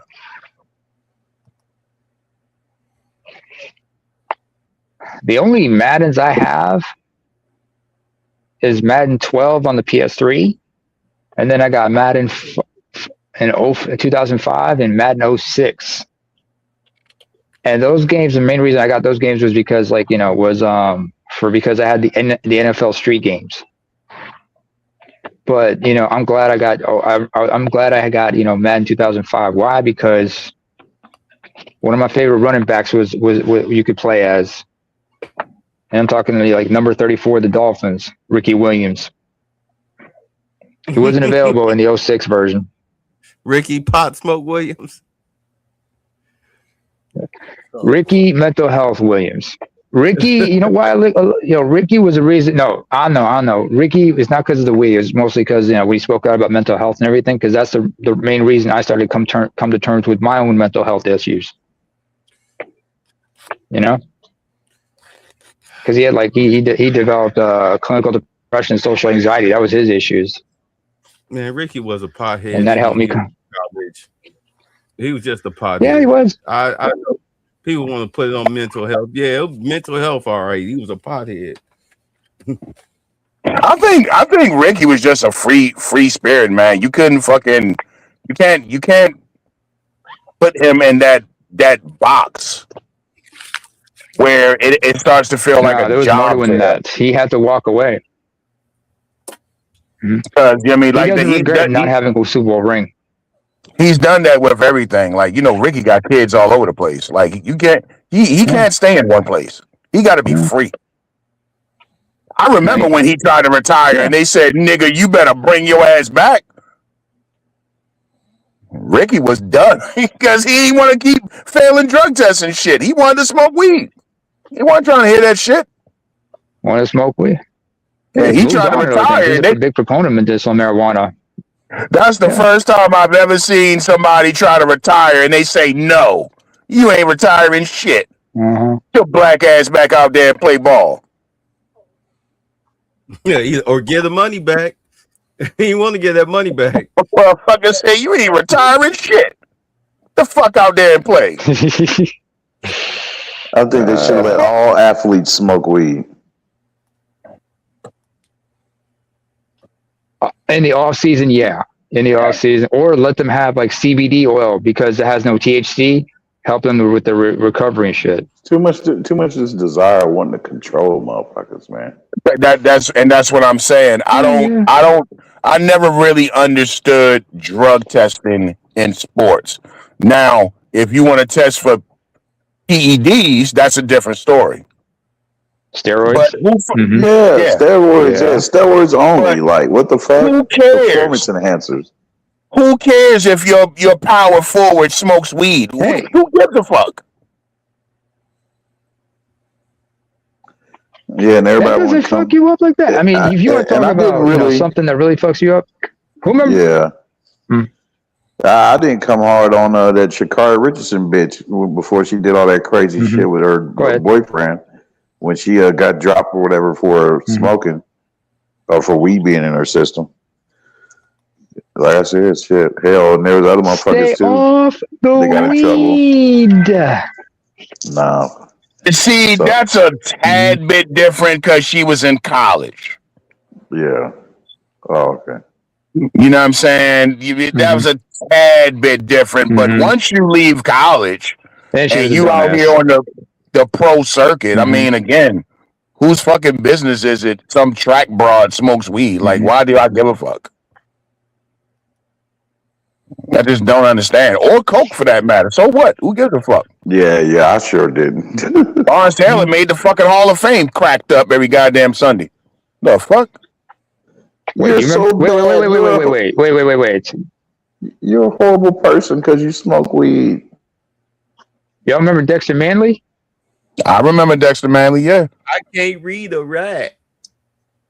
Yeah, we remember No. Dexter. He was. That's what I'm looking into. I'm looking into Kick. He was coked out of Possibly. his mind. You know, If Kick got a good interface and all that shit where shit don't look all complicated, then I may rock with it. If you can share shit, you know what I mean? It's similar to Twitch. If you know anything about Twitch, it's similar. That's where all the young people go. Like, if you notice, young people don't really be on YouTube like that. ooh, okay. All right. I like the sound of But I don't know nothing about the interface. I never really looked in it. I think I went to the Kick link one time and just looked at it. I didn't do anything with it. Because my wife was getting on me that I don't play the PlayStation. She bought me the PS5 and shit, and I don't play it. I'm like, yo, I always fucking work. I wonder what they use Kick for anyway. Everything. If you know anything about Sneeko, his bitch ass, he's like one of these phony ass right wing commentators, but he does everything from Kick. A lot of people use Kick. He got beat up one time, I think. Or Sneeko a bitch. What's his name? What's the young boy? ISO Speed. Yeah, that all of them. That's where they be at.